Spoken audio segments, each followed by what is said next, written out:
Education's inquiry into the planning delivery of school infrastructure in New South Wales. Before I commence, it's the custom of this Parliament to acknowledge the traditional inhabitants of the land, the Gadigal people of Aurora Nation, and I do that with all due respect, as well as acknowledging other important contributors to the history of this site, those who constructed the Parliament House building, and the parliamentary staff who over many decades have supported MPs and made our work and representative role possible. We acknowledge and thank them all. Today we'll be hearing from a range of stakeholders, including council representatives from Canterbury Bankstown, Cumberland City and the City of Canada Bay, along with the Australian Health Promotion Association and the Isolated Children and Parents Association, local P&C groups from Concord High and DY Public School, as well as representatives of the Department of Planning, and the School Infrastructure New South Wales will also appear before the committee. Before we commence, I'd like to make a few brief points about the procedure for today's hearing. We're being broadcast live on the Parliament's website. A transcript of the hearing will be placed on the committee's website when it becomes available. In accordance with the broadcasting guidelines, media reps are reminded to take responsibility for what they publish about the committee's proceedings. While parliamentary privilege applies to witnesses giving evidence today, it does not apply to what witnesses say outside their evidence at the hearing. I would therefore urge witnesses to be careful about comments you may make to the media or others after you complete your evidence.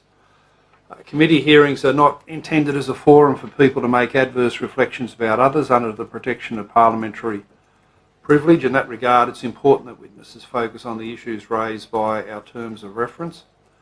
All witnesses have a right to procedural fairness according to the resolution of the Legislative Council in 2018. If witnesses are unable to answer a question today and want more time to respond, they can take a question on notice. Written answers would be provided within 21 days, and if witnesses wish to hand up documents, they should do so through the committee staff, or for those witnesses appearing via WebEx by emailing them to the Secretariat. In terms of the audibility of the hearing today, I would ask that everyone speak into the microphone, although in this room the audio is pretty good, I'd say, and please turn off your mobile phones to assist us as well. And now, if I could welcome our first witnesses, and thank you for the time you've given us today and also the submissions that were made. We might start with the swearing in process with Councillor Linda Downey of the Canterbury Bankstown Council. Linda, if you can state your name, position and swear either an oath or affirmation, please. Yeah. My name is Linda Downey. I'm a councillor on Canterbury Bankstown City Council for the Revesby Ward. I solemnly, sincerely and truly declare and affirm that the evidence I'm about to give, or is about to be given by me, shall be the truth, the whole truth and nothing but the truth. Thank you. Mayor Lisa Lake. Yes, thanks Mr Latham. Mayor Lisa Lake, Cumberland City Council, Wentworthville Ward. I solemnly, sincerely and truly declare and affirm that the evidence now about to be given by me shall be the truth, the whole truth and nothing but the truth. And Mr Cavallo. Thank you, Chair. My name is Daniel Cavallo, Director of Environment and Planning at Cumberland City Council, and I swear that the evidence now about to be given to me shall be the truth, the whole truth and nothing but the truth, so help me God. Thank you. And it's available to any of the witnesses to make a short statement if they wanted to for a couple of minutes. Councillor Downey, did you want to make a short statement to the committee before we commence the questioning? I'd just like to the council submission puts into play the fact that there doesn't seem to be a great deal of liaison between councils and state government departments, but there was one incident, a particular issue in relation to a particular location in our ward that I wanted to raise with the committee as an example of how planning seems to not be as efficient as it should be in the circumstances, particularly in relation to schools. I don't know whether or not you want me to proceed with some details. They're only general details. But is that where I do this? Yeah, if you've got a specific example, fire away for a couple of minutes. Out in the Milperra area of Bankstown, the University of Western Sydney has a site. It used to be, it's called its Milperra/Bankstown campus of its university, and they are in the process of requesting a gateway determination through the government to get that rezoned as housing. Now, you'll see in our report that the area of Canterbury Bankstown is about, over the next 15 odd years, to have its population increase significantly, and as a result of that, there's expected to be 15,000 odd new students in the area, and yet there doesn't appear to be a commensurate amount of infrastructure or plans for infrastructure in relation to that. And this Western Sydney site is a purpose-built educational institution that basically is going to be bulldozed to the ground. And we as a council can't understand how, if there's a need for educational facilities into the future because of that huge increase in population that's being forced on us, how a purpose-built educational facility can be allowed to be sold off in the one instance and bulldozed secondly, and have an extra 430 to 460 houses in its place. We know of schools in the area, I know of schools in the area that have as many as 9 demountables, and that's now. That's not projecting into the future with increases in student populations given the increased density. So, to me, that's poor planning, poor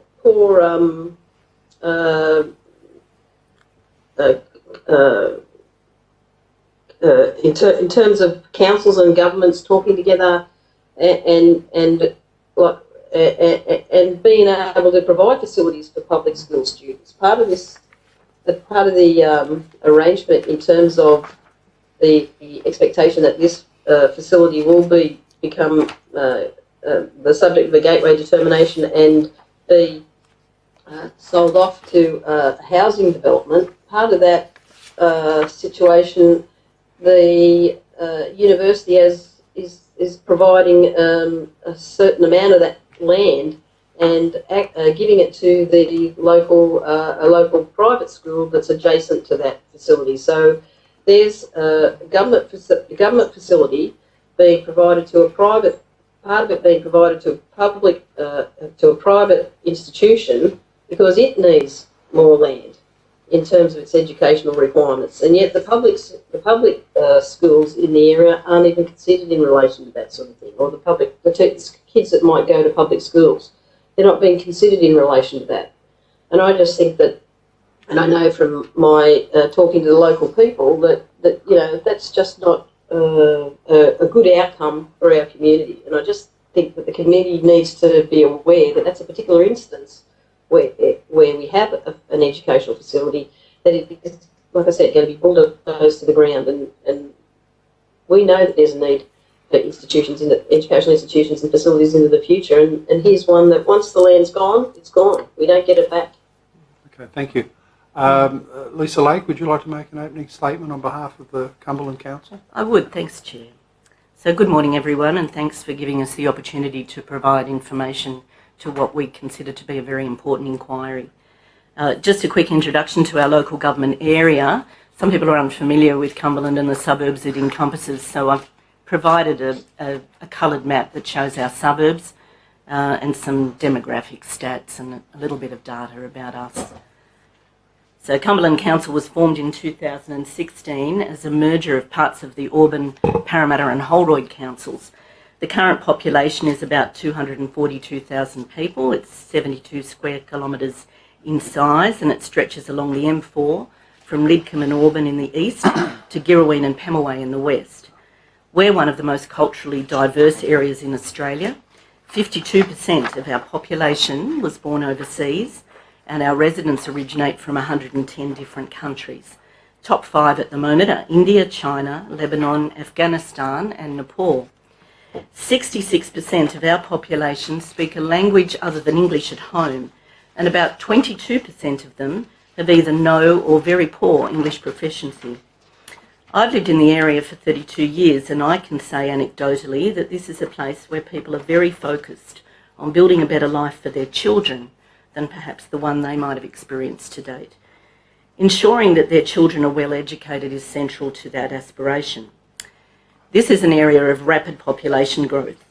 Since I became Mayor only in January this year, I've presided over the citizenship of over 3,000 people. 76% of them were aged 40 or under. The next ceremony is in a month's time and will involve another 400 people. We're expecting these sort of numbers to continue. The submission that you've received forecasts a population growth in Cumberland from 2016 to 2036 of about 30%. We're expecting over 300,000 people to be living in Cumberland in 2036. We're expecting that more than 40% of these additional people will be young couples with children. I understand this is higher than most Sydney LGAs. It's fair to say that in recent years, some of our government primary schools have been struggling with their student numbers. Our data from 2020 shows that at least 11 of these schools exceeded their enrolment cap that year, and some quite substantially. The bottom line is that from 2019 to 2036, we're expecting an additional 5,000 infant primary school aged children and an additional 5,500 secondary school aged children. Assuming the proportions of those attending government schools and those attending non-government schools remain as they currently are, we'll need the equivalent of 5 additional government primary schools, 2, perhaps 3 additional government secondary schools, 4 to 5 additional Catholic systemic schools, and 1 or 2 additional independent schools. Our submission provides 7 suggestions for going forward, but really there are 3 requests. Firstly, that there be a comprehensive review of student capacity in our local schools, with a focus on areas that are currently experiencing significant development activity. Secondly, that there be an audit of our existing public schools so that a program of maintenance and renewal can be devised by them. And thirdly, that there be a plan for the delivery of new school places that will meet as a minimum the need that will exist 10 years on. These places could be in existing schools or in new schools, but it should be backed in with funding and delivery commitments. Thank you. Thank you. If I could just start with a question, maybe the Mayor or Mr. Cavallo could answer it. What liaison does the Council have with School Infrastructure New South Wales about demographic planning? Because obviously you'd have a pretty good handle on how many people you're expecting to come in over the next decade. Do you liaise with School Infrastructure? Do they request data from your demographic projections? Thank you, Chair. In summary, there is liaison. The liaison is very targeted, so it's on specific issues or specific projects. There are general discussions from time to time, but generally it's more at their request rather than us going to them. We endeavour to talk to them and we do our best to liaise with them, but we find in practice that it depends on what they're working on and what's important for them and what their priorities are in terms of the level of information that they're willing to receive from us or the level of engagement that we have on particular issues. So what he's saying, it's ad hoc. There's no That's right. formal situation where every year you make a submission about your demographic forecasts and School Infrastructure then has a chance to build that in. It's more as issues arise, you might have a bit of contact. In general terms, yes. There are mechanisms through state governments such as Department of Planning where there's common projections and assumptions, but in terms of local information, that really comes more as a secondary consideration, not necessarily a primary consideration. Right, and within the boundaries of Cumberland, is Westmead Public the worst example of overcrowding you've got? Oh, I think so. I think that's right, Chair. Right, and what does that mean there in terms of demountables and the like? I'm not sure about the exact number of demountables, but living close by, I can observe that a lot of the school playground has disappeared.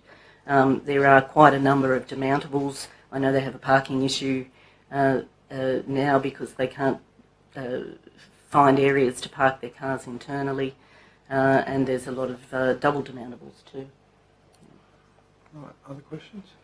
Can I just follow up on the planning projections within your government? Is it? I mean, you've got some pretty ambitious targets that have been set on you in terms of growth. Do you break those down for the planning department, or do they break them down for you, or is that just across your local government area, and then that's the extent of the attraction?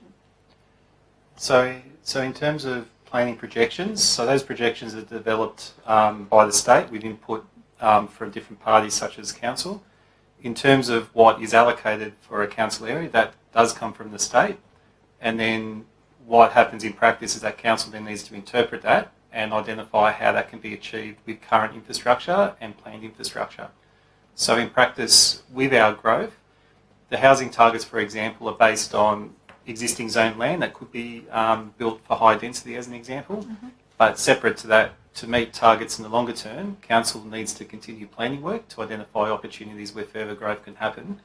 And as part of that analysis, we're required by the state to then look at what it means for local infrastructure and also understand what it means for social infrastructure such as schools. So we're giving input.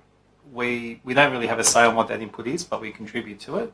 But with that input, we need to work with state government to see what we can accommodate with the capacity of individual LGAs, and also make sure that's aligned with our broader strategic goals and the broader strategic goals of state government.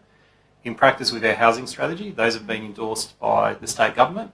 So while council has a view and the elected council endorses that in principle subject to state government approval, the reality is that state government needs to be satisfied that we can achieve the housing targets. And then the challenge becomes, if those targets are supported, is then council doing the detailed work to actually make sure that the land is available for development. And then separately, we need to advocate with state agencies, as an example, to make sure that the infrastructure does align with the growth that's projected in an area. So I'm interested to know whether you can tell if School Infrastructure New South Wales says, you know, we've got this particular school, let's use Westmead as the example, are you able to say, look, around Westmead, we know in the sort of catchment area, this is what we're projected to get to? With our housing strategy, we've got some broad projections by suburbs or wards about what likely requirement is. The best we can do in the short term is basically identify recent development activity, recent approvals from DAs, for example, and then feed that information in terms of the actual uplift. What happens in practice is, because there's a lot of factors such as migration and household size and demographics, those can change from year to year. And Cumberland's an area that has, prior to COVID, had a high level of migration, had a high number of younger families, and a higher number of families with a larger household size compared to Greater Sydney. So we can plan in terms of what development's coming, but for example, a house might be built, and for many suburbs in Sydney, it might have a family of 4.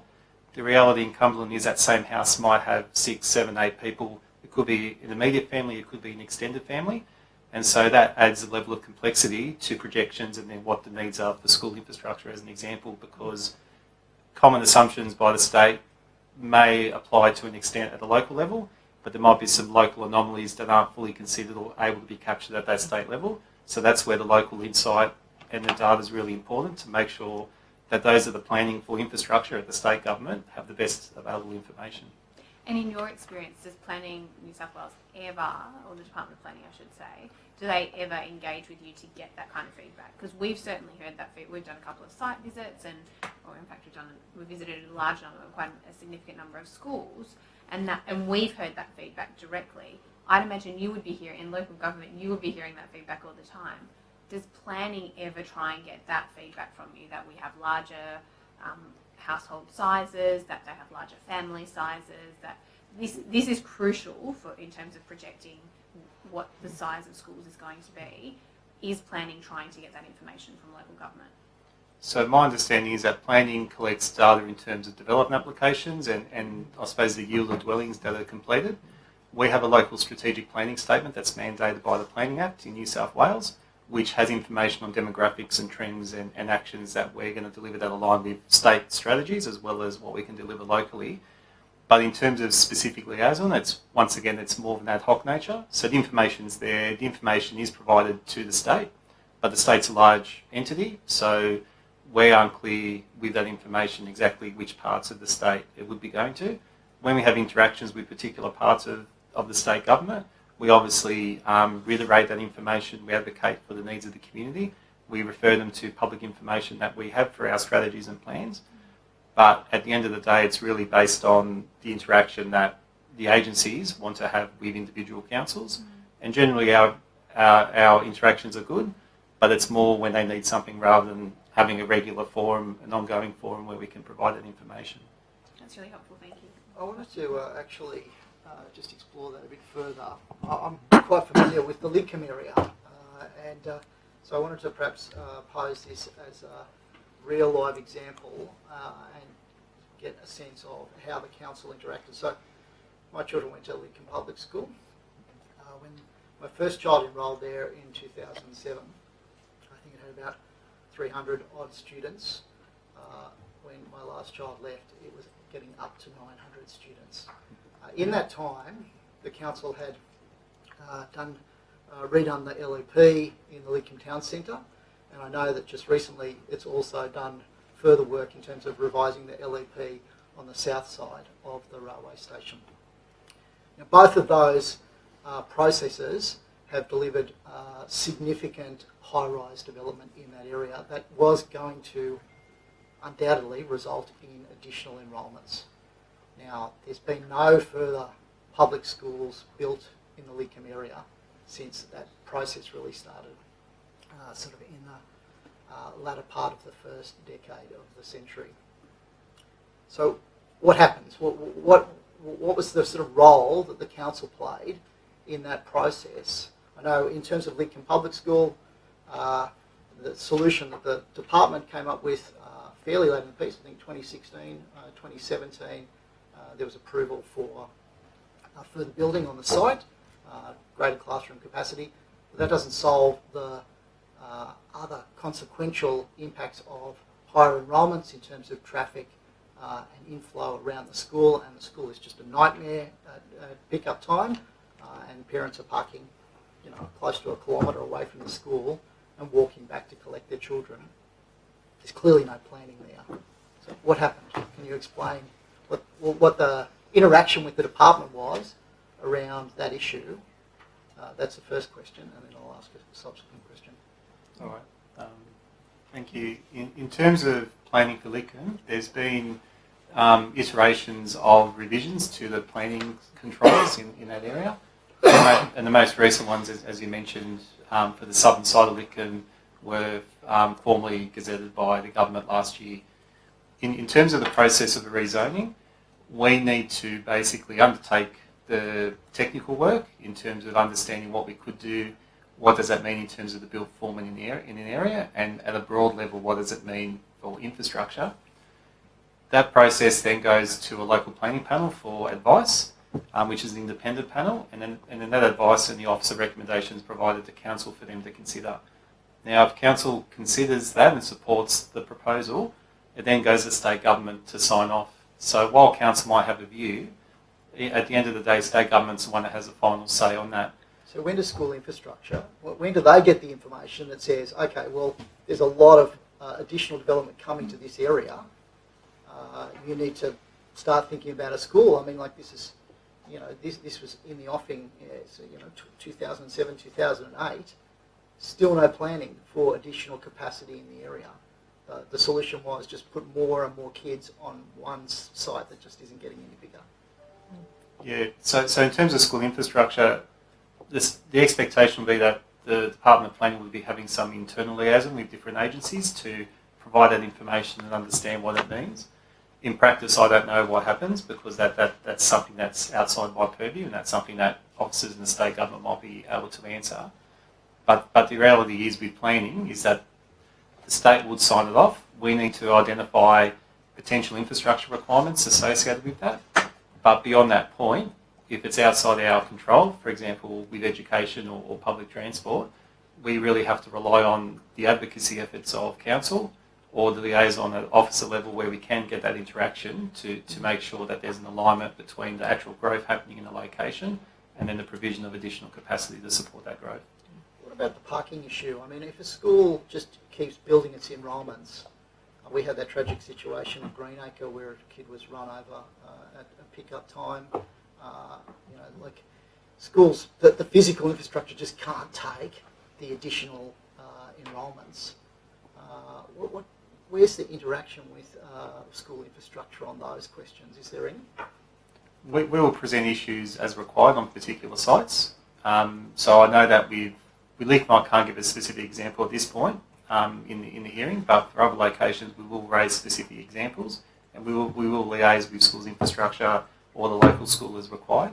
There are forums that council has at an operational level with schools to understand day-to-day issues, but in terms of planning, a lot of that planning in terms of the growth, from my understanding, is managed by schools infrastructure in terms of how they can accommodate that growth and what does it mean operationally for that school. The interaction with council, as I've said before, would be ad hoc and targeted. So when there's a specific issue or a specific need, we would have that liaison. Outside of that, we try and advocate and put information forward. But at the end of the day, it's really up to the agency about how they want to take that up and what processes internally they have to deal with those issues. So, I mean, the Lidcombe example again, there's significant development there. There's also the Carter Street urban growth precinct there that's going to deliver a lot of additional people. Those kids are either going to go to the new Olympic Park High School, the ones from Carter Street, but I think, you know, from all indications, that's likely to hit its capacity fairly quickly. Where are the kids in Lidcombe, where all this development is occurring, where are they going to go to high school? So generally with the catchments for the Lidcombe area, many of the high schools are outside the LGA boundary. So with the nature of the school network and how it's developed, those locations are not physically in the LGA. So the reality is that students are either going to private schools, either within the LGA or outside the LGA, or they're going to government high schools that are, some are in the LGA, but a lot of them are outside the LGA, particularly for the catchment around Lidcombe. The nearest high schools are really at locations like Birong, which is outside the LGA, or Homebush. Granville would be the closest one in the eastern side, to my recollection, in the LGA, and that's about 3 or 4 suburbs away. Councillor Downey, I might ask you about the Milpera site. So has there been any explanation in terms given to council about how they're going to meet the additional requirements that are generated by the development that's occurring in Milpera in terms of additional enrolments? No, not to my knowledge, and the department actually provided information to the Western Sydney people that there was no need for the site. That gave them the nod to proceed with seeking a gateway determination.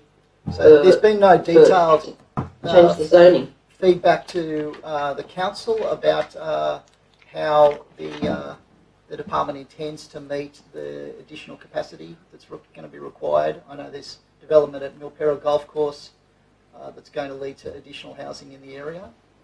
So has there been any communication directly from school infrastructure in South Wales? Not to my knowledge, and just on that question of the demographics, in terms of the councils working with schools infrastructure, I'm advised that there's instances where the school infrastructure in New South Wales isn't considering the adopted growth patterns that the adopted growth projections that are being required of councils in terms of our local strategic plans are providing for additional increased density, therefore increased populations, and we aren't getting any information about how resources are being provided in terms of our educational institutions.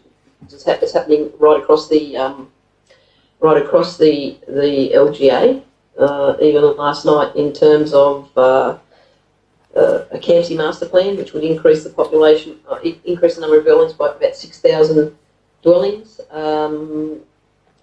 We're going to be going to the Greater Sydney Commission and asking them to establish a committee so that we can get a firm commitment in relation to the needs and financing of all sorts of infrastructure, not just about education or facilities.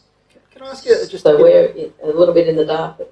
A bit about the history of the Milpera site. So can you give us some background about how where that site came from? Like, has it always been with the university? It used to be the site of the Milpera Institute of Higher Education, and when the University of Western Sydney came into being, a lot of higher education sites were merged, and as a result of that, I think there was a sort of like a peppercorn arrangement whereby the land went to Western Sydney University, and that's why they had to request approval of the New South Wales State Government in terms of offloading the land. That they had to get approval from the state government, and the state government understand there's a document somewhere, but I just haven't got it with me, that says that the state government doesn't see that it says that it's not needed for educational purposes. And as And so that then enabled the university to that they've been negotiating with a housing company to sell the land or get it. First of all, it has to be rezoned. The council's knocked back the rezoning in terms of their initial application, but now it went through a local planning panel, and it's been forwarded to the state government in terms of for a gateway determination. Right. And so the land's currently also available for mixed community use. Is that correct? There's like playing fields. Is that right? That are used by. Oh yeah, there's local community groups were using the playing fields. And it's just a facility that the whole community can access. Even the way it's set up, there's a preschool. I know that they're going to maintain the preschool and a few other facilities there, but there's a lot of community angst about what's going to end up to be probably an overdeveloped site. And again, where do those? There's been no information provided as to where any of those additional children will go to school.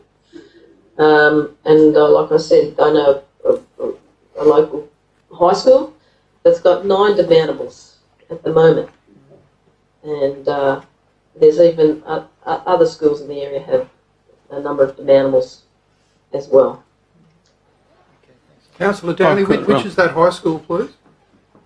Beg your pardon? Which is the high school with the 9 demountables? It's Eastlands Girls Technology High. There are others, but pardon? Yeah, and what are the others where you believe there's a excessive number of demountables? I haven't got specifics in relation to the others, but there's a number of demountables sitting on the front oval of Picnic Point High School. Can I just address something before, Mr. Follow asked some questions? I just wanted to address, Councillor Lake, are you a member of a political party? Can I just check? Yes. Which party is that? The Labor Party. Thank you. And Councillor Downey, are you a member of a political party? Yes. Which party is that? I was elected as the public number 2 record. candidate to the Canterbury Bankstown Reesby ward. Are you a member of a political party? I'm going to take a point of order. Well, no, it's relevant. It's relevant. These issues are on the public. It is relevant, and I'll explain why in a minute. I'll explain why in a minute. The Australian Labor Party. The Australian Labor Party.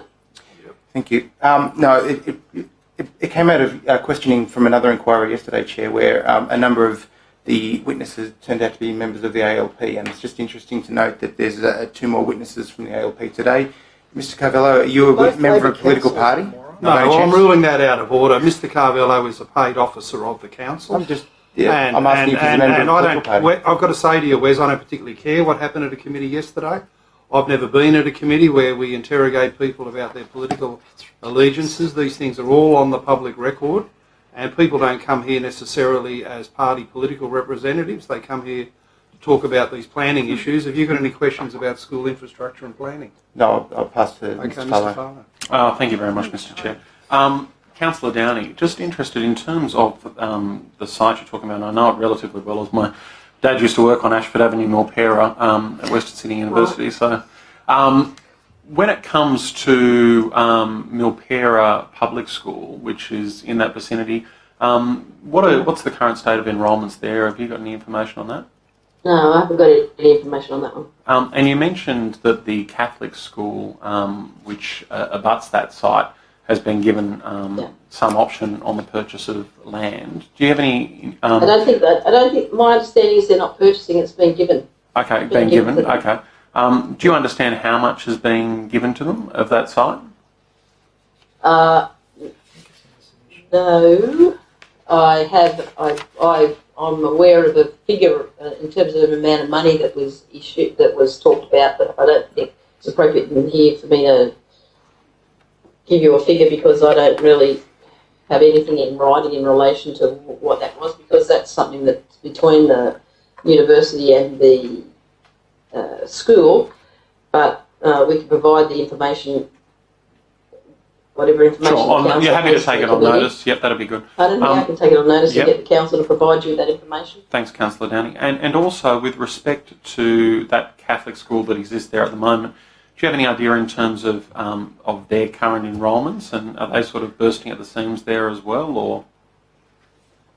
I don't have any information about that site. I know it's been progressively expanded over years, and I presume that its enrolments are increasing. Yeah, and look, they wouldn't be expanding it if it wasn't increasing. Yeah, and as a former councillor in a community with a lot of independent schools, and that I know that they can cause quite a few community issues when it comes to parking and that as they become more and more popular, and traffic flow. So I imagine you'd receive a few issues forwarded to you from the community if there were some challenges. Well, even the university, unfortunately, the university has. The residents have always been complaining about parking on the streets and the like. Yep. There is significant parking on that site. There's at least 3 large car parks on that site. So it's a very significant site. It's got a lot of facilities on it, and it's just, from a personal point of view, just to see a facility bulldozed into the ground for housing when we need those sort of facilities is mind-boggling. That's my main concern. But I imagine that's there. I imagine, like all areas, though, you have a need for housing as well in the area. It's not like Milpera is not a desirable place for people to live. The council hasn't initiated that as a planning thing. That's initiated by the university, the owners of the university. It's not something that the council has said we need more housing in Milpera. That's never, to my knowledge, been actually said. It's that the university's taken this proposal as a gateway determination. They took it to the council. It was rejected. They took it to the local planning panel, and the planning panel approved it and sent it on to the state government. It's still being investigated. But I take it as well in terms of the Canterbury Bankstown council area, and I think it is the largest in the state now, isn't it, Canterbury Bankstown? Yes. That there's certain population projections that occur within that area that, at some point, housing either has to be found from new stock like that, or it has to be found from brownfield development sites where it's usually higher density. From the look of this development, it seems a relatively low density development. Yeah, but the council's had an LEP for areas in that other council suburbs in that council area that is now still with the Department of Planning. Well over 18 months since they were submitted. It was even initiated in the previous council, and there's now been a full 3-year term of the new combined council, and we're still waiting for final approval of the LEPs for the suburbs of Panania, Reevesby, East Hills, and those other areas where they have railway lines, where council has put forward proposals for increased density along those areas, whereas Milpera has no or limited public transport, and that may be, like I said, the council has not initiated any increase in densities for that area. This particular site has been proposed by the university itself. Yeah. And like I said, the whole our area is taking 70% of new residents up to 2036.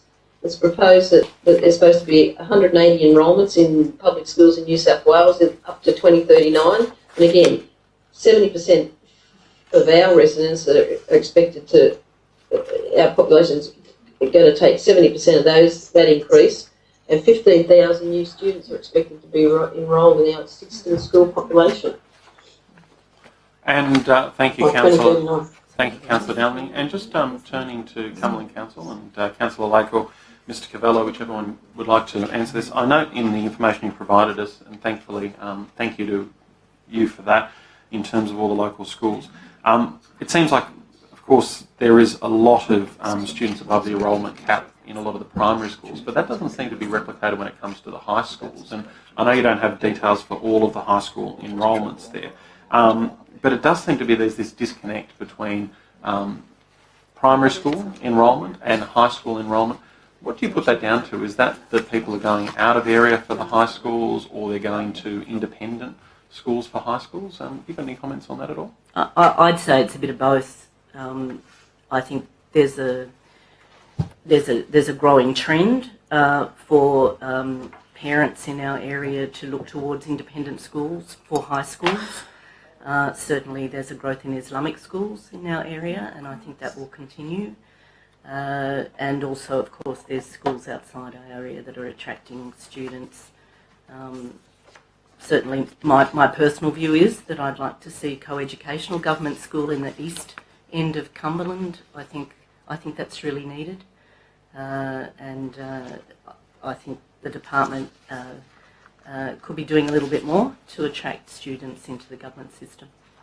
So in terms of that and that east end of the area, so I take it from some knowledge in there that a lot of that eastern end would go to Homebush Boys, am I correct, in terms of sort of out of the council area? Would be part of the catchment, I think, from Lidcombe and the like, and Anthony might even be able to answer this better than you on that front. Mr Diadam would know better than I. Sorry, I missed the question. In terms of the catchment area, that the eastern end would go to Homebush Boys, wouldn't they? They're actually out of area for Homebush Boys. Okay. Yeah. So Okay, and I know we heard quite a narrow catchment area. Okay. And I know we heard, and it's out of your area now, but sort of that Wentworth Point and that as well goes to Concord High. Currently they go to Concord High before that new school. And so with that new school in Wentworth Point, although it's not in your council area, I imagine that would have some draw as well for that eastern end of the electorate potentially. Well, it's unclear. Yeah. I'm not sure I can't answer that, Mr Carl. Okay, thank you. Yeah, can I just come back to Councillor Downey? At the bottom of page 4 of the Canterbury Bankstown submission, it says there's a number of potential missed opportunities, surplus land that should have been secured, longer term infrastructure, and I presume that includes schools. Can you give some examples of where you think the surplus land in your LGA should have been accessed for new schools? I'd have to take that on notice for you. Okay, thank you. Any other questions for the witnesses? I have a question about just Lidcombe South. There's a parcel of land that is currently, I think, being rezoned on an application from the Department of Education, I believe, or maybe they're the lead agency. I'm not entirely sure about whether it's being done through School Infrastructure New South Wales or whether there's another lead agency. But the proposal is to zone for a school at Lidcombe South on some Crown land there. I wanted to know, one, whether there's certainty about whether the proposal is for a government school, or whether, because it's just a rezoning, it's feasible that the all the land could be alienated and that land be used for a private school. Is that, happy for you to take it on notice if you don't have the answer?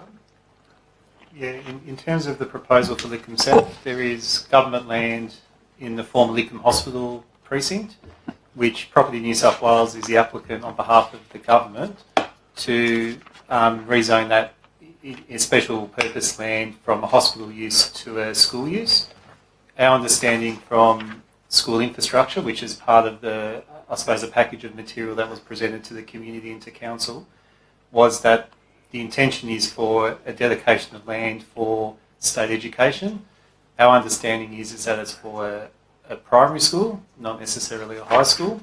However, they're unable to give a commitment as to the use or timing of that land because government hasn't made a funding decision on that proposal. So should that proposal proceed, and that's currently being deliberated by council at present, the intent would be that the land will be dedicated by the state for the purpose of education, but separately the state government will have to make a decision about the timing, the funding and the scope of any school in that location. In terms of the zoning, do you take into, are they providing information about the projected enrolment for that school? In terms of the site, they haven't given the projected enrolment. They've made an assumption as part of their technical studies for a school of up to 1,000 students, but they haven't given a commitment. They've done that more as a conservative assessment of impact and making sure that any traffic improvements or any requirements for the school would be able to be catered for a school of that size, and that's in the documentation provided to the council, and that's publicly available. But in terms of any final commitment from government, we don't have that in terms of the size of the school, the type of the school, or the timing of the school. Are you able to, on notice, provide some information about the traffic impacts of 1,000 enrolment school on that site? And secondly, are you able to provide on notice, in terms of the parcel of land that's actually reserved for the school site, because it's a large site, but quite a significant part of it is going to be alienated for private dwellings that will surround the school. In terms of the parcel of land, what the square meterage would be? We can take that on notice. Thank you. Well, that brings us to 11 a.m, where we need to hand over to your colleagues from Canada Bay and Concord. So for the three witnesses, thank you. Thank you for your time today and answering the questions as you have. And we'll be reporting later in the year with recommendations to government to try and address these issues. Thank you.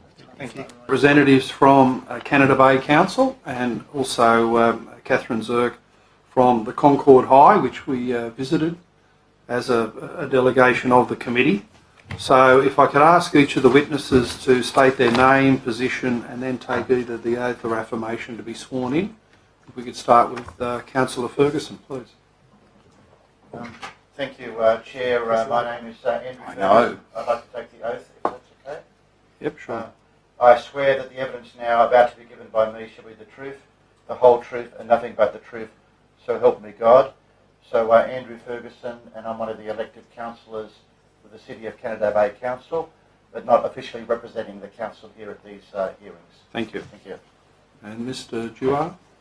Thank you. My name is Paul Dewar. I'm the Manager of Strategic Planning at the City of Canada Bay. I solemnly, sincerely and truly declare and affirm that the evidence now about to be given by me shall be the truth, the whole truth and nothing but the truth. And Ms. Cologna? Thank you, Chair. My name is Monica Colonia and I'm the Director of Community and Environmental Planning at the City of Canada Bay. I solemnly, sincerely and truly declare and affirm that the evidence now about to be given by me shall be the truth, the whole truth and nothing but the truth. Thank you. And to Catherine Zirk online, please. Maybe you've muted yourself. We can't hear. Sorry. Apologies. I'm Catherine Zirk. I'm the President of Concord High School PNC, and I'd like to take the affirmation. I solemnly, sincerely and truly declare and affirm that the evidence now about to be given by me shall be the truth, the whole truth and nothing but the truth. Thanks very much. And to each of the witnesses, it's available to you to make a short opening statement if you wished. One from the council representative, I think, and then Catherine if you wish to. So, Monica? Thank you, Chair. Thank you for the opportunity to make a submission and speak to the inquiry. City of Canada Bay is a local government area in the inner west of Sydney, extending from Drummoyne in the east to Rhodes in the west. The population of Canada Bay is anticipated to increase by about 36% by 2036, and that represents an additional 32,000 people residing within the City of Canada Bay. By 2031, there'll be an additional 3,000 young people between the ages of 12 and 17 living within City of Canada Bay, attending secondary schools. Of this 3,000, approximately half, or 1,500, are expected to attend government schools. Of the 7 government schools serving the City of Canada Bay, only one of them, Concord High School, is located within the LGA. Last year, Concord High School had more students than teaching space, and by 2031, this school is projected to have a 53% increase in student enrolments. It's critical that investment in new schools be planned and sequenced alongside growth that's occurring. City of Canada Bay made a number of recommendations for consideration by the inquiry in our submission. Council strongly supports the preparation of plans with a medium-term horizon of 10 years to ensure that new student places are delivered based on forecast demand. Maintenance and renewal of existing public schools is critically important, and Council's submission also recommends that an audit of all government schools be undertaken to inform effective program of maintenance and renewal of these school sites. As a matter of urgency, Council supports the view of the community that the capacity of Concord High School should be reviewed. Even with the planning for the new high school at Olympic Park,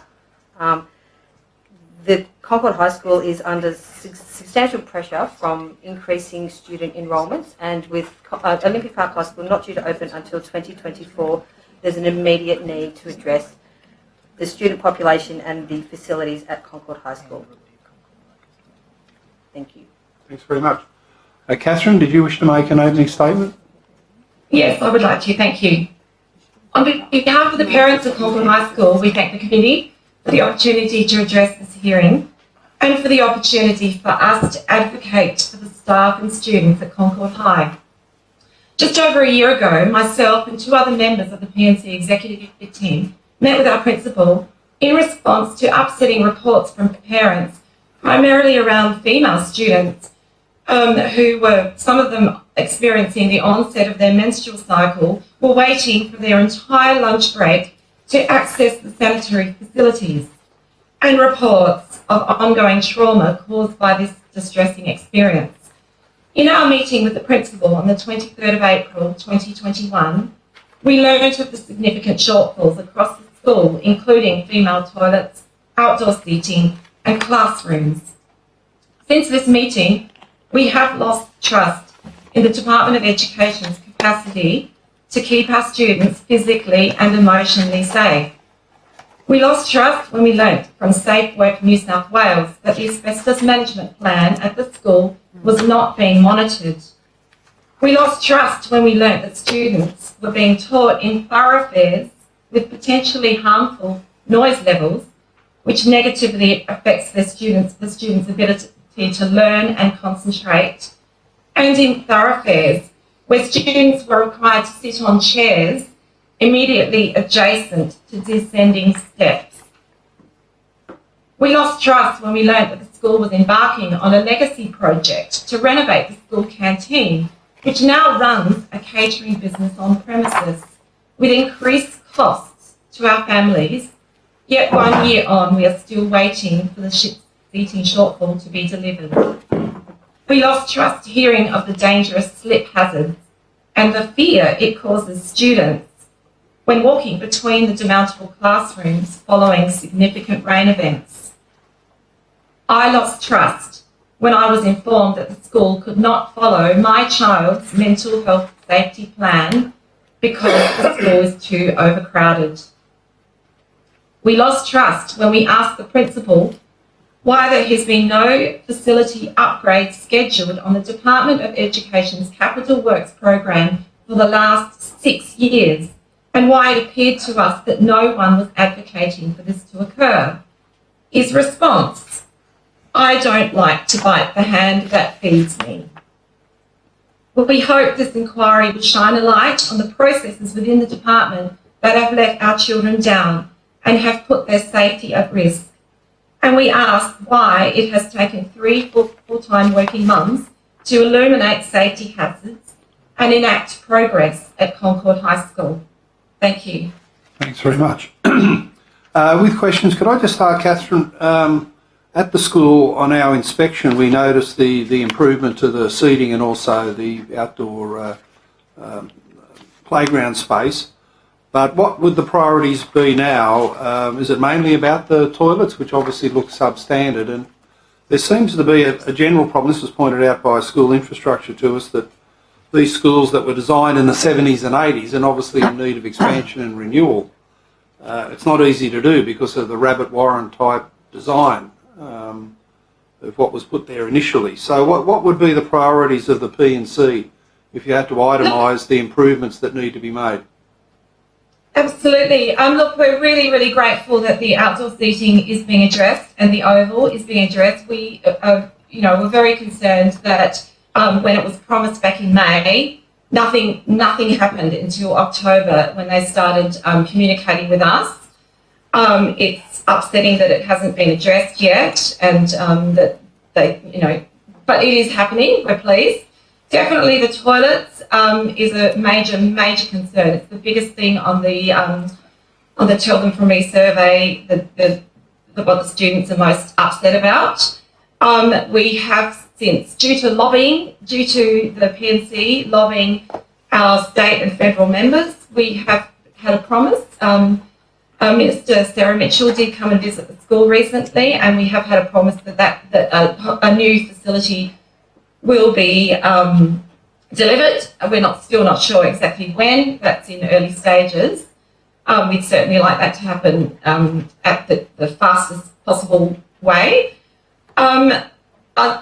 There's significant issues with the flooding into certain areas of the school, some roofing. I understand that the library is going to be completely overhauled, the new roofing for the library, which has been, I think, it's been about 10 years of the teachers asking for this to happen. Certainly we're waiting for air conditioning to be fully throughout the school. But I think the real concern is none of this would have happened. Absolutely none of this would have happened if it wasn't for that meeting that we had in April. That audit of the school never happened until the afternoon before our meeting. So I think what we're most concerned about is how can this happen? Shortfalls, it doesn't happen overnight when student enrolments increase. Who is advocating for the students? Who is checking up of the facilities and working out what needs to be improved? We'd like to see an annual audit done on the facilities to ensure that the appropriate numbers of classrooms and toilets are there at all stages. Thank you. Can I just ask the Canada Bay Council, do you regard Concord High as the worst of the circumstances among your schools? And you've mentioned here on page 4 of the submission you've got 2 new government schools planned, a primary school at Rhodes and a new high school at Wentworth Point. Is there any schedule for when they're expected to be open? Chair, yes, we do regard Concord High School as the most dire public school situation within the City of Canada Bay. In terms of the 2 new schools planned, the Olympic Park High School, we understand stage 1 of that is due to open in 2024. With the primary school at Rhodes, I'm not sure of the opening date of that school. Thank you. Any other questions from the committee? Yeah, look, I'm happy to Mr. open Deanna? up. And I'll start with Zirk. Thank you for the P&C submission. It really is just a catalogue of just terrible circumstances and utter neglect by the department. I wanted to particularly ask you about the psychological impacts of the overcrowding and the poor amenity on the students. Perhaps if I know you elaborate on this to some extent in the submission, but perhaps if you could speak a bit more about what you think the psychological impact of this poor amenity is. Of course, thank you. Look, we only know this through our students and how our students are feeling and how we observe our children. But we certainly see that our children feel really embarrassed about where they go to school. They don't like to tell people where they go to school. They feel unmotivated.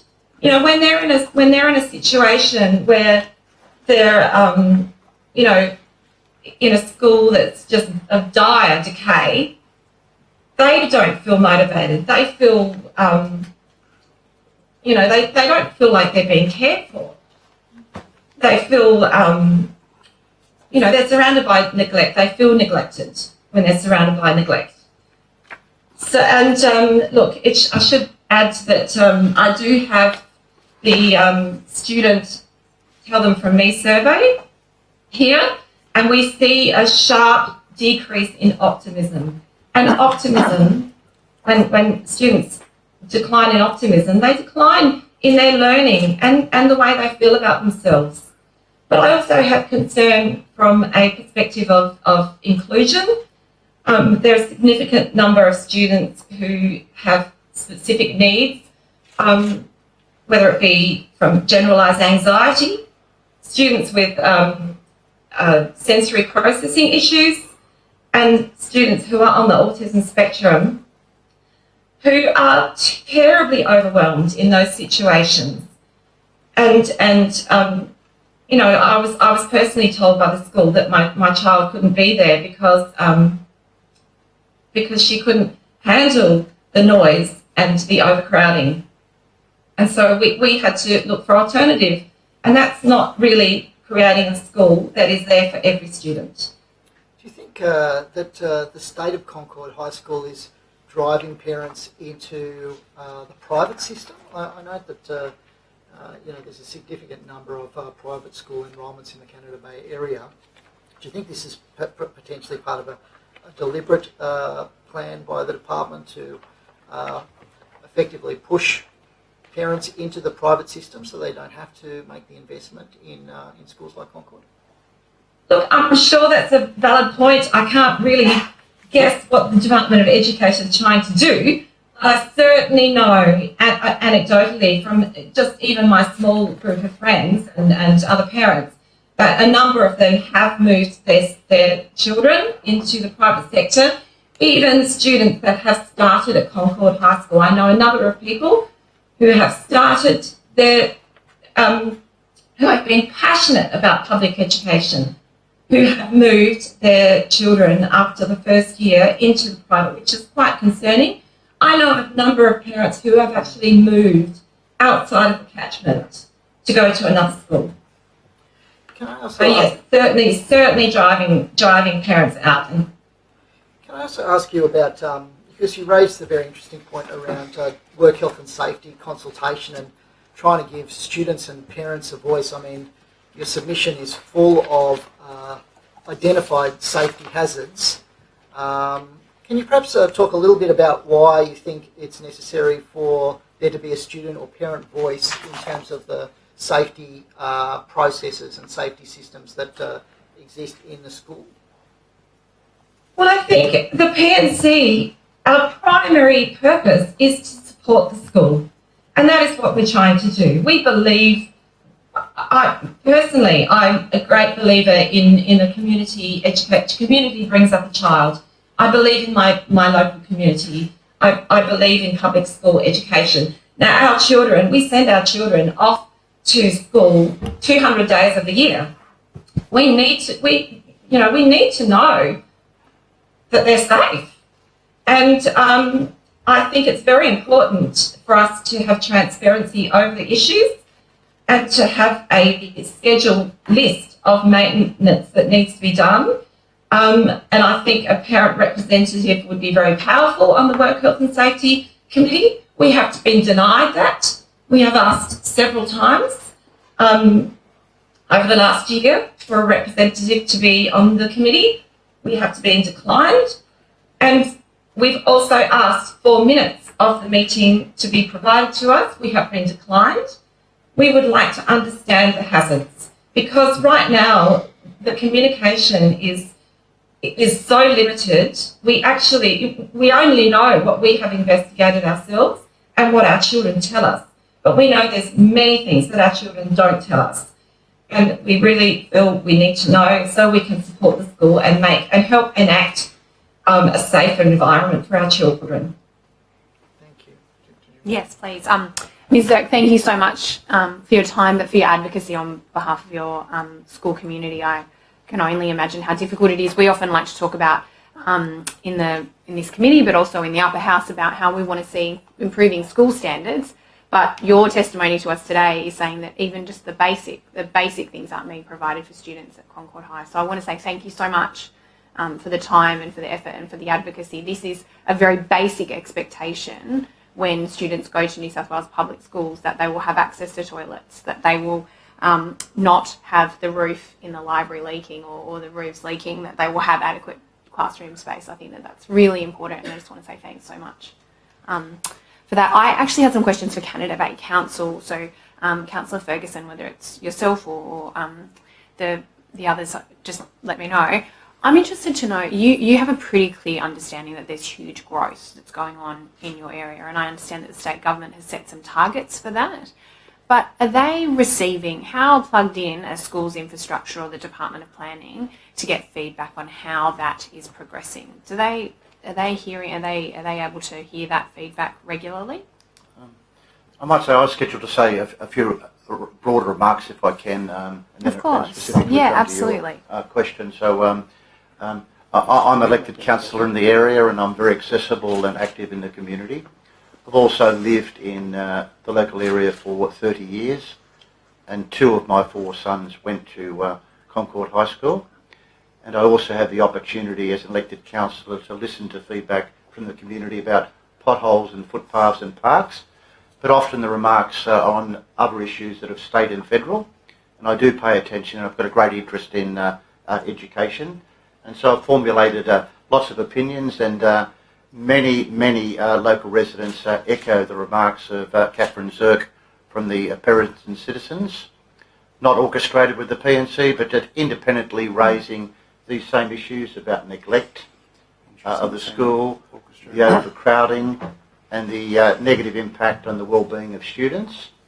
And I've also spoken to parents that have actually not sent their children to Concord High School, that have sought private school solutions, and that often creates great financial stress on families, particularly when there's increases in the cost of living and many pressures that families have. So I do echo the remarks of Catherine, and I have that same concern about the neglect, the overcrowding, the impact on education, and the denial of public education opportunities for many local residents. I have a very small role in these sorts of proceedings, but I do want to be an advocate for the community and speak up, because something desperately needs to be done. The area, as outlined by the council, will suffer very significant growth in future years, and there just seems a dysfunction between what council endorses in terms of planning proposals and that impact, and it just doesn't seem to be tracked by the Department of Education. And we've now got this extraordinary overcrowding of a school with 1,300 students when there should be 800, and with the further growth, we're going to see a compounding of the problem. So I really see a lack of integration between what's happening at a local level and the planning of the Department of Education. And I've been only on the council since 2017, and I'm certainly not aware of any effort or communication with council or elected councillors about our opinions and where planning will go and where density will be. I've never participated in a council workshop about those sorts of issues, and I really think it's a failure by government. Council are important stakeholders in the community, and they have a lot to offer in terms of the local area, the well-being of the community, what's going to happen in the future. So I think there's a need for a lot of work in this space. And I might also say I see no community consultation by the department with the local community. And as I said, I've lived there for 30 years, and I just think the department needs to engage with the community to find out, are there people sending their children to private schools because of their concern of neglect and overcrowding, and what are the implications on their family in terms of their living standards and their needs. So I think a lot more needs to be done by the department with the council and the community about engaging in a far more meaningful way in the future. Mr. Dewar, Ms. Colonier, are you able to tell us, I mean, we heard on one of our school visits that principals are reduced to calling around local developers that they know to get a sense of when they've got stuff coming online. That's pretty ridiculous when surely the council would have a pretty clear understanding of when this growth is being approved and what the kind of time frame is for it coming online. That's exactly right. We're in the unique position in that we have the benefit of the census data and the forecast data, and I know the Department of Planning produces their own projections as well that often differ to the forecast data that the ABS produces. In addition to that, we, as council's planning staff, see on the ground what's happening in terms of the development applications and the planning proposals that are coming through, which kind of shows real time what's coming up in the immediate future. We certainly have that data, and we're very happy to work with School Infrastructure New South Wales to provide that data. In terms of engagement with School Infrastructure New South Wales, we've had some discussions recently relating to our submission and the specific problems. We've approached them rather than them approaching us. One other point I'd like to make is that it's really critical that the planning for school infrastructure goes hand in hand, and that includes renewal as well, goes hand in hand with planning for growth. So in Canada Bay, we have 2 state government-led renewal precincts. One of them is the Rhodes Peninsula, the other one is the Parramatta Road Corridor, both of which are going to see, one will see over 9,000 new residents and the other one will see almost 9,000 new residents. The planning for roads, the state government's plans for roads did identify school infrastructure, and that's coming through in the proposed new primary school within roads. For the Parramatta Road Corridor, there was some planning done, but it's fallen off at the delivery stage. So that's very, very challenging. So I think that there is opportunity for better integration in terms of planning for school infrastructure in renewal and growth precincts. Yeah, I mean, I'm interested to hear what you're saying about the fact that planning has different projections to the ABS data. In your experience, is the ABS data more accurate or the planning department data? Yeah, certainly from our perspective, we find the ABS data to be slightly more accurate. We find the Department of Planning's data to be slightly more conservative, I guess, in terms of the projections. Okay. Which is why we look at both sources of data and then we overlay our own knowledge of what's happening. What do you think the source of that is? Why is planning's data more conservative? It's hard to speak on behalf of the Department of Planning. I can only think that it's related to the assumptions that they overlay on the data. They have their own demographic section within the Department of Planning, and they make their projections based on certain things that they know, whereas the ABS potentially overlay different assumptions on their analysis of the data. You mentioned in your submission about the example of the Rhodes East Public School as being a good example of integration with the planning work of the council.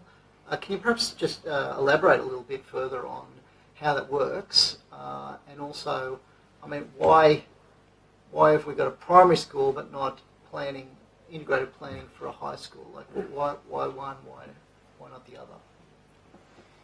I can try and answer that question. So, the Rhodes Peninsula was a state-led renewal precinct.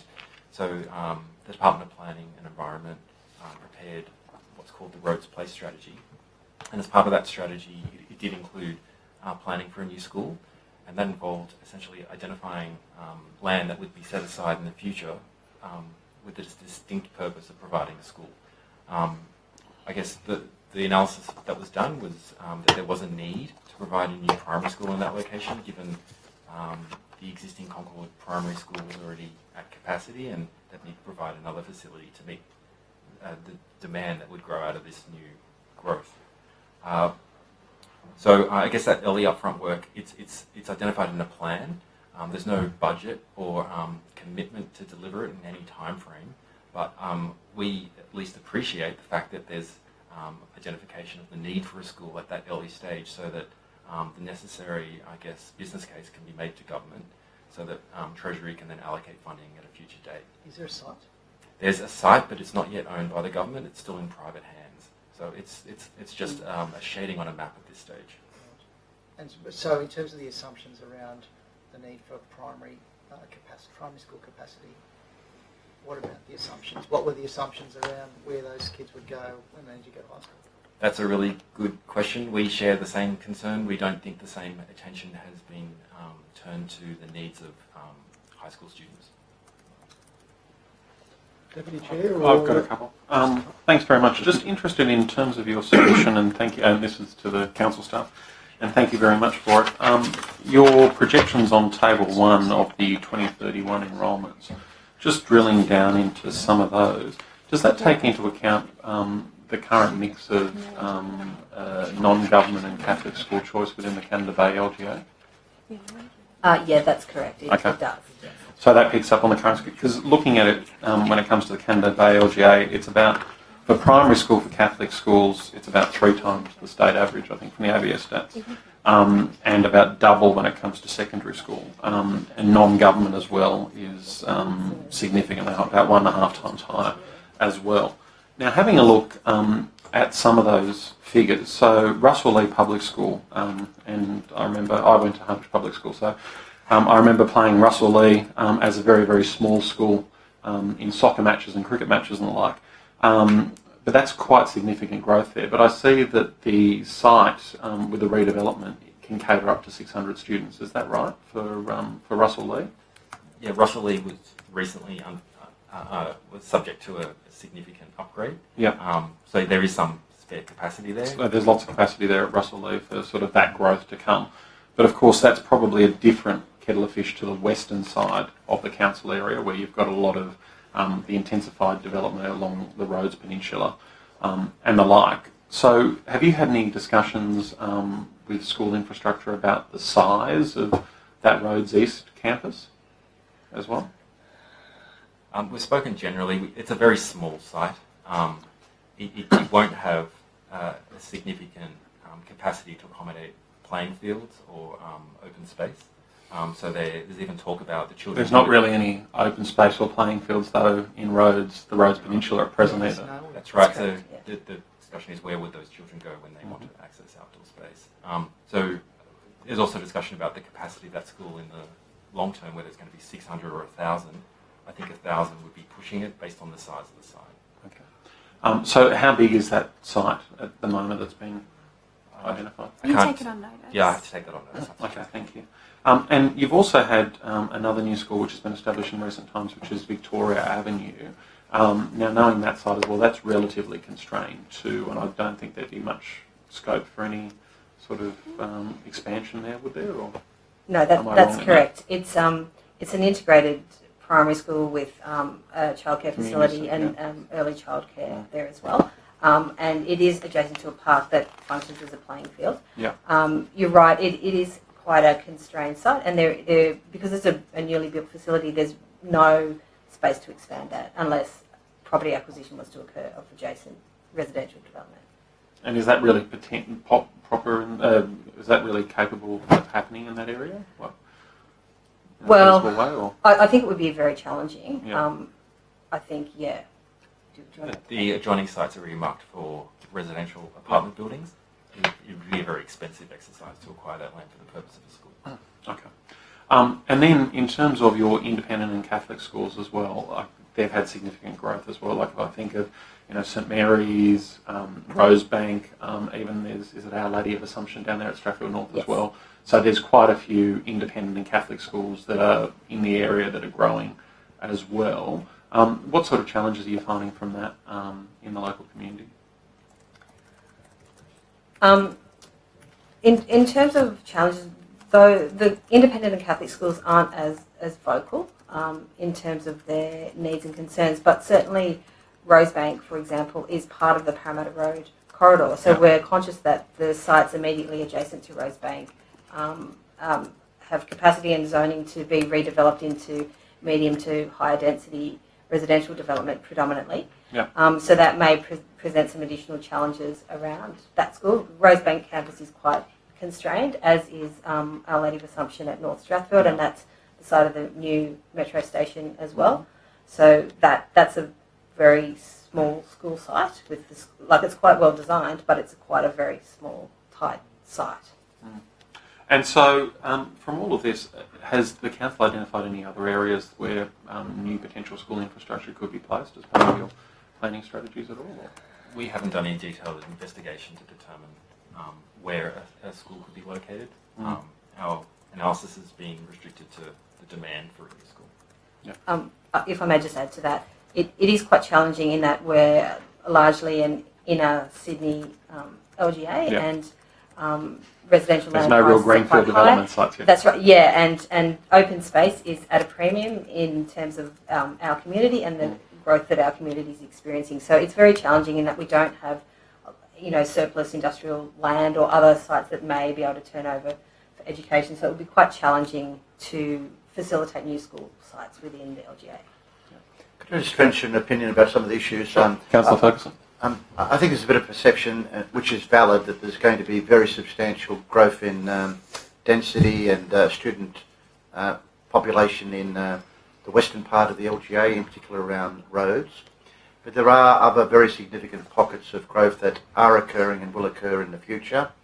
One is the Mortlake area making transition from industrial to high-rise. And also in the LGA there'll be 3 new metro rail stations. And I would venture to argue there will be substantial growth around Concord Oval, which is deemed to be the Burwood North rail station, but we call it the Concord Oval rail station. And then another one in 5 Docks. So there will be significant growth in density, not just in the western part of the LGA, but more broadly. And in terms of locations, obviously an upgrade of Concord High School is a real option. But the metro rail stations provide other opportunities as well, and obviously there'll be one at North Strathfield along the rail line with a metro station. And there's a very significant industrial land at Concord West that will inevitably make a transition from industrial to residential. And some of that land has got very large footprints, such as the old Westpac site, for example, near the rail station. So there are opportunities, and I'm not identifying any particular site, but there are opportunities, I think, for a new high school, if it's not just to upgrade the existing high school at Concord High. So there's opportunities for state government and council to work together in identifying some potential sites for new school infrastructure in the area. Just on that issue, Ms. Colonia? Yeah, Colonia. Colonia? Perfect, thank you. In relation to engagement with, say, school infrastructure, do you have the opportunity to speak directly to them and perhaps suggest, like Councillor Ferguson has just indicated, that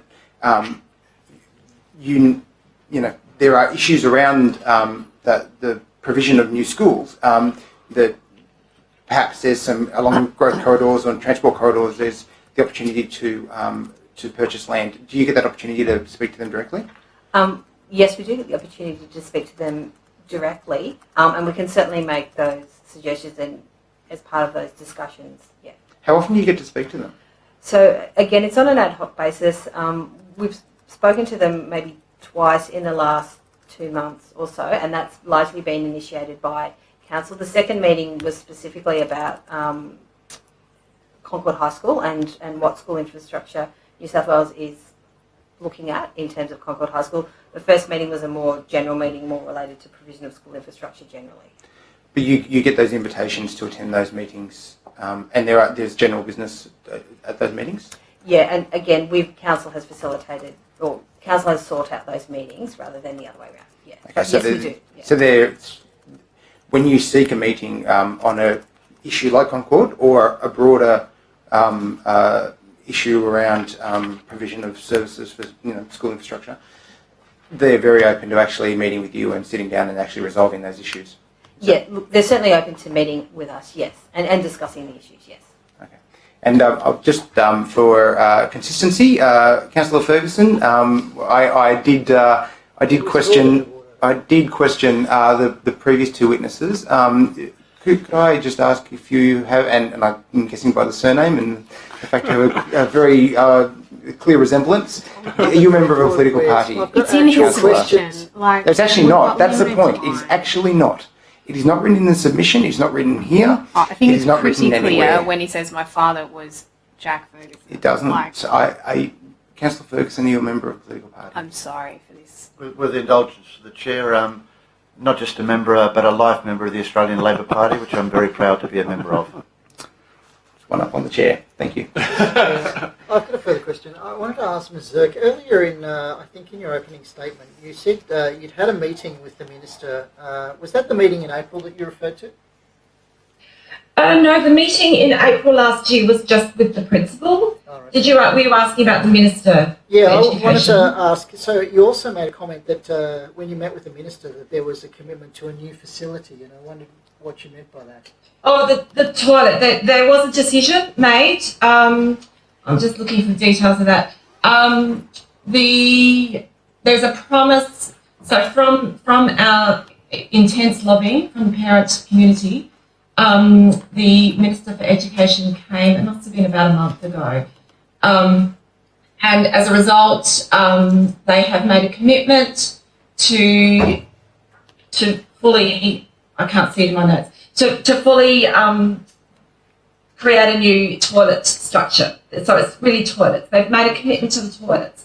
We do have ongoing consultation of a master plan, but that's very much up in the air. And from my understanding, it's simply going to Treasury later this year. But definitely, they've made a promise to deliver a fully brand new toilet facility. And the master plan issue was raised with the Minister when you met with her, is that correct? That was done through our local member late last year, and the master plan had started being produced late last year. It's just in the consultation community focus stage at the moment. And has there been any representatives from School Infrastructure New South Wales engaged with the P&C on the master plan process? Yes, it has been done through the school, and a PNC representative is invited to the school, the focus group. So that is in the very early stages of the focus group stage.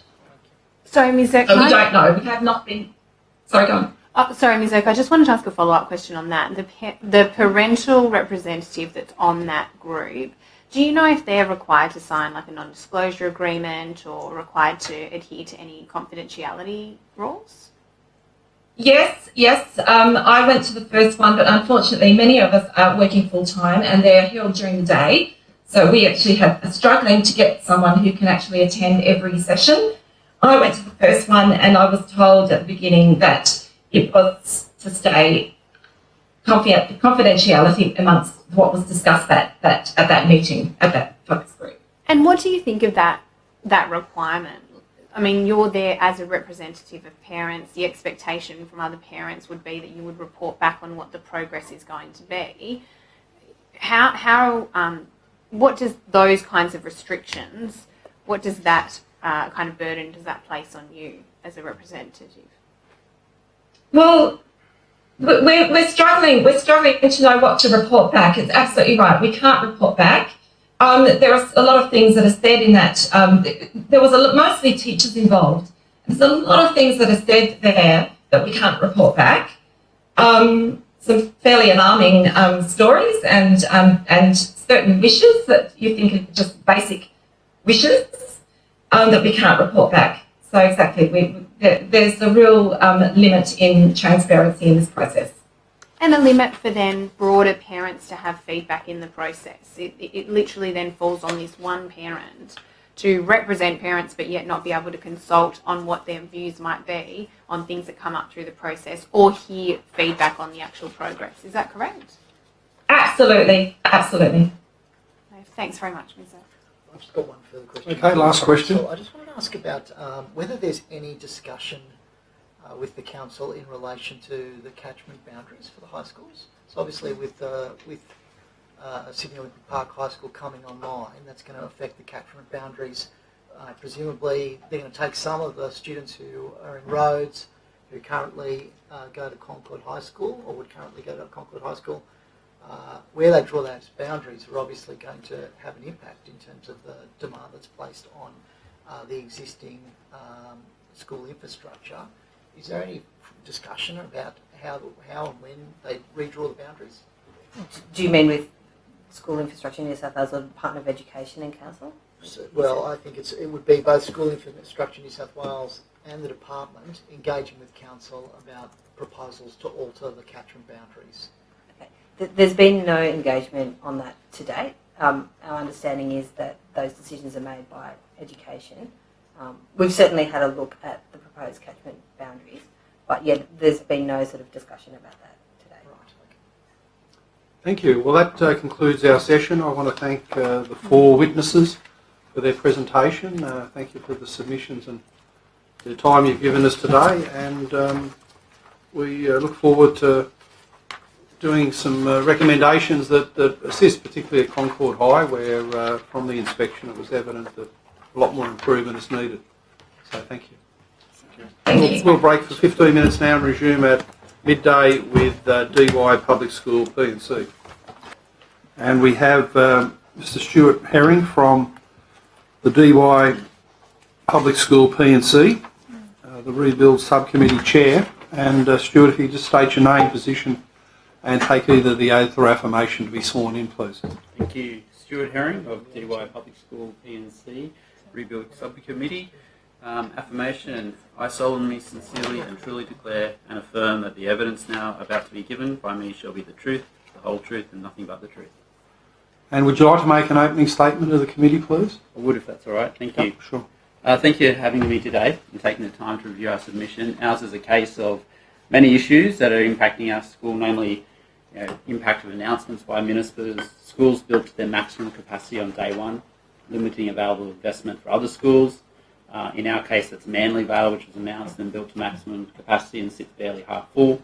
Lack of demographic planning with consideration to the broader socio-economics at play. A lack of appropriate cluster planning to address issues. Ours aligns closely with Exhibit 5 on page 13 of the Auditor General's report. And poor and opaque communications, particularly around the specific reasons for why the school was not approved for a rebuild, even though we meet the school infrastructure eagle eye and filtering criteria. I'd like to raise 2 further points that have become apparent from our experience that we didn't include. The first is where a rebuild does not proceed, there is a gap with no one responsible working with the school and the parents to outline a plan for how the department will address the issues faced by the school in lieu of a rebuild or upgrade. This could be a combination of maintenance investments, boundary changes, one-off investments in pieces of work not normally covered by standard AMU processes, or clarity around timelines for when the situation will be reviewed again. Instead, we're left with nothing, and that lack of engagement and clarity is a key driver of anger and frustration. The second point is the unacceptable burden placed on community organisations, namely the P&C, to respond to the lack of planning and engagement. Only after extensive hours of lobbying and raising awareness have we had some level of traction. We're grateful for the investment we've had, but it's not enough, and every stage feels like an affront and an unacceptable level of responsibility on the P&C. Thank you. Could I just ask, how old is the school? It's got its centenary this year, turning 100. Right, okay. Good even number. And was it the expectation with the promised or foreshadowed rebuild that it would be across the road, across Fisher Road on this site that's available and currently used for some of the outdoor play? Was that going to be the plan of a completely new school built on the other side of the road? The works that were done to investigate options are covered under a confidentiality clause, and so I'm not privy to all the information. However, my understanding from conversations with the principal were that many options were considered, including a split site, but where they had landed on due to issues relating to expense was to rebuild on the current site. Right, so the rebuild proposal never got to the stage of identifying an alternative site. It was something that was put out by your principal in a newsletter as likely to happen. So they had identified to use the current site to rebuild on. Right, okay. The preference was initially to do a full rebuild across both sites. However, I don't believe there's any other schools in New South Wales that are split by a major arterial road such as ours. And the footbridge alone apparently was rumoured to cost $8 million just to get the footbridge. And what are the main problems with the existing site justifying a rebuild? There's a number of issues. The first would be the classrooms, so the education space, making sure they come up to the current standards. So there's probably about 16 classrooms that would be considered inadequate, and then a further 8 demountables on top of that would need to be addressed. Secondly, with the school's growth, since 2014 we've seen a huge growth going from 210 up to 575 currently, and we're now down to a situation that just inadequate play space for proper health and well-being, no natural grass at all, just the one synthetic court, one basketball court. Right. And have you got any of those classrooms you mentioned? Are they 100 years old? Or? I don't know the exact age Right. of some of them. What's their general vintage and design? I know that. Sorry, other than old, but Yeah, if they're not yeah. 100 years old, what period do they come from, and what makes the 16 classrooms inadequate? So I'll take those separately. The first one, there is about 5 or 6 that would be definitely considered heritage listed. I can get back to you with the period later. In terms of what makes them inadequate, the key is lack of breakout spaces. So for where we have learning support, in some instances that has to happen out in the corridor or just out in the open, exposed to others and to the elements. The other one is just size and space, and lack of other things such as storage and wet areas that teachers value. And have they got problems like leaky roofs, malfunctioning floorboards? We certainly had leaky roofs. That has just been rectified through investment in re-roofing the school. We do have issues around the acoustics as well of some of those classrooms, so they have to keep the doors closed to minimise noise issues, and that compounds other issues with lack of air conditioning or anything like that. So then you have hot and stuffy classrooms, or you have loud and noisy classrooms. Right. Yeah, thanks. It's without visiting a school, it's hard to get a picture of the actual issue, so that's very helpful. Other questions, please? Yeah, absolutely. Yeah. Do you want to start? Thanks very much for your time, Mr. Herring, and I note from your initial comments that you can't disclose what actually happened. So were you the parent representative? I was not, and Okay. the person that was sufficiently felt deterred to come forth and be able to speak here today. Well, I feel very sorry for them that they feel that as a representative of parents on that particular working group that they weren't able then to report back to parents. That must have put them in a really difficult situation. I'm sure it did. And so they're obviously as part of that working group as a voice for parents, but by signing a non-disclosure agreement or a confidentiality agreement, they're not then able to report back to the PNC or back to other parents, are they, on what's actually happening? As a result of that, that individual chose not to be in the working group for fear of breaching that confidentiality agreement. So do you think that this is the way that should work, having parent representatives as part of working groups to try and include parents in this planning, but yet the fact that they can't then speak to other parents or they can't then report back on what's going on and seek that ongoing consultation? Do you think that that's an issue in the building process? I think it's good to have parents involved in the building process and that appropriate consultation.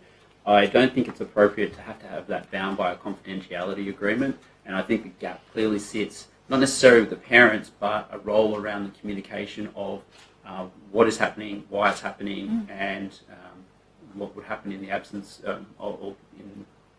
as a result of decisions that are being made. Yeah, absolutely.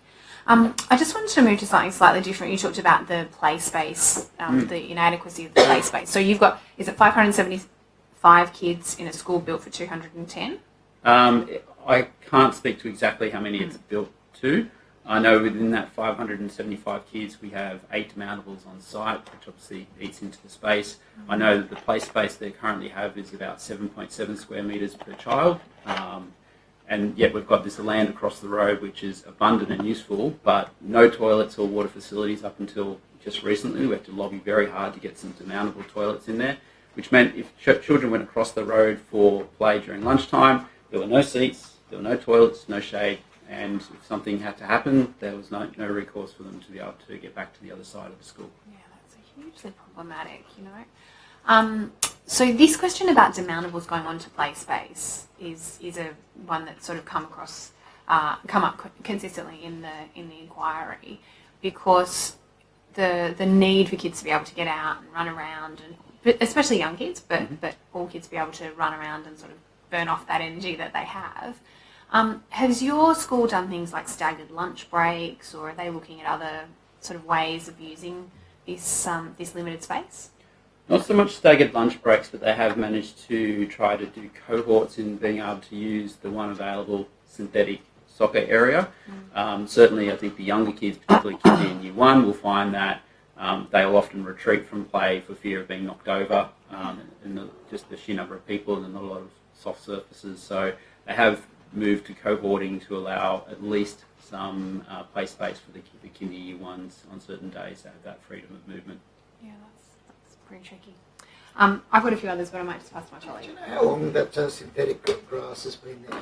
We've heard from, just to give you some context, we've heard from representatives of the department that there's an administrative preference for synthetic because it's, it's available through all weather and it doesn't need to be mowed like this. Yep.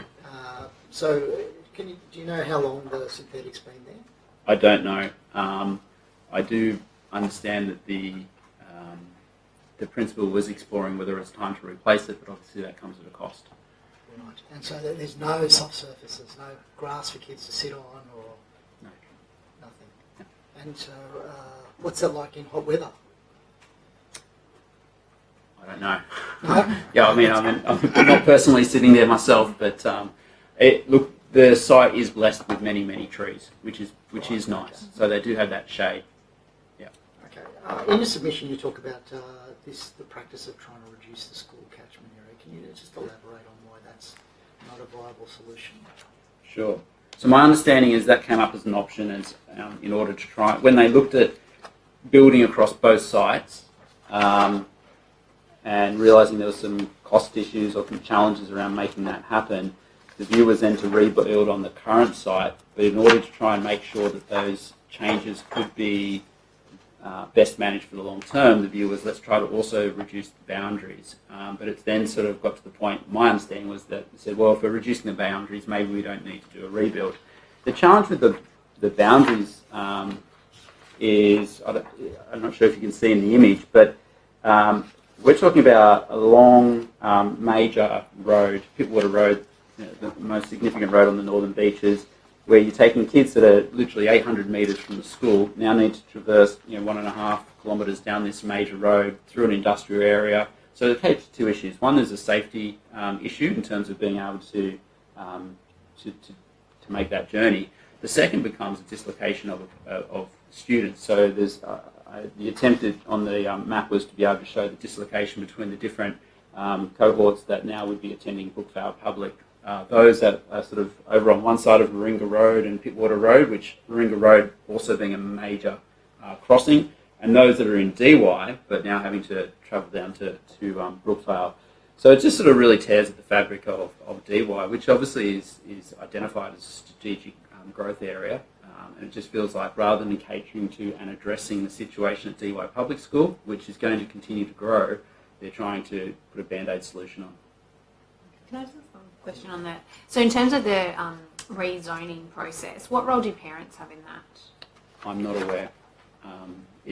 It actually was a decision that came out just as my kids were starting at the school. So ours were, so I was not a part of it. I don't know. I can try to ask and come back to you. If you could just find out whether the parents or whether the PNC was engaged in any way, and what that engagement was and at what stage through the rezoning. So did the department come to the PNC and say, look, we're considering doing this, do you have any feedback, what's the go, or was it just simply a, look, this is what's going to happen? And I know the principal was involved, but I believe that was partly he was trying to help work with the plans around how do we get a rebuild through and viable.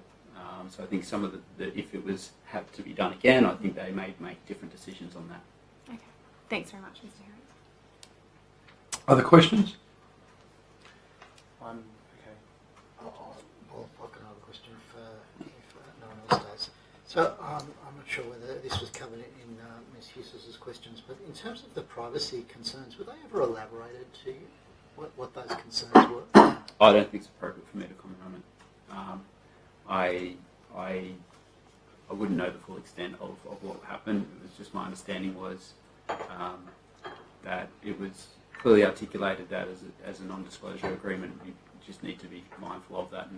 So there was never any explanation given to either you or other members of the PNC as to why non-disclosure was required, whether it was required? No, in fact we asked many times around specific information around why is the school not proceeding for a rebuild? And we continued to get a generic response back without any specifics, which was extremely frustrating. When we asked for further information, it was just all those reports are confidential at this time.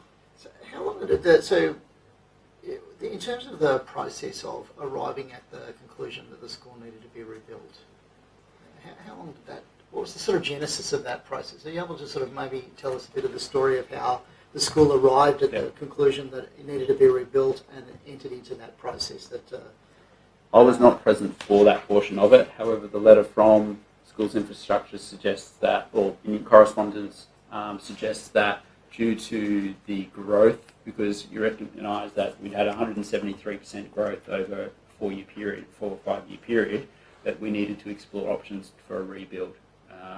How that hadn't been anticipated, I don't know. DY as a strategic centre had obviously seen huge growth and further growth expected, and obviously that goes through the appropriate channels.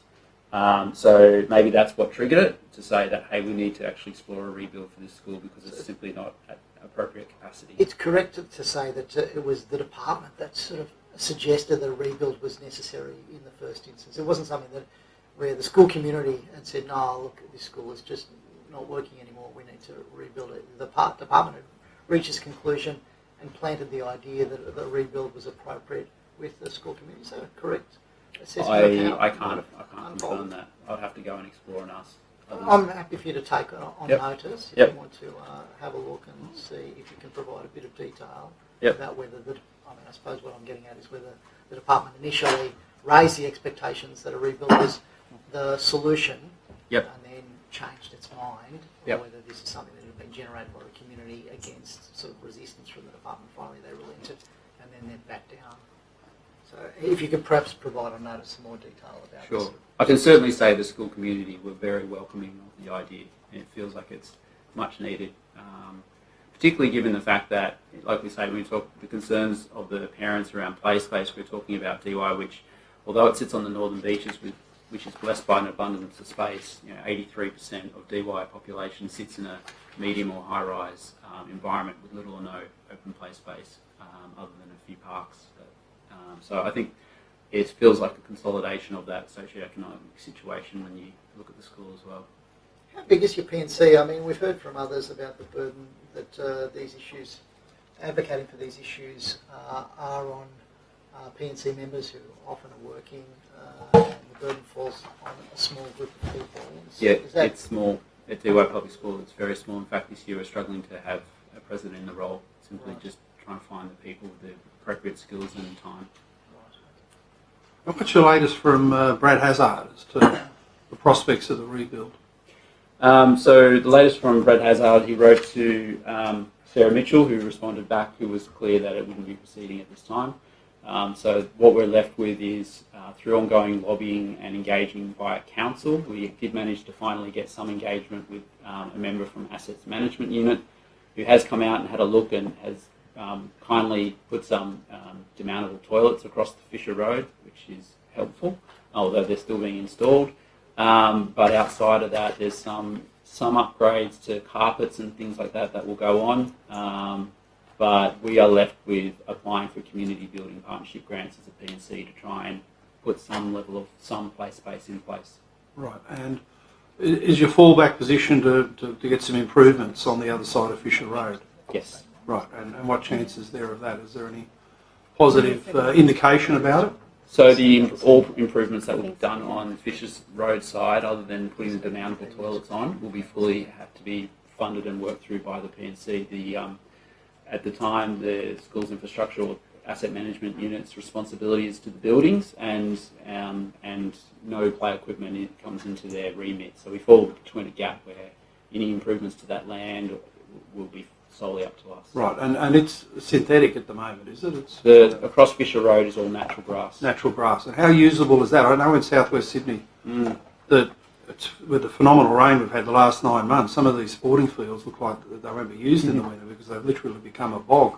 Yeah, there's a few challenges. There is some existing play equipment on it, which is about, my understanding, about 25 years old and is currently considered not play space. So we're hoping that we might be able to get the department's help to demolish that, and so we can at least free up that space. The land itself, does have a number of sinkholes on it that have emerged, and that's partly related to an easement that runs through it. So we're working with council to try and address that, as it's a stormwater easement. But again, that feels like it's all the P&C that's having to drive each of those conversations and drive an outcome. Yeah. Okay, any other questions? If not, thanks for your time, Stuart, and we hope that you get some resolution of these issues as quickly as possible. Thank you. Our committee will be looking at them in terms of our recommendations as well. Thank you. Thanks again. Really appreciate your work that you're doing. Thank you. Thank you. So, Paul, for joining us. I hope you can hear and see okay there with our video link. And for the purposes of the inquiry, if you could please state your name, position, and take either the oath or affirmation to be sworn in. Absolutely, thank you for having me. And I am Paul Clarinar, Advocacy Lead for the Australian Health Promotion Association. And I solemnly, sincerely and truly declare and affirm that the evidence now and about to be given by me shall be the truth, the whole truth and nothing but the truth. Thank you very much, and thanks for your time today and the submission that you gave. You can start with an opening statement if you wish. Sure, okay, I'll just get something up. With the Australian Health Promotion Association, we are concerned with the health of the whole population, and kids are obviously an important part of that, and getting people the right start in life is key to their development later in life. So our submission was specifically about some New South Wales health promotion research looking into the relationship between free play space and physical activity in little children, because we know that sufficient physical activity and physical health has relationship to academic achievement and social and emotional health as well. And so the New South Wales education and the facility standards and guidelines have referred to a sort of a standard rule of thumb of at least 10 metres squared per child in the playground as being the sort of space which is necessary for a school. And the research that was conducted into this recently, led by Sydney Uni, the Prevention Research Collaboration, to look into that relationship between space and physical activity, found that the increased probability of physical activity or sufficient physical activity occurred between 15 and 25 metres squared per student. And that was particularly the case where loose play equipment was available in the playground or in the play area, such as balls and skipping ropes and so on. And so it appears that after 25 metres squared, in other words, when there's more space for kids beyond 25 metres squared per child, it's not so crucial, but above 15 metres squared and up to 25 metres squared seems to be a threshold where that will give a child sufficient opportunities for physical activity on a day-to-day basis.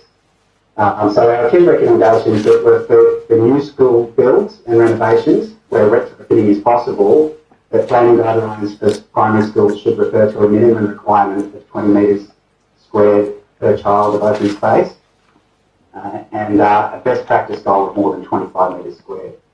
And along with that, in existing schools where renovations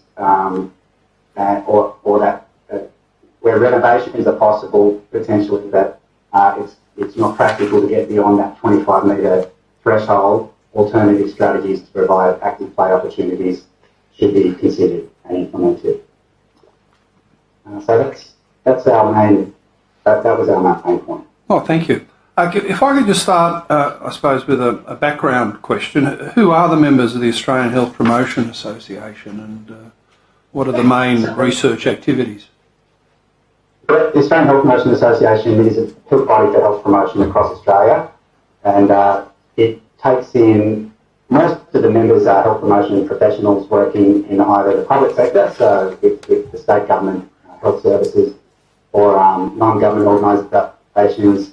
Some work among councils, like local government, and different areas along those lines. But the primary goal of the Health Promotion Association is to, one, advocate for the profession, to make sure the profession stays strong, well-funded and organised, and with an ultimate goal of improving the overall health of the Australian population, with a particular focus on ensuring vulnerable communities and people who have less opportunity to be healthy in their day-to-day lives can be so.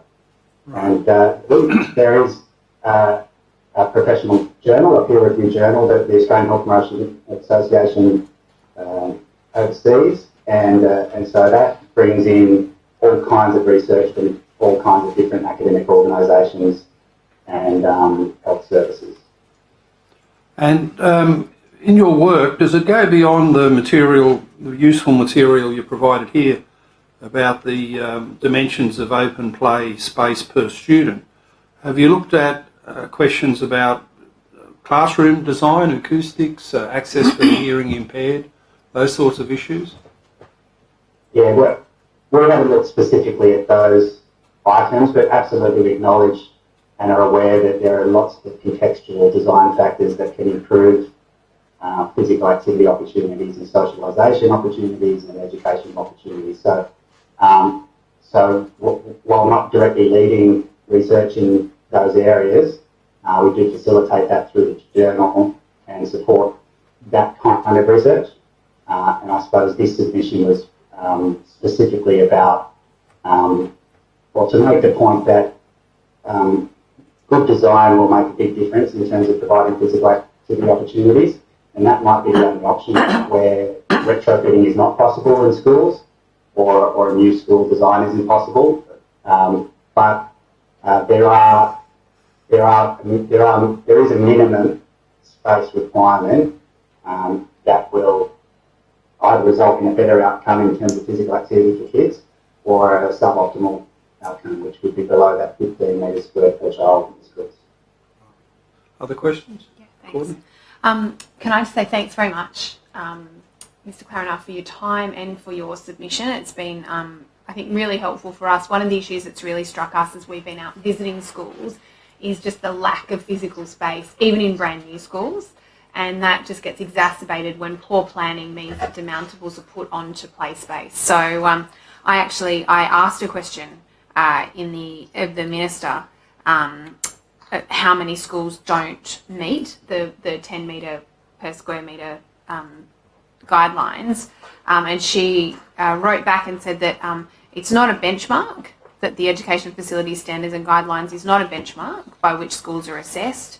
And I asked her which schools don't meet that. We've got a high school in Parramatta where we have 1.14 square metres per student of play space. What's your opinion? There are 39 schools who don't meet the 10 square metres per child benchmark. We've got one that's literally got 1 square metre. What's your opinion on New South Wales schools that are cramming kids in like this? Well, the research we've referred to is specifically about primary schools, so we haven't actually looked at high schools. And part of the reason for that was that most high schools actually don't have such a space problem. On the surface, 1 metre square per child sounds insufficient. I mean, I think that would be a reaction from anybody hearing those kinds of numbers. We didn't specifically look at high schools, but I suppose it goes back to our point though, that there does seem to be a threshold whereby you can have insufficient space. So regardless of the quality of the alternative designs and the practices of scheduling recess and sports times in such a way that you stagger the start times and things like that, where different classes have different opportunities at different times to get their physical activity. With a number like 1 metre square per child, you would imagine that would have to be suboptimal and not give kids enough opportunity of physical activity. So on one of our visits to the number of different schools that we visited, we actually heard from the principal that it's starting to have behaviour implications for the kids. And I reflected to her, I've got a very active 5-year-old son who definitely needs to get out and run around. said, what's the implications for behaviour in the classroom for children? And she explained that there's implications in the classroom if they don't actually run around, but also if there's not enough space, the kids are literally running into each other on the play space. So, from a health outcomes perspective, what insight can you give us into what can we expect their learning outcomes to be if they're not having enough space to run around in and burn off that energy? Yeah, so there's overwhelming evidence that physical activity is linked with mental health benefits, mood, social benefits, academic improvement. So I don't think that's in dispute at all. And so it follows, or logically, insufficient physical activity opportunities or space will result in insufficient academic outcomes, as well as greater incidental opportunity for conflict because of insufficient space. And there is some design evidence suggesting that flat space should be carved out so that we have sort of clear divisions around what this space is meant for and what that space is meant for, so that there's less confusion and therefore conflict among children. So, yeah, I think that's pretty beyond dispute in terms of the benefits of providing the physical activity opportunities relating to academics and social and mental health. Oh, thanks very much for that. And I just have one final question, which is, I appreciate that your research was focused on primary school aged children. We have been told, or we have heard that some standard designs of high schools now are actually progressing without a high school oval. What would your opinion be about schools that don't have a high school oval, or that don't have an oval? I think there's obviously a lot of real world factors at play, and so every school and every location has its own issues. So a high school oval logically is likely to be of benefit. Having said that, our research did find that if you provide space but don't put things in it, like things to play with, it's less likely to be utilised. So it's not just the space, it's actually absolutely what's there and what and the design incorporated. So high school ovals, and that's part of the reason we didn't, in the first place, focus on high schools, is because many of them do have the oval, and that automatically increases your square metres per child quite a bit, and that it's the differences between schools are less relevant because you're not comparing apples and apples necessarily. So with all of the things being equal, a high school oval is going to be a positive thing for high school kids' physical activity and that opportunity. But there are a whole lot of contextual factors as well that can blur the lines a little bit about. You wouldn't necessarily say a high school without an oval, with a whole lot of other spaces and opportunities for physical activity, is going to be a negative thing. But all else being equal, it probably makes it a bit more difficult to achieve the physical activity outcomes that we're after. Yeah, and I mean, as our chair remarked at the time, it certainly means that you can't have it makes it really difficult to have a cricket team or a soccer team or have a game of footy if you don't have that kind of space and allow then students at lunchtime to have training or the like, or an informal game if it might be. Absolutely. No, thanks very much. Really appreciate your testimony. No problem. I might just ask, I've just got two questions. The first one, I just wanted an elaboration of the type of professionals who are in your association. It wasn't really clear who your organisation represents in a professional capacity. What kind of professions are we talking about? Well, health promotion practitioners can come from a diverse range of academic qualifications.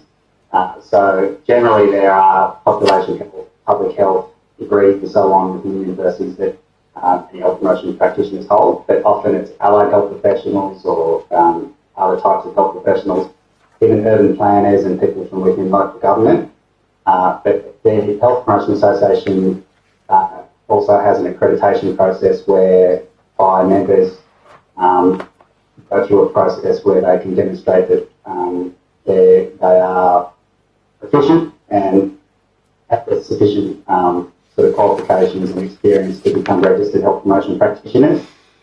So yeah, health promotion officers or health promotion professionals are it's a diverse range of because we're talking about improving people's lives over their life course in all sorts of settings. The individual expertise can vary quite a lot, and all the specialities can vary quite a lot, from urban planning to traffic design to primary school activities and physical activity, building to curriculum, to working with disadvantaged communities, and there's sort of expertise involved there. So it is definitely a large church of health professionals that join health promotion. Right. Can I ask, so in the previous session, there was an observation made by one of the witnesses about the mental health impacts of the lack of space and the high enrolment numbers. I wonder whether you could provide on notice, or if you're able to today, some information about the types of other design features that might actually help to address the mental health issue in schools? Yeah, I think we do have there is a companion document that goes with that research, like just a one pager which just has some examples of what schools have done when space isn't available to sort of provide those physical activity opportunities in sort of more flexible and less outside the square kind of ways. I can certainly provide that on notice. But the types of things include sort of what I talked about before, into there could be practices like staggering your play times and so on, so that you don't have all kids in the school playing at the same time. Provision of shade, provision of equipment in play areas is important. Defining spaces is important. Also, there's a lot of more taking advantage of multi-storey designs where you can have play areas on top of buildings or undercover areas where kids can provide or achieve their physical activity. And so, yeah, so as a sort of a broad kind of list of things, they're the types of things that different schools are taking advantage of and can be used. But going back to the original point of the submission, it was that those things are absolutely going to make a difference, but you do need a minimum amount of space. There does seem to be a minimum amount of space required to get the health benefits of physical activity. Is there any evidence around trees and gardens? I mean, we went to one site that I could barely see a single tree on the site. It was all hard surfaces. What's the evidentiary base around the impact of those kind of natural environment elements that need to be built into the planning for schools? Yeah, well, with the recognition that the planetary health and environmental sustainability is important, there's been a lot more research into the connection between human health and environmental health. And green spaces that have shade, that have soft surfaces, that have foliage and so on that can be touched as well as smelt and seen, all of those things have really big physical activity benefits because it gets people outside, socialisation because people are in a more comfortable space to interact with each other, and then mental health and internal mental health benefits. The connecting with nature it's a historical thing through the ages where the benefits have been known, and there's a lot of research now quantifying those types of benefits in terms of mental health. Yeah. Is there any evidence in relation to grass versus sort of artificial grass in terms of the types of play and types of behaviour that occur on the different surfaces? I'm sure there is. I can't. Is that something you could have a look at on notice? Yeah, I think it would be quite easy to find some of the research relating to that. Absolutely. Thank you, Mr. Chair. Thanks, Mr. Clarinar, for your evidence. Scott Farlow here from the government. Interested that you talked about the rooftop play areas as well as a way to use space. And I know one school that I visited, Homebush West Public School, is one that is in a constrained site, and we heard evidence this morning from City of Canada Bay Council, and you're talking about areas there where you can't, unfortunately, have large footprints, so you've got to make the most of the space. Are there any other things that you've seen or that people would advocate that you think could be utilised better as well, apart from sort of that rooftop play area in those constrained sites? Yeah, so I suppose to expand on some of the examples I gave earlier, things like designing playgrounds that are easy to supervise with clear sight lines is important. So the supervision and behaviour is easily monitored. Line markings on schools are important, and playgrounds, just simple things like handball courts and hopscotch and so on, they also are known to generate physical activity. Providing access to other spaces that wouldn't traditionally be used for physical activity during lunch, for example, like school halls and so on. So we talked about rooftops, but there's other options there. And then in terms of practices, there's obviously the loose play equipment that is part of this discovered with research is very important. All weather play areas, so making sure that you've got covered areas so when it rains, and we've experienced a lot of that lately, and I'm sure schools are finding the importance of all weather play areas at the moment. And then other things is just actually working within the curriculum to build capacity in students to lead their own activities, whether it be buddy systems or mentors or selecting sports captains to drive activities and so on. And then obviously collaboration with neighbours and local council and so on to potentially use the adjacent space around schools where schools can safely take advantage of the space that's not necessarily on the school grounds but is nearby or next door. Those sorts of things. They're the sorts of things in the companion document which I'll provide a notice, which is alternative strategies. No, thank you. And look, I guess school design is important in this sense as well, and we're looking at a lot of areas with constrained footprints. So, for instance, with Canada Bay Council, we heard this morning about Victoria Avenue Public School, which is co-located effectively with, I think it's Central Park next to it, where the school can sort of spill out and use that community facility. I know years ago I chaired a committee into childhood overweight and obesity, and one of our recommendations out of that was being able to actually open up school space for use as well. And when school design came, that effectively rather than ovals being centred in the middle of the school, that you could lock them off effectively and have them as versatile space for the community as well, which I think could address some of those challenges. Just interested as well in terms of that 20 to 25 square metres per child that is the sort of ideal that you've outlined in your submission. What do you find in sort of the gradient? How do you come to that figure in particular as being sort of the prime effectiveness for students?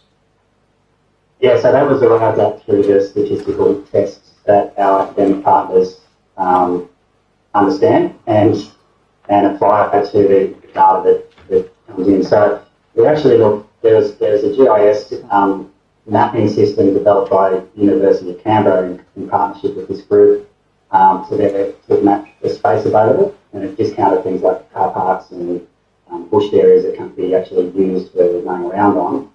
And then that was sort of cross-referenced with the SPANS data, which is the School's Physical Activity and Nutrition Survey, which provides the physical activity, self-reported physical activity levels on a school-by-school basis.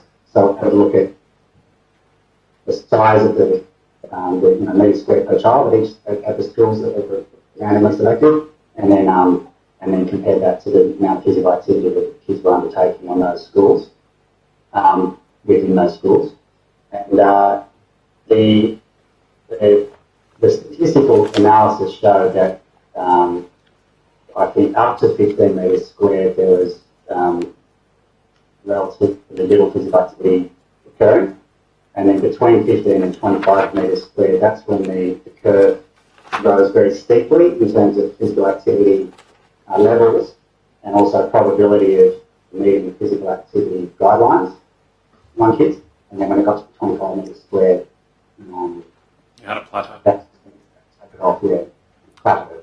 And effectively, I imagine that sort of changes the nature of what children can do. So you can, when you're at that 25 metre squared, you can play a game of football on an oval sort of thing, compared to if you're stuck under that figure, you're maybe playing handball or that, and that's what your choices are limited to at lunchtime or the like. And I think that's a perfect assumption that the research didn't couldn't get into that sort of more granular sort of looking at what the actual activities kids were doing, but that would be a fair assumption that that's what's happening. Okay. Thanks very much, Mr. Clarinet. You're welcome. Other questions? If not, that brings us to the conclusion of that session then. Mr. Clarinet, thanks for your time and contribution. It's much valued indeed. You're welcome. Thanks for having me. Take the oath or affirmation. Thanks to be sworn in. Yep, so Laura Staley, New South Wales State Council of the Isolated Children's and Parents Association. I'll do the affirmation. I solemnly, sincerely and truly declare and affirm that the evidence now about to be given by me shall be the truth, the whole truth and nothing but the truth. Thanks, Laura. And would you like to start with an opening statement? We've got your submission, which was very good, but it's available to you to also say a few things just at the beginning of your evidence. Yep. I've just written a little something so I stay on track. Sure. Hello, thank you for inviting the Isolated Children's and Parents Association of New South Wales to be a part of this review. ICPA New South Wales is a voluntary not-for-profit advocacy group that believes all students, irrespective of where they live, are entitled to equitable access to education. We have just celebrated 50 years of ICPA. We have 722 member families which are located across regional and remote New South Wales. On State Council, we have several areas or portfolios, as we call them, that we advocate for, including allowances, communications, distance education, early childhood, rural schools, travel, tertiary, special needs, and health and wellbeing. We hold an annual conference where our members bring their issues. These are then discussed and voted upon by our members. Once passed, these issues form the basis of our advocacy. I live in Western New South Wales on a sheep station with my husband and 3 children. My children are currently completing their primary school via distance education, and I hold the distance education and early childhood portfolios on State Council. Thank you. Thanks very much. Could I just start by asking for some extra detail about the School of the Air, Broken Hill? How many students would be there Yep. at any one time at maximum numbers? And when you say transportable buildings, what, it's mostly a demountable type site, is it? Yes, so there's 2 classrooms at the back and then the rest of the building. So there's 2 buildings at the back, which is 2 classrooms.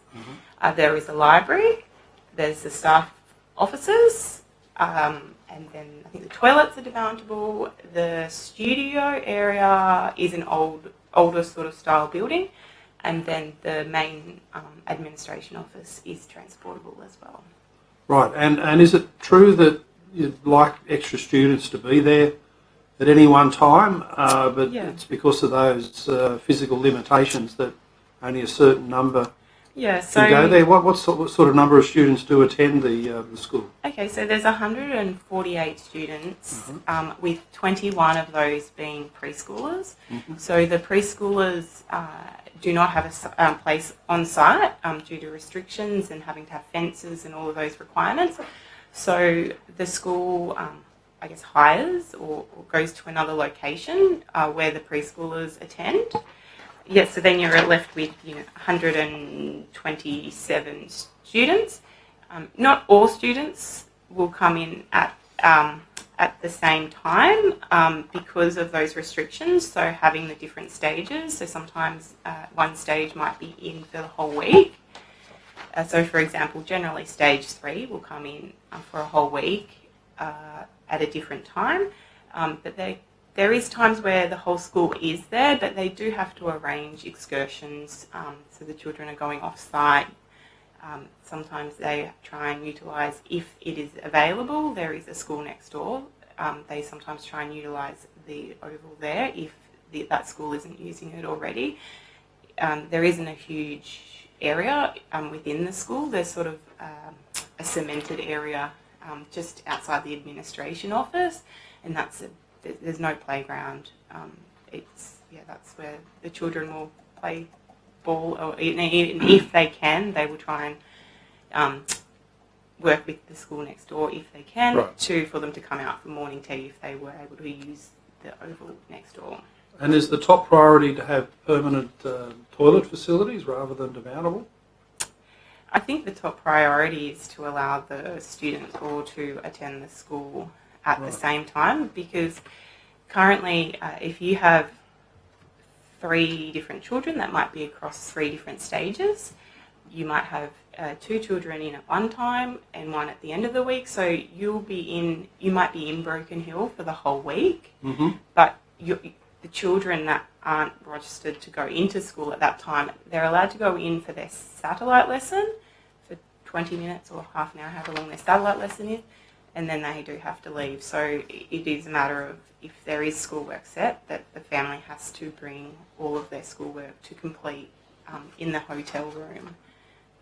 Yes, or some families are doing 2 trips. They're taking their children home 200 k's, coming back, maybe even doing a swap over and bringing the next lot of children. So it is quite a financial burden. These parents don't complain, because at the end of the day they want their children to have the best access to education and best opportunities.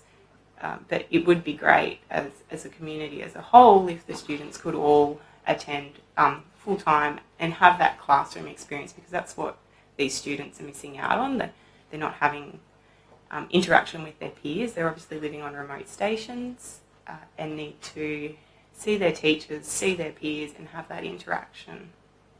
So it's a question of convenience then for the families, but also a collegiate issue of getting the whole school together. Yeah, and I think educationally as well, it's really important that the students do have these in-person interactions with their teachers. They're often at home with maybe a supervisor or a mother that is not a trained teacher. So, having this time with their teacher that is trained is so vital for their development, for their social and mental well-being. It's really important for the students to be at school together. And is there any indication from the Minister or the Government that these improvements are possible?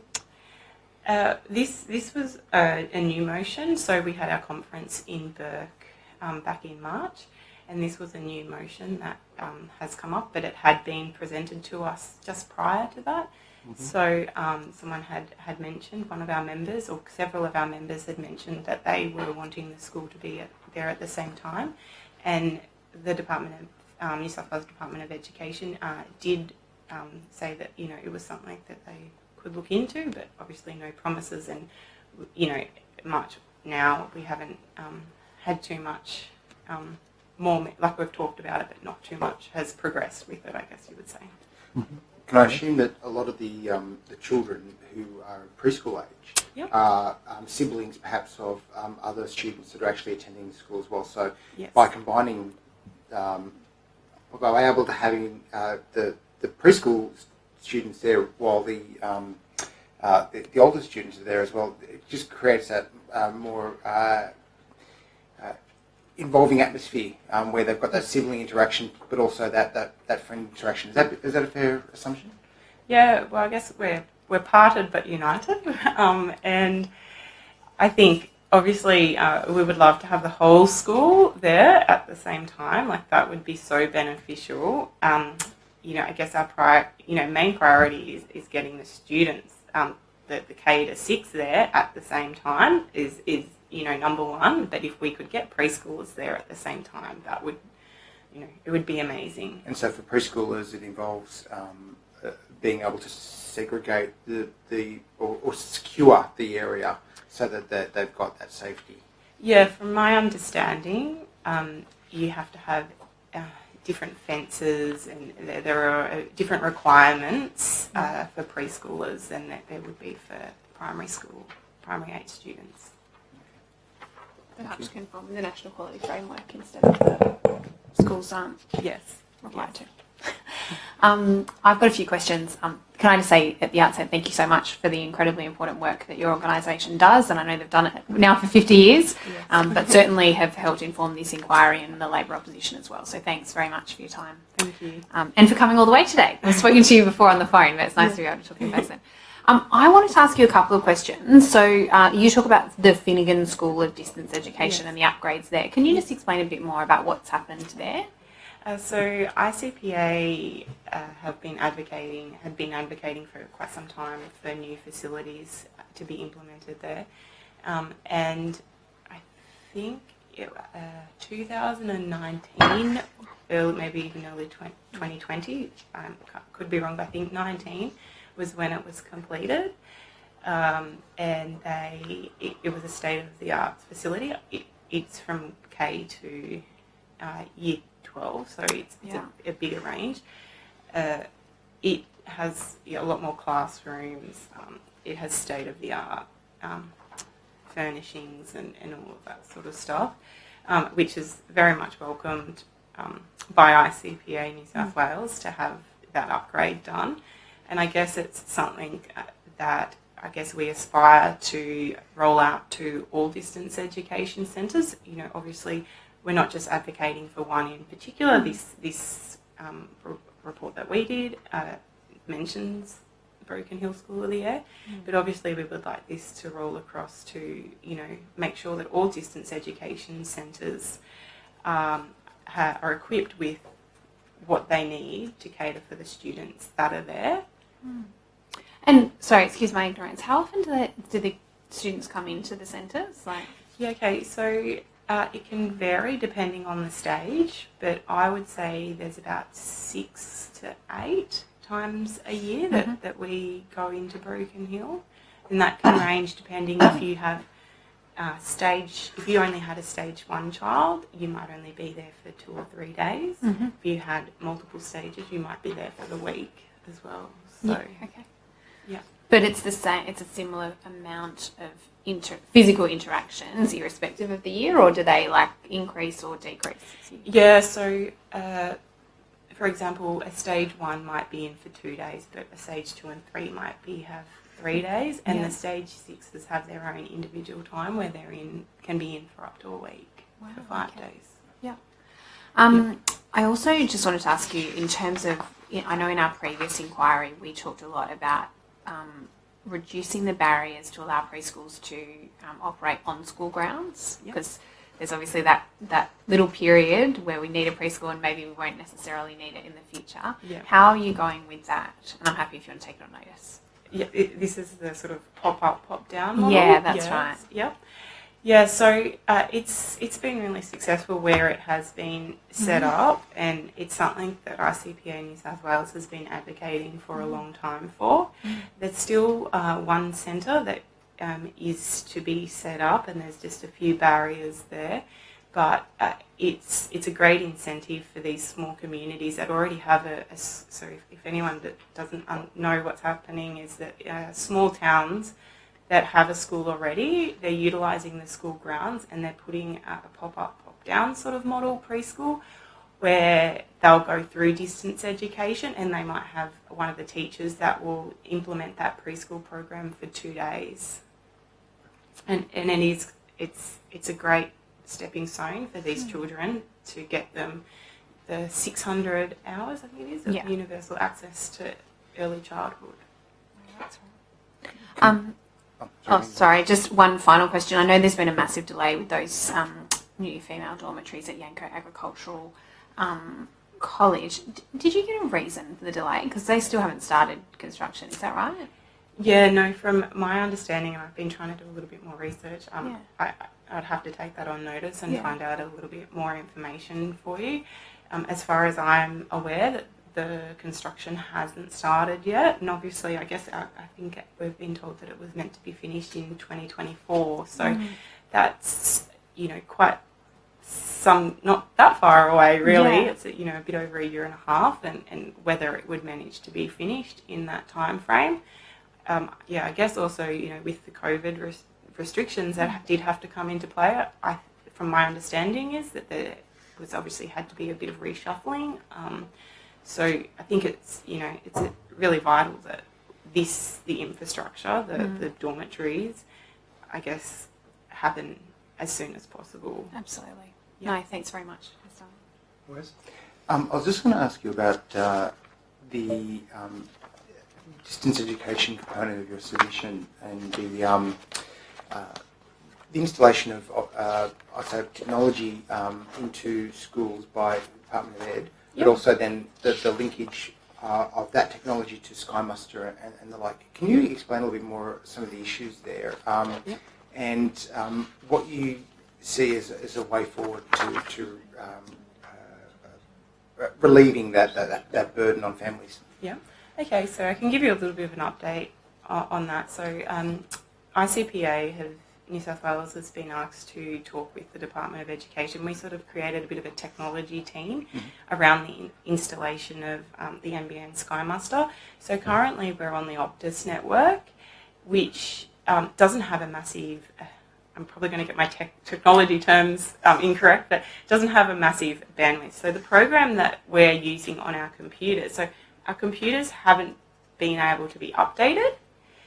They haven't been able to be updated because of the internet that we're using. So, which means the programs are unable to be updated as well.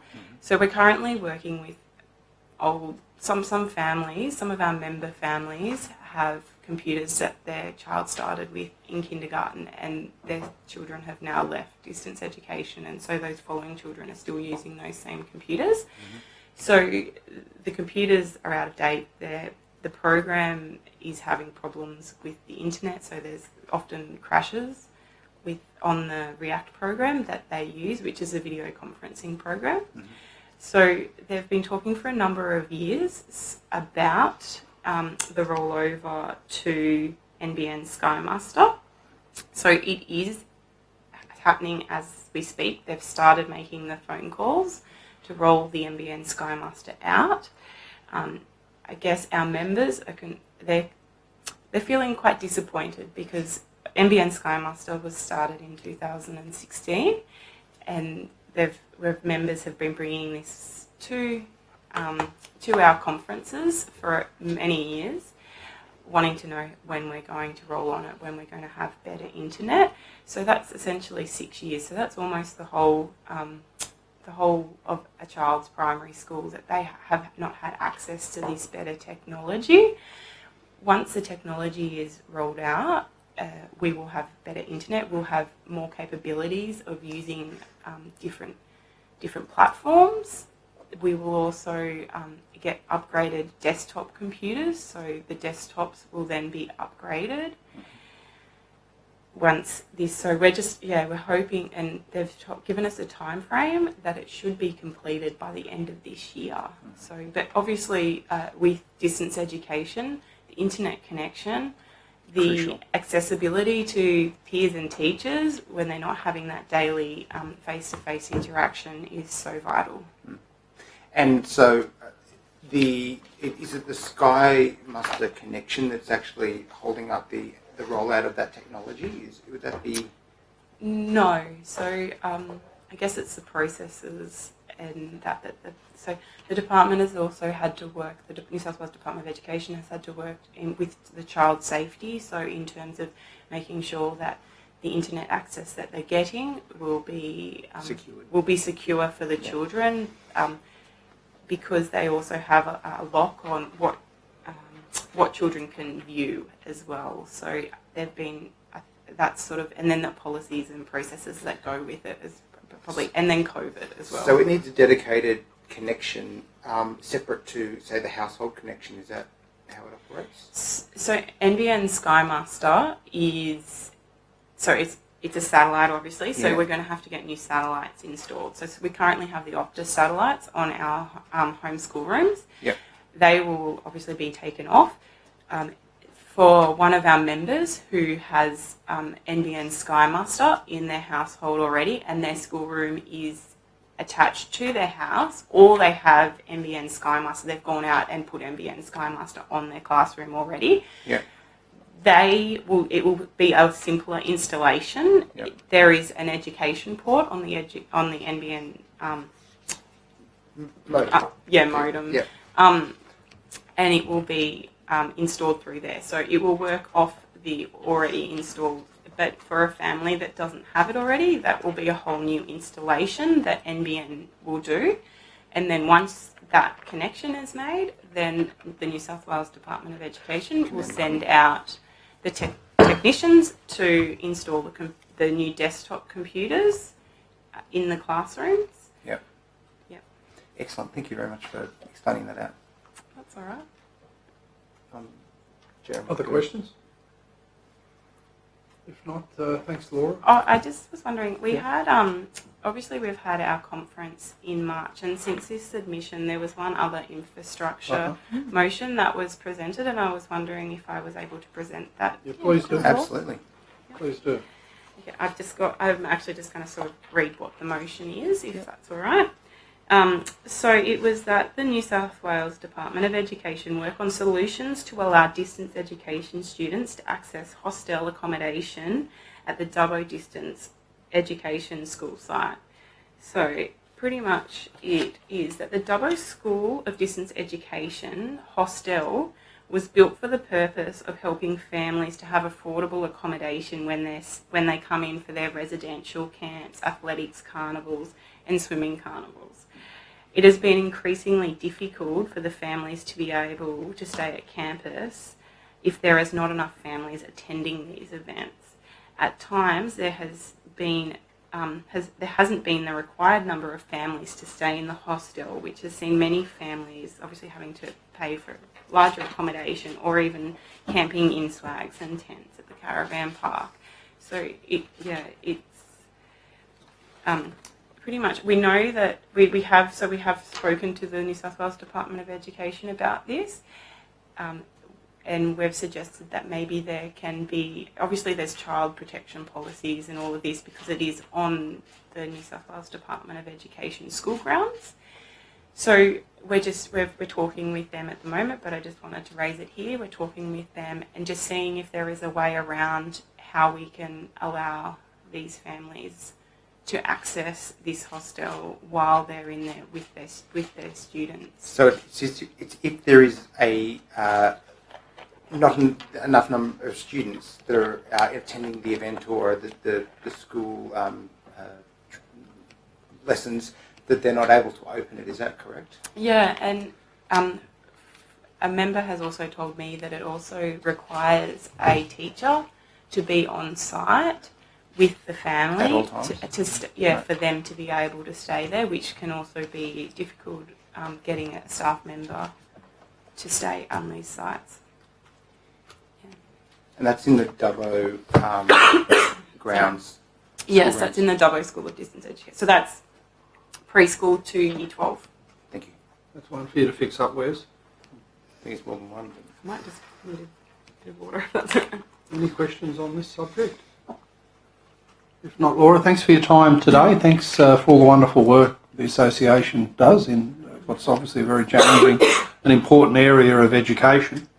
And we look forward to our ongoing collaboration with you and trying to help out where we can. Thank you. And thank you very much for inviting us. Thank you. Kim Johnson and Matt Berger for joining us from the Department of Planning and Environment. And if I could ask Dr. Johnson and then Mr. Berger if you could swear yourself in, please. Thanks for your time today, but if you could swear yourself in by stating your name, position, and then taking either the oath or the affirmation. Dr. Johnson. Like Kim Johnstone, the Acting Director of the Economics, Population and Land Use Forecasting Team with the Department of Planning and Environment. I solemnly, sincerely and truly declare and affirm that the evidence now about to be given by me shall be the truth, the whole truth and nothing but the truth. Thank you. Mr. Berger. I'm Matt Berger, Manager Population Insights in the New South Wales Department of Planning and Environment. I solemnly, sincerely and truly declare and affirm that the evidence now about to be given by me shall be the truth, the whole truth and nothing but the truth. Thank you very much. And would either of you like to make an opening statement to the committee, or which is available to you? Oh, okay. Thank you, Dr. Johnson. So, my colleague Matt Berger and myself are here today, as we've said, from the Economics, Population and Land Use Forecasting Team within the New South Wales Department of Planning and Environment, with our experience particularly focused on development of the New South Wales population projections. The Department of Planning and Environment prepares the population projections out for 20 years, and these are the New South Wales common planning assumptions that are used by Schools Infrastructure New South Wales to do their planning and delivery of school infrastructure. The New South Wales population projections are currently updated twice in every 5-year census cycle, and the population projection data provided to School Infrastructure New South Wales address potential demand for students driven by 2 key demographic drivers: births, numbers of babies born, and migration, and that includes both domestic within Australia and international. Population projections themselves are the result of assumptions about migration levels and the age profile of those people who move in and out of the state, as well as within New South Wales, birth rates, so the age that women have babies, and death rates of those age profiles. The New South Wales population projections that we prepare are based on a multi-regional model that is both top-down, that is New South Wales is a constraint for the assumptions and the population projection outputs, and bottom-up, we apply assumptions at a local level taking into account local factors. Previous projections prepared by the Department of Planning have been based on local government area boundaries, which have been quite large. But new population projections that we have worked on have been developed based on statistical area 2 boundaries. This is a boundary from the Australian Bureau of Statistics. It's much smaller than local government areas. You could think of it as akin to suburbs, although it is different from official suburb boundaries. As I've said, assumptions for the population projections are the key driver of outputs, and we develop these in consultation across New South Wales government agencies, in consultation with local governments, as well as demographic experts from around the country. And all of the assumptions that we used are approved by the New South Wales Common Planning Assumptions Group. We also use data on current and future housing supply to inform the distribution of the projected population, so we can ensure greenfield and infill sites are populated. We use something called the housing unit method. This is an approach used in other metropolitan cities such as Melbourne and London. The department also provides to school infrastructure data on the Sydney housing supply forecast. This is a forecast updated annually in consultation with local governments and industry, as well as data that we've got access to.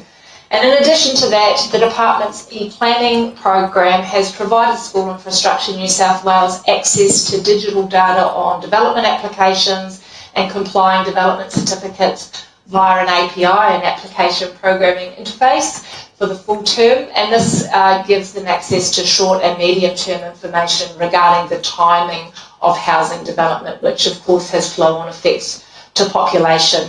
I just close in saying that the department works closely with School Infrastructure New South Wales to provide them with the data that we're responsible for in a timely way, and in turn School Infrastructure provides feedback to our models through endorsement of our assumptions and suggestions for improvements to our model outputs, which is what we're working on a continuous basis. Thank you. Thanks very much. If I could just start by drilling down into something you mentioned there, that in providing data and forecasts to School Infrastructure New South Wales, you mentioned, Dr. Johnson, is it a change that's been made from broad brush LGA type data down to what you described as statistical area boundaries, the equivalent of suburbs? When was that change made, and isn't that just the logical unit for school planning? Schools are suburban much more than based on LGAs. So this is a change that has happened between the last release of projections in 2019 and the current release, which we have just completed and sent through Cabinet. We're just waiting for public release. They've already been provided to school infrastructure. Certainly this is a change that has been advocated for some time, and with the development of the SA2 boundaries by ABS, we've now had the data to be able to do that. I might hand over to my colleague Matt Berger, who's been involved in this change process. He might want to talk a bit more about this. Thank you. Mr. Berger. Thanks, Kim. Thanks, Chair. Kim's correct. We used to use local government area boundaries. We moved to the SA2s, which are like 15,000 people around, 15,000 people. And we've done that for a couple of reasons. The first reason is it's the demand from users like health and education and transport for more granular data has been increasing for the last, well, it's always increasing. Secondly, what we've been able to do is that the ABS, Australian Bureau of Statistics, have developed a series of internal and overseas migration estimates they now publish at the this SA2 level, so that we're now taking advantage of data that was not previously available.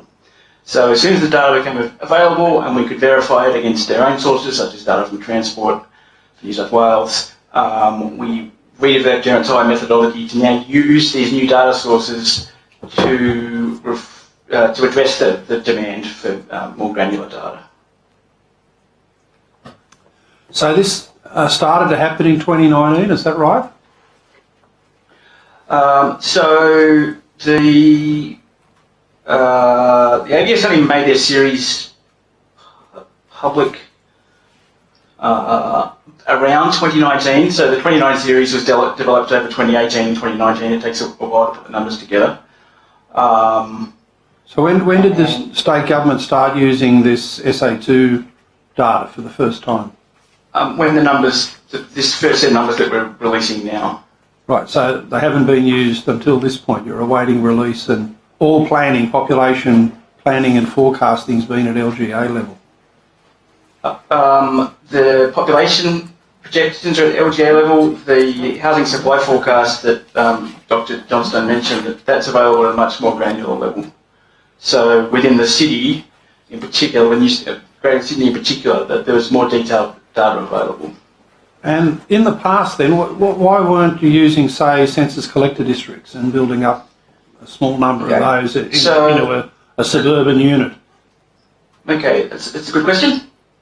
Okay, so in the absence of this ABS data that measures the net flows between these SA2s, between these suburb type units, the other data that we had been using was a question from the census, where were you, the question in the census every 5 years, where were you 5 years ago and where were you 1 year ago?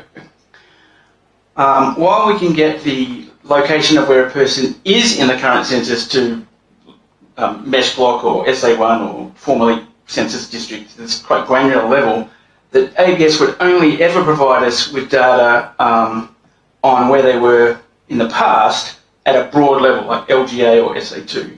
So we don't have any migration flow data between CDs or between meth blocks. We can't model the data at that level. And there's a range of other concerns around how accurate the data is, how other components, how accurate death statistics are, how accurate births are, how accurate the population measures are at that level as well. Right. What's the accuracy problem with birth and death data? Okay. Do you think we're missing a large number of people who've been born in New South Wales at the registry, or those that have died? Okay, so when we're using the data that feeds into our process, we use data from the ABS, which has come via the registry, but we also use, and this is more important for us, we use data from the perinatal data collections. So this is a survey that's run for new mothers, like within a day of the baby being born. And that's run by the New South Wales Department of Health as well as the Departments of Health of the other states and territories. And this is really important because ABS data, for example, records where a baby was born. We're more interested in where the mother and therefore the baby will normally live. And so we use this data from the perinatal collections. Now, some of that data, most of it is right down to an SA2 level. Some of the data captured in the hospital is at a much broader level. So it might just say Northern Sydney, or it might just say Sydney, or it might just be a postcode. And so we need to do some modelling there, looking at some other data sources to apportion that out. So the level of detail at which the health agencies provide the data back to us, and which they're confident about, shapes and constrains the level at which we produce estimates. Right. And what about the use of local government housing target and development consent information? It seems to me that if you were aggregating census collector districts, you had your perinatal data, your death statistics, plus from local government authorities, their actual on-ground housing data, you'd have a pretty good handle on what's going to happen over a 5-year period, wouldn't you? So that's a really good point. And because of that point, that's why we use the Sydney Housing Supply Forecast, which incorporates all those types of measures for the Greater Sydney area. That we don't have a detailed type measure for outside the Greater Metropolitan Area. And there's another consideration we have to have. It's not just the completed dwellings. We care about dwellings that have disappeared as well. So we need net completions. And we're also concerned with how many of the dwellings are vacant, and the ones that are not vacant, what's the number of people in each of the dwellings. And those two descriptors can vary quite a lot in different parts of the state. And they change over time as well. Right, and in the data you've provided to School Infrastructure New South Wales over the years, is there a feedback loop? For instance, would the School Infrastructure come back and say, look, we've had this major calamity at Oran Park where the school had 40 or 50 demountables and the population projections were all wrong for what sort of school so it was being built. So is there a feedback loop where errors are learnt from and the cause of those errors is identified? There is, and because of this, as we get to smaller areas, the likelihood of an error being, relative error being greater, we work closely with education and with transport and with health and with the Greater Sydney Commission and so forth. We seek feedback on the assumptions. Do we think this fertility rate is right for this area, for example? And we seek, and do we think that migration pattern is right for this area? And we also include those agencies in our governance groups. So we have a technical group for officer level like myself, where we talk about all the details and all the mathematics under it, and we include the equivalent of some school infrastructure there. We have broader governance groups where we include the director level type approach, where officers where we're signing off the broad assumptions. And these two groups and representatives from these groups, you get the feedback about is this growing faster than we expect? Did we miss something here? Why does this look different from the ABS data? And we have those conversations. Well, we have those all the time. That's part of our daily. And can I also just say, I think that the relationship between planning and school infrastructure has been evolving, and it's probably the strongest that it's ever been. Certainly, the development of the SA2 model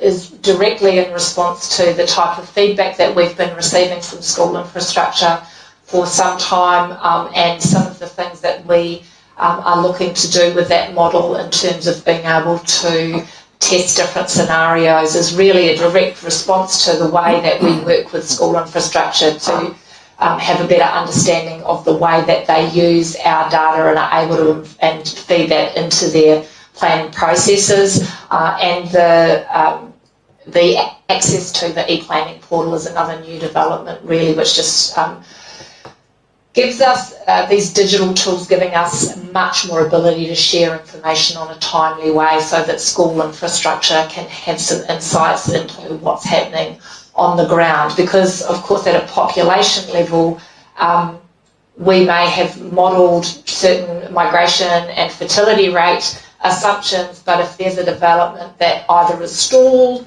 or accelerates much more fastly because of market factors, with access to that e-planning data, they can now make an assessment about how that might be accelerating. So often what we find that is the projection is generally okay out to 20 years. There's greater margin of error the further you go and the smaller the geography, and some of the timing that can affect that. And really the impact of COVID has seen that where we're still growing, but it's going to be a little bit slower, for example, than we may have previously projected in 2019.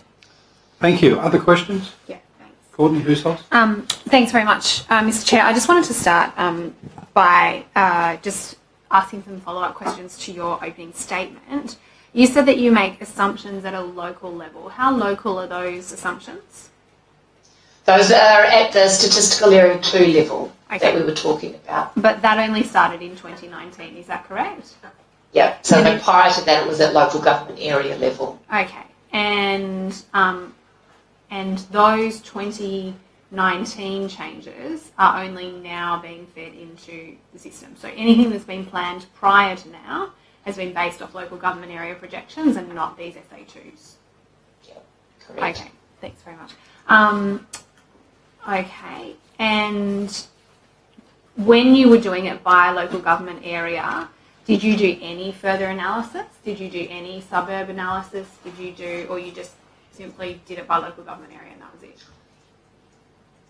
So when we do the local government area projections, what we produce with them is an age and sex breakdown, so we can see how the population ages over time, which is important for both children and potential new mothers in this case.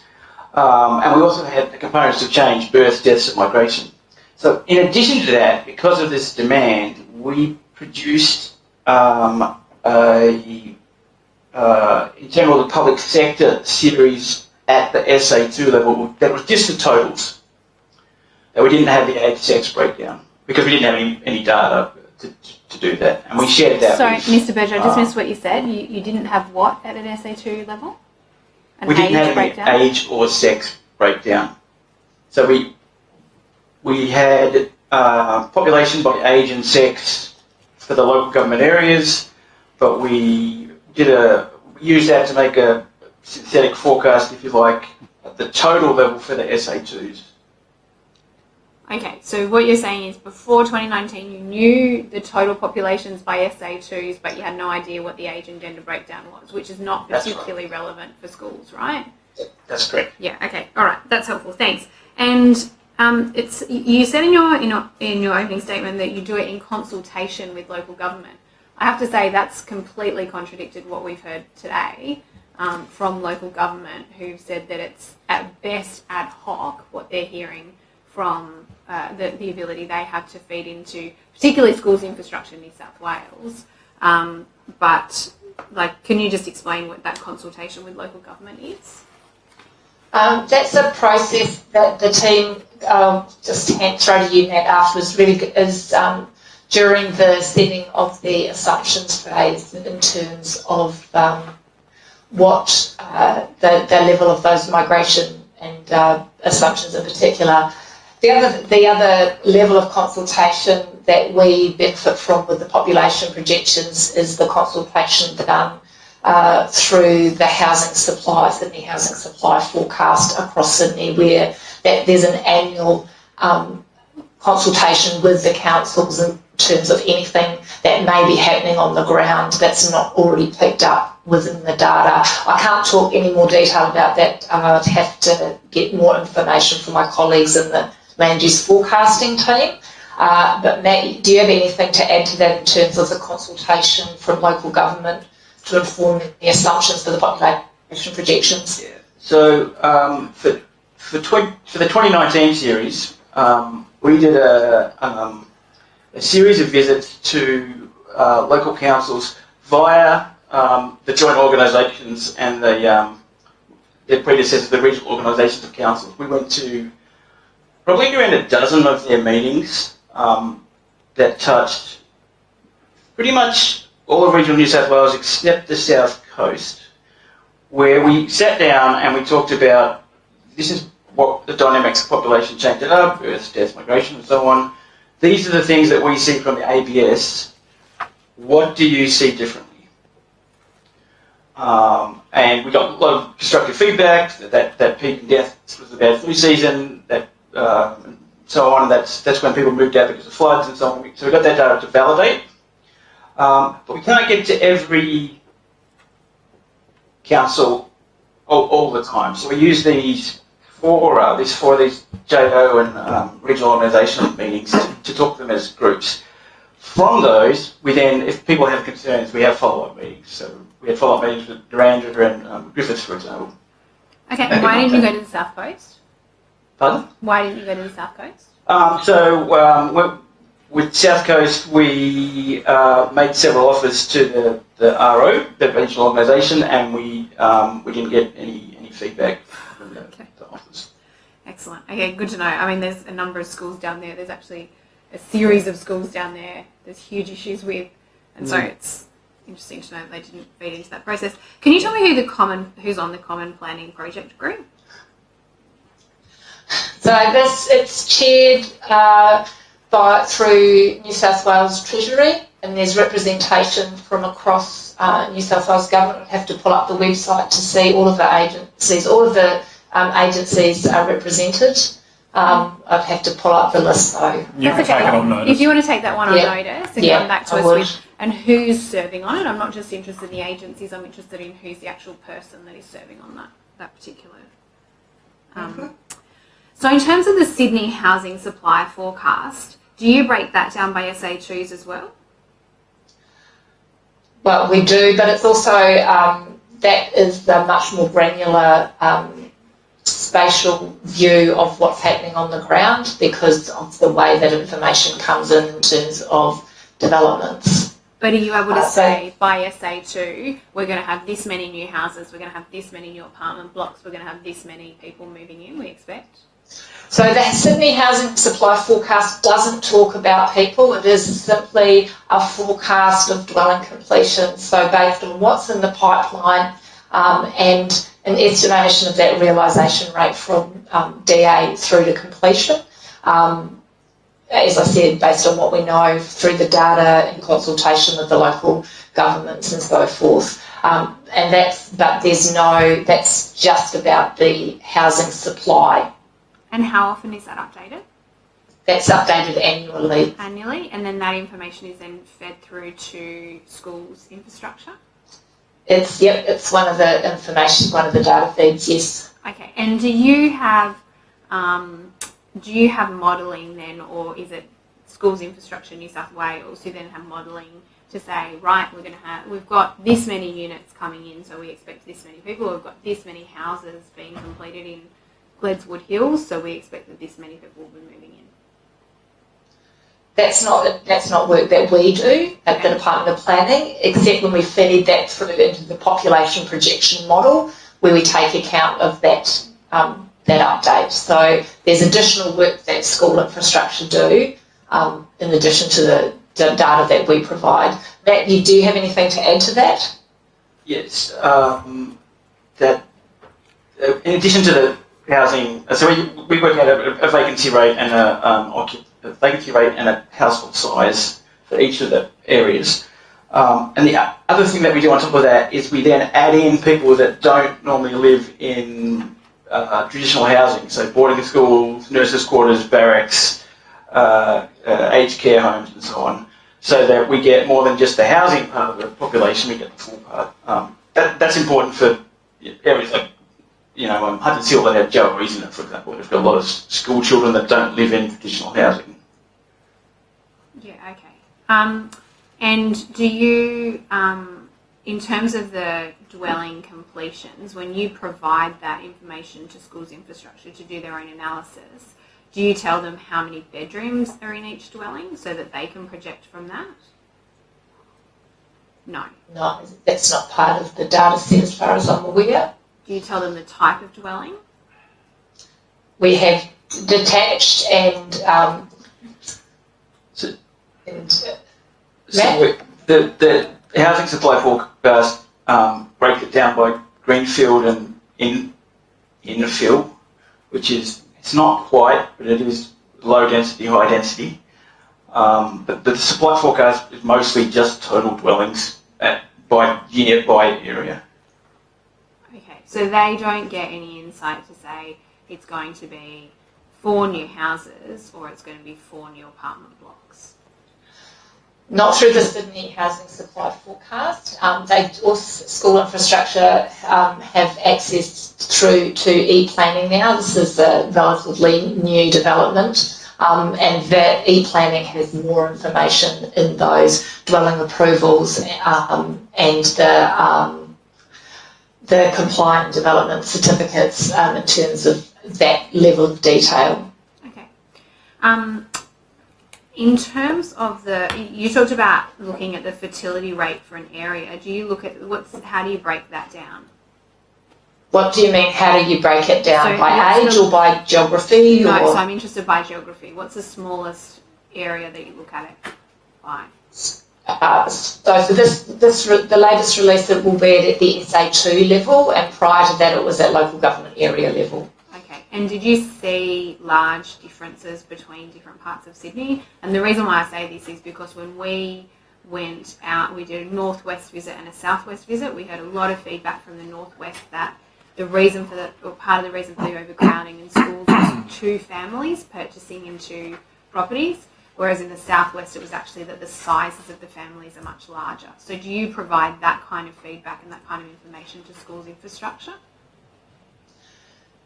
So we certainly, you can see the different levels of fertility rates across Sydney and the rest of New South Wales coming through in the data, and those assumptions are applied to the projections, and so that informs the output in terms of the numbers of births and the number of children that are in the projection model.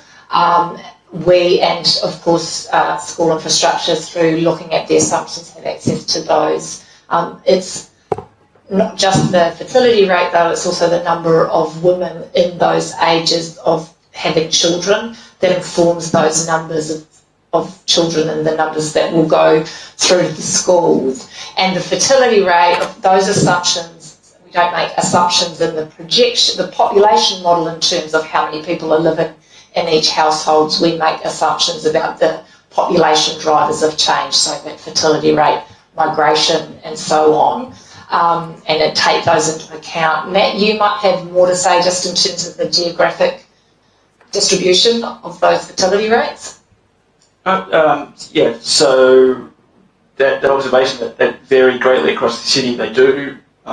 They vary greatly for a whole variety of reasons, type of housing, age of people living there, and so on. And that's definitely comes through in the model. You can see areas where there's a lot of babies being forecast to be born because there's a lot of potential mothers, and we can see other areas where there are a lot of mothers, but the number of babies per potential mum is much higher.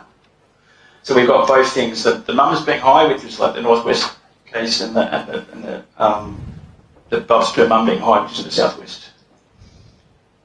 Okay. I just wanted to ask you, I mean, we were told by Canada Bay Council earlier today that the Department of Planning projections are usually more conservative than the ABS projections, but they found them usually more inaccurate. Why is that? I'm sorry? So the ABS don't do population projections. They do one lot for Greater Sydney and balance of state as their smallest geography. After each census, we're the only that's why we do them. We're the only state-based agency that does sub-state population projections at this level. Certainly, there may be private providers who also prepare population projections that's compared to. Okay, all right. Definitely be putting that back to Canada Bay Council to get some more feedback, which we might come back to you on. And I appreciate this isn't, obviously you're in the population projection part of the Department of Planning, but I'm interested in, I'm happy for you to take this on notice and refer it to whoever else in your department deals with this, but what role does the department have in acquiring the land for schools in new greenfields development sites? And are there any parameters or requirements around that land? Yep, that's outside my area of knowledge, so definitely we'll take that on notice. Thanks very much. I'll pass to my colleague. Yeah, I wanted to ask about, well, first of all, in terms of the population projection model, what are the intervals into the future that you project the population to? What's the furthest interval that you would project population for? 20 years in advance, 10 years advance, 15, 5? So for the 2019 series, so the last series, we published at 5-year intervals, so 2016, 2021, 2026, so the same year as the census, out to 2041 for LGAs, and out to 2061 for New South Wales as a whole. For this new series, we're publishing individual years, so 21, 22, 23, all the way out to 2041, and for the SA2s and for LGAs, but we model it as SA2s, and then out to 61 for New South Wales as a whole. Okay, and so my next question is about validation. So do you track back and look at your projections and validate to see if you got it right? So after every census, the ABS finalise their population estimates for the previous 5 years. They'll do that in the middle of next year. They will finalise the estimates for 2016 through 2021. What we then do is we look at all of our previous series, so the 2019 series, 2016 series, 2013 series, and we go back and we say how close or how far were each of those series from what the ABS finalised the numbers to be. And we get we get a measure for each of our series over time and how accurate they are, how much they diverge. And we use this, and we share this with other agencies. So we do that after each census. We update and we publish that, share that result with the agencies, and that then allows us to. Sometimes it allows us to go back to the ABS and say we think there's some problems with your data, which that they have sometimes. Other times it is we have issues with one of the components in part of the state, and then in the next cycle we target that as an area of improvement. So roughly, how often are you under? How often are you over? And how often are you on the money? Well, at a New South Wales level, we're pretty much we're within 2% margin of error. We're pretty much on the money. That margin of error increases for the smaller geographies, and it increases in particular age groups and it's those age groups mostly affected by migration, both domestic and international, because those are the most volatile aspects of the whole. Well, it's the most volatile aspect of population change generally, but that makes it the most difficult of the assumptions to set, and you're more likely to see error there. So, for example, when federal controls over international migration change those levels, we may see divergence from assumptions about net overseas migration. Certainly we see fluctuation too about moves in and out of New South Wales and around Sydney as well, and out to the regions. Matt, you've had got more detail with the most recent evaluation. Do you want anything to add? Can I just clarify? So in terms of migration, you must have a model that then you adjust for that. You have some kind of adjustment in terms of the overall projection that takes into account the migration estimate. And that's So only the a component. So in terms of the variance, migration, that's only going to be a minor component of the variance, isn't it? no, it's a really important aspect. It's important for two reasons. One, it's an important flow of people in and out of every place, and people are highly mobile across New South Wales So you don't have in terms of data internal about migration, moving house, and the assumption also has we set an age profile for that migration assumption. So as we set both what we think the in and out and net flow will be in terms of the numbers of people, there's an age profile underneath that takes account of, for example, international migration. It's largely people in the early 20s who are in the inflow into New South Wales. And so those are the assumptions that we adjust when we review the projections, and they can have a big impact in terms of what we see both at the state level down to local areas. So are there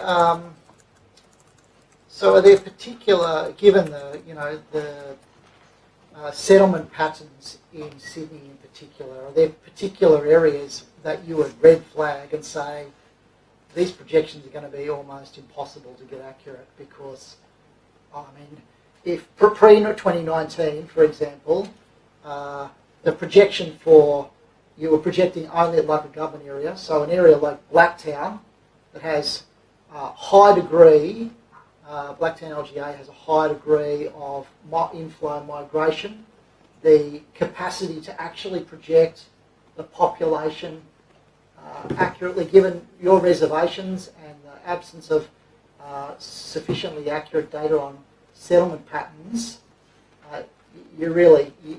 it's a stab in the dark, isn't it, in an area like Blacktown where you have actually no capacity to properly project. Is that fair to say?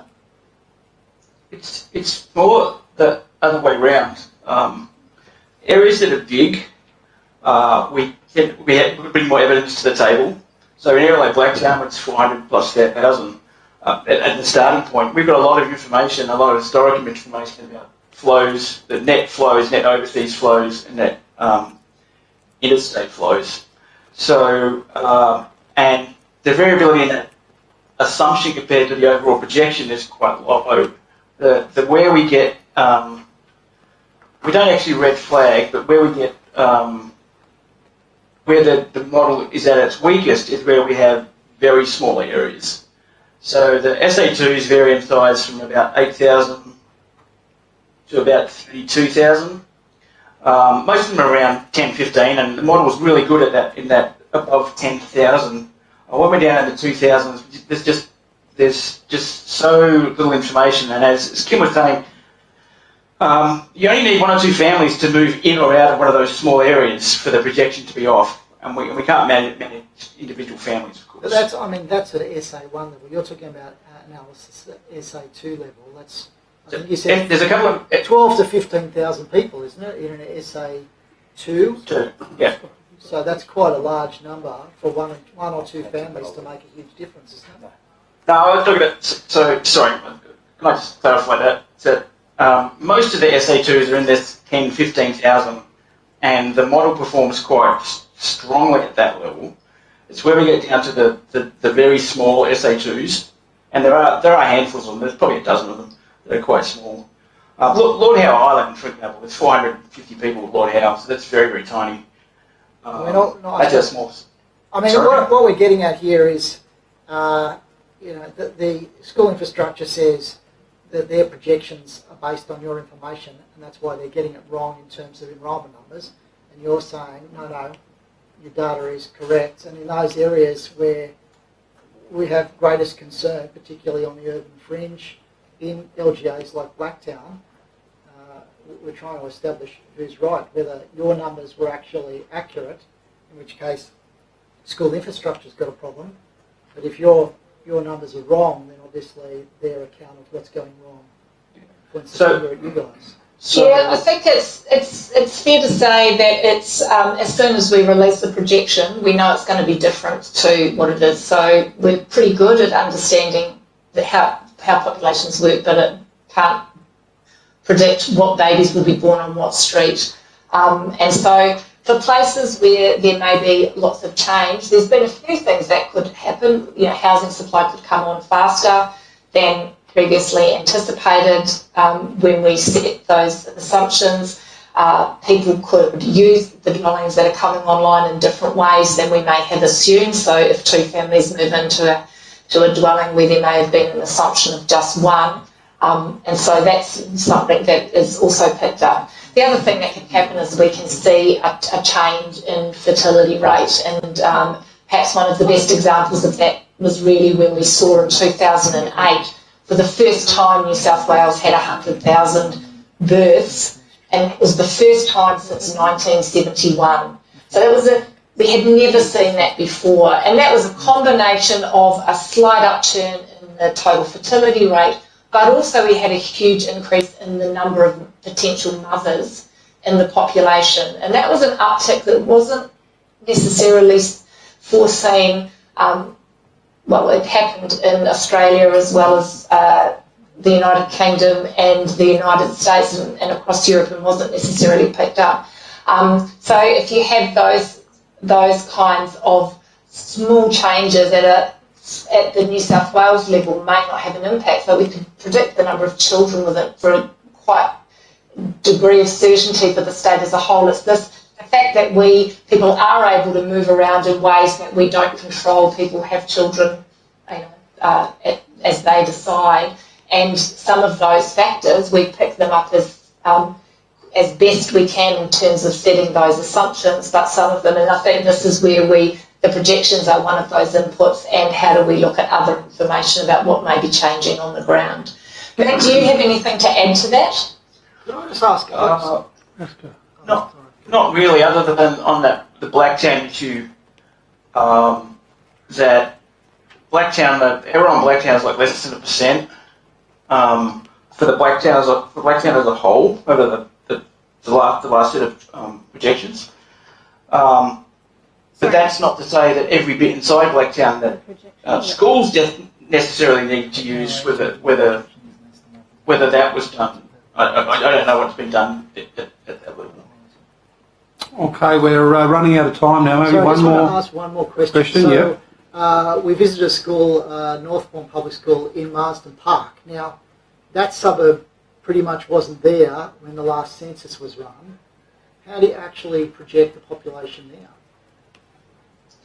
So that's how we use the housing unit method. Did you hear that question, Matt? Yeah. And so Marsden Park's, there's stuff down in the southwest is good, but Marsden Park's an example. We use this one all the time, and it's one of the ones we look at with great scrutiny, is that Marsden Park was quite small in the last census.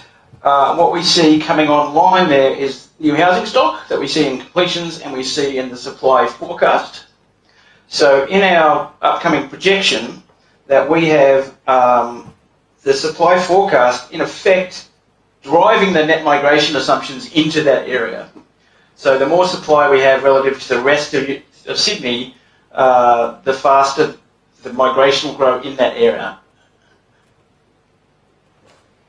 Okay. So to cut that answer short, we use the supply forecast for areas where we don't have any history guidance. Okay, well, I have to thank you at that point, Kim and Matt, for all your expertise. It's been a real wonks session for getting across demography. And as you were speaking about the birthing projections, it occurred to me that how useful would Mick Fuller's sexual consent app be to know all that data as to what people are doing at the beginning of that process. But I don't think you'll get hold of it. A little bit nebulous. Well, I mean, it'd be a demography stream, wouldn't it? As well as others. But thanks for your time. It's been really useful, and it really helps our deliberations. Thank you. We now need to move on to our friends from School Infrastructure New South Wales. Motion. Good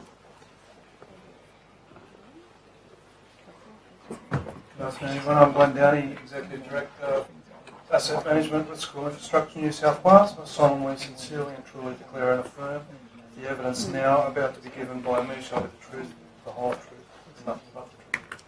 Thank you. Anthony Manning, Chief Executive School Infrastructure, I solemnly, sincerely and truly declare and affirm the evidence now about to be given by me shall be the truth, the whole truth, and nothing but the truth.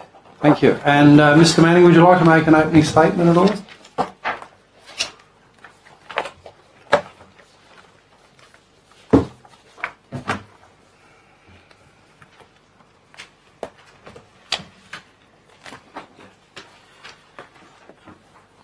Thank you for the opportunity to appear before the committee today to share the work of the Department of Education is undertaking in regards to school infrastructure in New South Wales.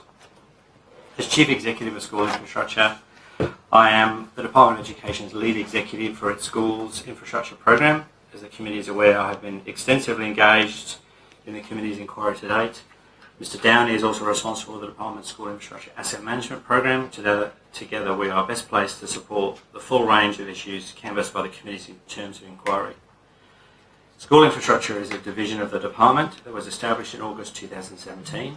I was appointed as Chief Executive at this time, and I report to the Secretary of the department. Specifically, I am responsible and accountable for driving the service planning, procurement and construction of school facilities to meet changes in population growth, ensuring school-based assets are regularly renewed and maintained, supporting the department through managing office accommodation, working closely with school communities, the New South Wales Department of Planning and Environment, Infrastructure New South Wales and the Greater Sydney Commission to deliver public education infrastructure where and when it is needed. My colleague Glenn Downey is the Executive Director of Asset Management, leading a talented team of asset management professionals who are responsible for improving school facilities through the delivery of minor capital works, oversight of outsourced facilities management contractors, provision of information to schools on financial reporting, risk management, insurance, and responding to any other infrastructure-related inquiries, and supporting schools in COVID recovery through adapted learning regimes, cleaning regimes, improved natural ventilation of teaching spaces, and delivery of targeted programs to support improved ventilation more broadly across schools. I was pleased to be able to show members of the committee some of the new and upgraded schools we have delivered, and importantly to see the students and teachers learning and teaching in those facilities. I hope the committee observed it is not a one-size-fits-all approach to deliver the school infrastructure that's needed across the state. There are different challenges in different communities that require different solutions. School infrastructure in New South Wales is tasked with delivering the government's increased investment in new and upgraded school infrastructure. This has included more than 120 new projects that commenced between 2017-18 and 2018-19. As the Auditor General stated in her 2021 report, this significantly larger program of work required rapid development of internal capacity, governance arrangements and project management systems. This needs to be done at the same time as scoping and planning for the list of announced projects. Since its establishment, school infrastructure has grown and developed as an organisation in order to respond to this significant investment. This is highlighted by the fact that progress has already been made on the recommendations of the Auditor General's 2021 report when it was released. We have since completed work on these recommendations, and I'd like to be able to table the Department's response to the Public Accounts Committee, which I have here. As the committee saw when we visited the schools in the north and southwest of Sydney, there are different dynamics at play when planning and delivering infrastructure. Never do we want to underinvest, nor do we want to overinvest and have infrastructure that is not utilised. If I could also table a letter addressed to you, Chair, with a recap of the visits and the key points that were discussed. While building and upgrading schools, the past few years have also seen a mobilising of resources and efforts to support schools through the COVID pandemic and natural disasters, including fires and floods. Despite these additional challenges, our focus continues to be on delivering for schools and their communities and supporting the essential work that our teachers do. Mr Downey oversaw the distribution of more than 50 million rapid antigen kits to more than 3,000 schools and around 6,000 early learning child centres across the state. This team then responded to the devastating floods, rolling out 100 pop-up classrooms across the Northern Rivers. School infrastructure has already delivered $7 billion of new and upgraded school infrastructure across the state and is currently delivering a further $7.9 billion in projects. While this is a record program, this funding is finite and needs to be targeted to greatest needs. Education of students is always prioritised. The department will never turn students away from one of our public schools. Glenn and I are happy to take your questions. Thank you very much, and thank you again for the assistance you provided to us on site as part of our inspections. Could I start with a proposition about the most difficult parts of this process? And it seems to me, say at Schofields, it's a great achievement there for how do you deal with a country school swamped by population growth and suburbanisation. At Northbourne, it seemed to be, to my eye anyway, a fairly successful model for how do you create a school in a suburb that just didn't exist a few years ago. The two that seem particularly intractable, could I get your response? One is the Concord High type solution where you've got an old, ageing, poorly designed facility that in theory you'd probably like to knock down and start again. We've got many more of those, and we heard this morning from councils closer to the centre of Sydney who've got those infill population pressures and an expectation that the school facilities will be a lot better than what we've got at Concord High today. And the second type of intractable problem seems to be the riverbank public, where you've got a high level of success, communities who want to flock into the school well beyond the capacity to cope, and you've got a huge level of demountables, well over 50% of the classroom supply. On the second one, is the solution just to cap off the catchment? You just can't take out of area enrolments anymore? And what's the thinking for the first one I raised about Concord? I think if I take the second one first, the work we need to do is really closely aligned with the principals of that school and the supporting DEL and EDs from school performance. I think we need to look very carefully at the capacity and capability of each of those schools to manage those numbers. I think what we saw at Riverbank was a very competent and capable principal who was very focused on what she was delivering and was delivering great results. In that situation, I think we would continue to support that, and that mechanism would work. And there is a great deal of support from school performance to make that happen and make that work. So I think there isn't a one-size-fits-all. It's close work with school performance. It's understanding where the stresses and strains are and understanding what we can do as an organisation to support those. So I don't think it's as simple as sort of saying, the number is 1,000 and we move on from there, we build another school down the road. I think it depends on that principle and that structure that goes with it. But how do you contrast that with Oran Park, which was a planning disaster, and the solution there has been to, other than existing families, to reduce the catchment to one street? So Oran Park again was one where there was, I think, and again this is pre-school infrastructure, there was a strategy around kind of critical mass for opening new schools. The last thing I think we want to do is establish a new school where we might have 50 kids or 100 kids, because that really doesn't give us an opportunity to run those services. And so what we saw was a slow burn in Oran Park that suddenly appeared to be really very quick. As a consequence of that, we have now added additional schools in to take the sting away from that, and we continue to work with them in terms of how that manages. We are working through a number of mechanisms as an organisation to enable us to respond faster to demand. One of the issues we have is the gestation period for infrastructure projects. Often there is extensive pre-planning. There is then a year of formal planning work before we can get into the statutory planning process. So quite often it can be 3 or 4 years between recognising that we need infrastructure and being able to deliver a brand new school. So we have been working quite extensively over the last few years, particularly at how quickly we can respond to those things. I mean, we have delivered 1,000-place primary schools in 6 months from a construction period, so taking almost, some of them have been, Bella Vista was an 18-month project to deliver a 1,000-place school. So we're working through mechanisms to make sure that we can respond to those more quickly, and we're working through a structured process around land acquisition to make sure that we actually have sites available to us, either through VPAs or other mechanisms, so we can just be more responsive as part of that process. So I think there's a mixture of tools we have available to us to do that, and the more we build a track record, the more we're able to drive that, make sure we've got designers and contractors that can respond to us in the time that we need. If we were building 1 or 2 schools a year, we wouldn't have a cohort of supporting supply chain that could deliver that. But the volume that we're working at now, there's a significant supply chain that supports it. So a lot of that is really about adapting that more quickly. In terms of the first question, the Concord High Schools, there is an increasing demand around schools that have, particularly in Concord, I think was built in the late 70s. they are beginning to show their age, particularly around sort of some of the modern teaching methods that we're beginning to see. And so we are beginning to work through the programs of how we go about tackling those schools, how we look at potential upgrade programs for those schools. It's not necessarily a question just of maintenance. So we can maintain anything, but that essentially is keeping it in the same condition, but keeping it safe. It's actually then how we deal with upgrades to projects and where we think they go.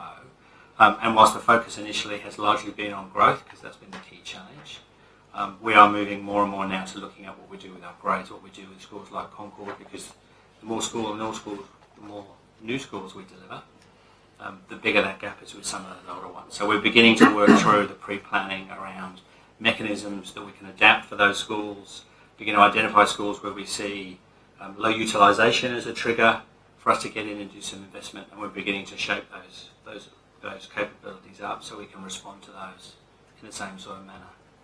Right. In their evidence to the committee, the New South Wales Teachers Federation said there was what sounds like an accord process underway with the department and school infrastructure under the philosophy of design should be led by pedagogy, that design should accommodate the best available teaching methods. Is that a process that is nearing finalisation, where there's some agreement with the Federation about the future design of the classroom? So, absolutely. So there's something that I've been working on with Henry in particular, Henry Regendra. We have both agreed that we need to standardise and normalise classrooms. I think when I started in the Department of Education, the Education Facility Standards Guideline had 26 different standards for classrooms that could be applied. We've done a lot of work to rationalise that down to as minimal number as we can. We also found the guidelines were quite open and broad, and so you could broadly interpret most spaces to be somehow consistent with the EFSG. In order to move from a cottage industry scale to an industrial scale, we really need to have a base standard that we can all be comfortable with, and then we manage the margins rather than anything else. And so the Teachers Fed and us have been working on a standard for that we are comfortable we can roll out quite successfully. We'll deliver all of the aspects that we need to, provide the flexibility for teachers depending on how their teaching methodology works. But we're pretty close, and I think come the 1st of June, there's a visit up to Gilliston, and we've added Fern Bay to that. Fern Bay is a prototype building that we've put in that we think meets those requirements quite nicely and begins to become a bit of a prototype for how the rest will go. And it will be quite similar, you will have seen, to some of the schemes you have already seen. It takes a lot of those ideas, but begin to standardise it so we can be clear that that's the standard that we're delivering. It still gives us flexibility in how that building is positioned, how that building addresses the site, how it's actually, how the envelope works to make sure that it kind of fits architecturally and a whole range of others, but essentially begins to roll out a standard for how the internals work and how classrooms react and how teachers can use the space. And we think that's an effective way to work between us and the Federation. Right, and what's your research base for that process? We've written to you, Mr. Manning, to try and get a clarification on the status of this document that I tabled, Exploring Fit-for-Purpose Contemporary Learning Spaces, School Learning Environments and Change, School Infrastructure in New South Wales. Is this the document you rely on for understanding high effect level classroom design and with teaching methods that get the best results for the students? So, and I think the answer to the question is yes and no. So that is a literature research that gives us some indication around some pedagogical delivery models. It's not a basis going forward. I think from a school infrastructure's perspective, I don't think our role is to tell teachers how to teach. That's not my area of expertise. But my job is to make sure that we're giving teachers the flexibility to roll out whatever model of teaching is the right teaching model for them. And so what we're trying to roll out is true flexibility. So there are teachers and subjects and cohorts that lend themselves to open plan learning. There are other cohorts that lend themselves to a traditional classroom space. And so what we're trying to ensure is we're able to deliver all of those, and it's really down to each individual teacher or principal to utilise the infrastructure to suit what that lesson might be and how that might work. So there's no overarching vision that says everything is going to be open plan, but there is an overarching vision that says teaching will continue to change over the next 40 or 50 years. We acknowledge what's happened before us, and I can take you to facilities in Campbelltown built in the 60s that have these big concertina walls to open the classrooms up so they can become as one. So we've seen it come and go.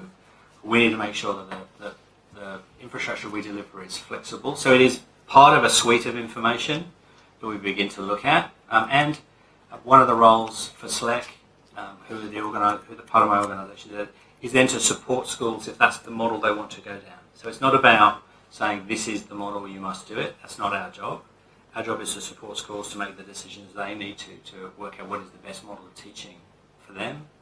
And I think on the tour you saw, I think it was Schofield's, where you saw the 3 classrooms rolled into one space. I think it's part of that tour, and see how that model works.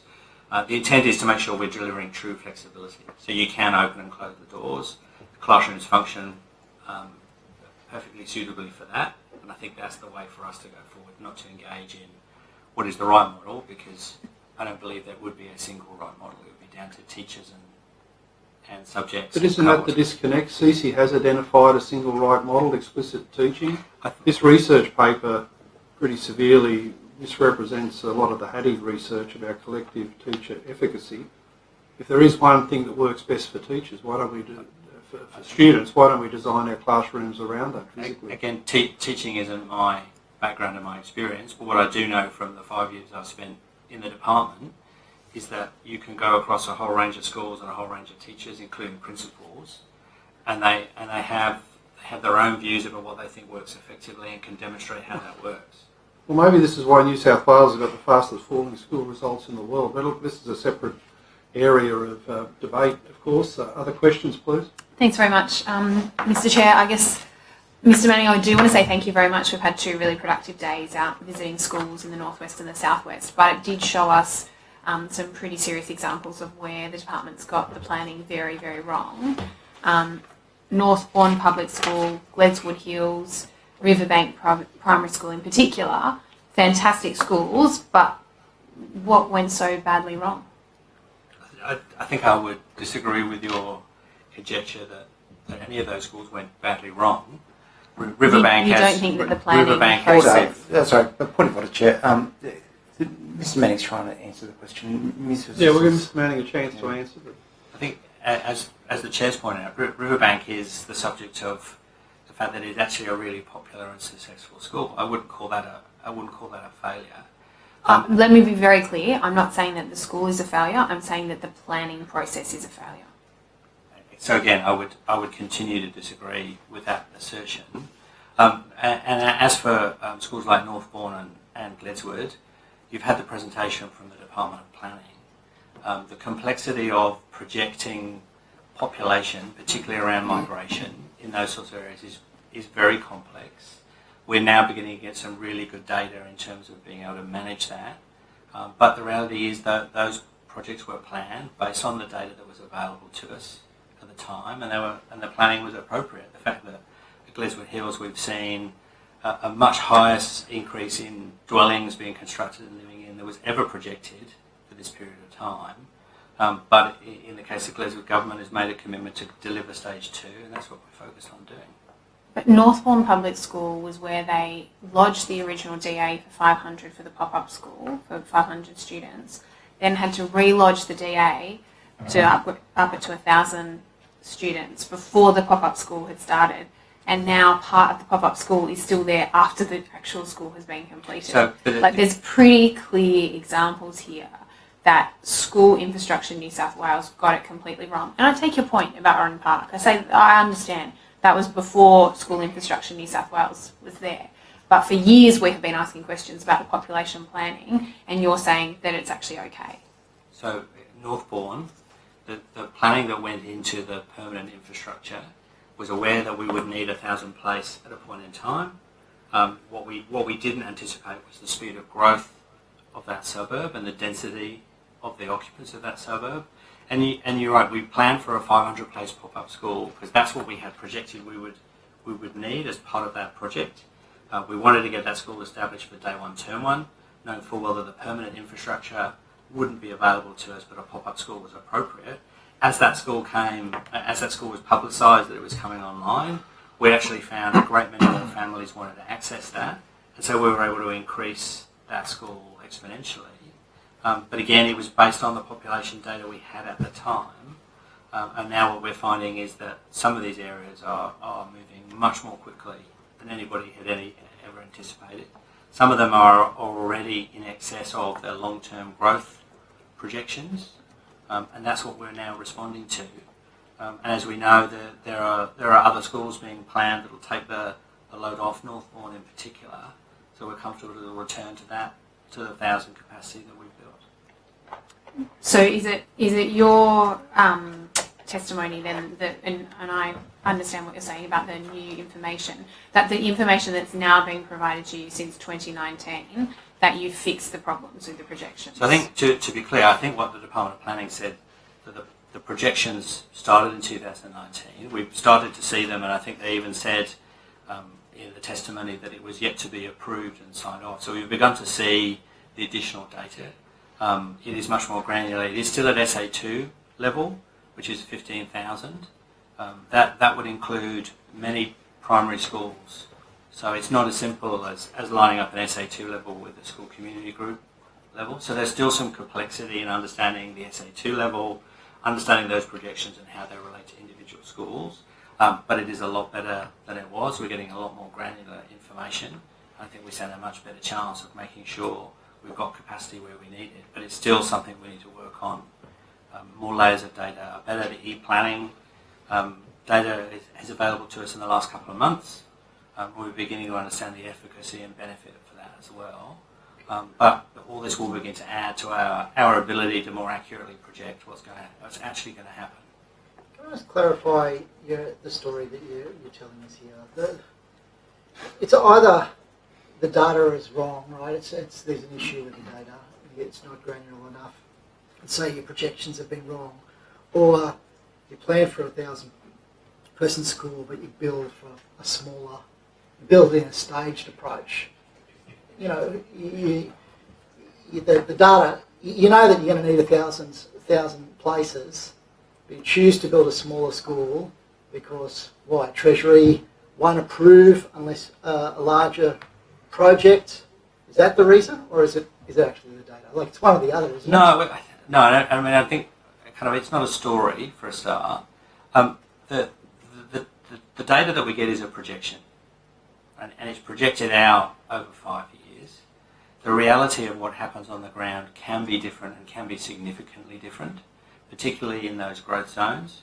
So the projection may well be for 500 houses a year to be completed, and that's how the projection data works. And what we might eventually see is 3,000 houses a year being put in place, which completely blows those projections out. So there are two different things. The data is a projection and it's a forecast that we're working our way to, and we're trying to understand the depth of the information in that forecast so we can begin to understand the vagaries and the changes to it. We then make decisions about, yes, we might need a 1,000-place school over the long term, but the projection data says, especially for the next 5 or 6 years, we think a 500-place school is more than sufficient. We'll put in the background infrastructure for 1,000, so the hall and the admin spaces and all those other pieces will do, knowing full well that we can add a second stage of classrooms to it at a time, in part because there are a lot of pieces of infrastructure to deliver, and it makes sense not to overinvest. If you get it wrong, you put demountables in. That's basically the solution. No, the point I'm trying to make... That was not a question, that was a interjection, and I'd ask... There's a question mark afterwards. Well, no, well... I think Mr. Manning is trying to answer the question diligently. I think those sorts of interjections are just disorderly. Okay, shall we hear from Mr. Manning? I think Mr. Adam, there's a reality that if I build a 1,000-place school and 500 places aren't used for 5 years, and as a consequence of that investment, I haven't invested in another school, and we have it. That's the balance that we need to make, and that's the balance that we make. We make it on the best information we have available to us, and we make it with the best of intentions. What we have seen through COVID and a whole range of others an acceleration in some areas. When you look at the population projections at Leppington, we would expect to see more people there, but they aren't there. When you look at Gledswood and you look at Northbourne, that those developments have really accelerated beyond what was projected to occur, and that's the basis that we're working on. So it's hard. I kind of don't envy the job of planning at all.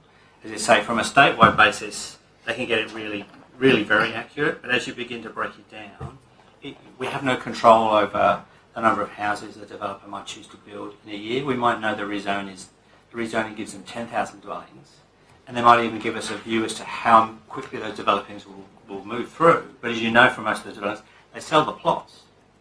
Once they sell the plots, it's up to the individuals to get on and build them, and that can happen at a ferocious rate. And as I said, the period of gestation between committing to an infrastructure project, understanding the scope and scale of it, and then delivering it, a lot of things can change around that. We've seen that in some of those volatile areas around population growth. Can I ask about Westmead Public School? There's a proposed build for a new public school in Westmead. What's happening? Where is it? Are you referring to Westmead South? Westmead South, that's right. Yes. So we're working our way through a process where there is a piece of land that we've negotiated that'll come to us, and we're working our way through the final stages of the planning process. So as that land becomes available, we get straight in and build the next When school. is that school going to be? I mean, obviously, there's the issue with Westmead Public School. This school promised, in order to alleviate the pressures on Westmead Public School. I mean, it's an enduring issue. When is that school actually going to be delivered? So we're working through with the availability of land. The project is planned. The business case is... You've acquired the land? We have signed an agreement with the landowner for the land to come to us. Yes, we're finalising the details of the actual land transfer. Right. And how long will that take? I would like to think by the end of the calendar year that will be done. Yeah. Can you just outline what's the process for acquiring land for a new school in a greenfield site? In a new development area? So there are a number of processes. So there is a VPA process where Department of Planning, as part of a rezoning where they're involved, may well negotiate on our behalf for land to be made available to us. There is often a trigger for that land that may relate to the number of plots they sell, and we work with planning pretty closely to make sure that the site we're likely to get is suitable for our use, make sure that the trigger levels are right, so that as it comes to us in the right space. So that's one area, one place we do it. We have some where developers will come and talk to us about what they're planning to do, interested to see whether we're interested in acquiring a site as part of their development in that space. And from time to time we find that we have little provision, and so we'll often look at acquiring existing sites, and then as a last resort would move to a compulsory acquisition process if we needed to identify land. And what are your criteria? You said that you work closely with the Department of Planning. What are the criteria that you put on the site? Do you have There's a standard sort of depending on the capacity we think the school will be, there will be an ideal hectare size. I couldn't tell you off the top of my head. I can provide that on notice. Yep. And then we work with Department of Planning. Ideally, we want a regular shape, and we'd like it as flat as we can get it. But that's not necessarily available to us. Would the size be contingent on an estimate in terms of the number of enrolments for that school? Well, usually the acquisition is done as part of a rezoning where we know there might be 5,000 dwellings or 10,000 dwellings, and so that will inform us as to whether we need one site for a primary school or might need two, or may need a high school in addition to that space as well. So you've got minimum standards in a document for what a VPA should deliver in terms of a school site? We have guidance that we work with planning on, yes, absolutely. But are they enforceable? And if so, how did we end up with the Gledswood Hills problem where clearly the developer has given the leftover land that's slopey, leads onto the mosquito-infested drainage lake, and the site being too small? I mean, looking at what happened there, I think it's a complete debacle as to providing what you've mentioned earlier on, which was flat, sufficient size. Anyone who knows land development can see the developer there got away with highway robbery. Well, yeah, I mean, there isn't a great deal of flat land around there. For if you wander through, it's all kind of on a gradient. So there's not its name is hills after all. Yeah, there's not a great square, absolutely flat piece of land. So we usually work with the Department of Planning. They will. But what happened to your minimum standards there? Well, why we'll work with the Department of Planning. They will identify with the developer sites that are available to us that fit. We will then do an assessment on those and get a sense. So if they are slightly smaller than our ideal size, we might propose to put a 3-story structure in rather than a 2-story structure, so that actually we can get the best value out of the land that we can. And we'll do that analysis with the Department of Planning before we settle on a final VPA. Can you provide, for the benefit of the committee, the guidelines for what a VPA should deliver? Yeah. Thank you. Can I ask about, we've had a number of submissions, I'm sure you're aware, around the disposal of the Western Sydney University site at Milpera. I mean, the community have been agitating around the site being utilised for a high school. We do an SO 52 on this issue, and I have to say the advice from the department, so the department was consulted about whether there was need for a school in the area, and in terms of the documents returned, it was pretty thin in terms of the analysis that was conducted by the department about future need. It struck me that perhaps there wasn't a very diligent or thorough process undertaken to assess whether that land actually could be utilised for a school infrastructure purpose.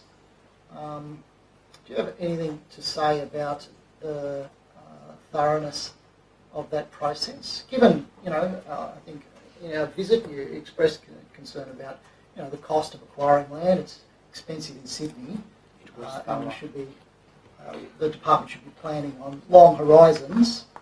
What do you say about the thoroughness of that process? So I would absolutely reject any assertion that it wasn't thorough. I think from our selection process, we will always look at the existing schools that we already have and our ability to expand those schools to meet any need, rather than immediately thinking we're going to throw in an additional school into the mix.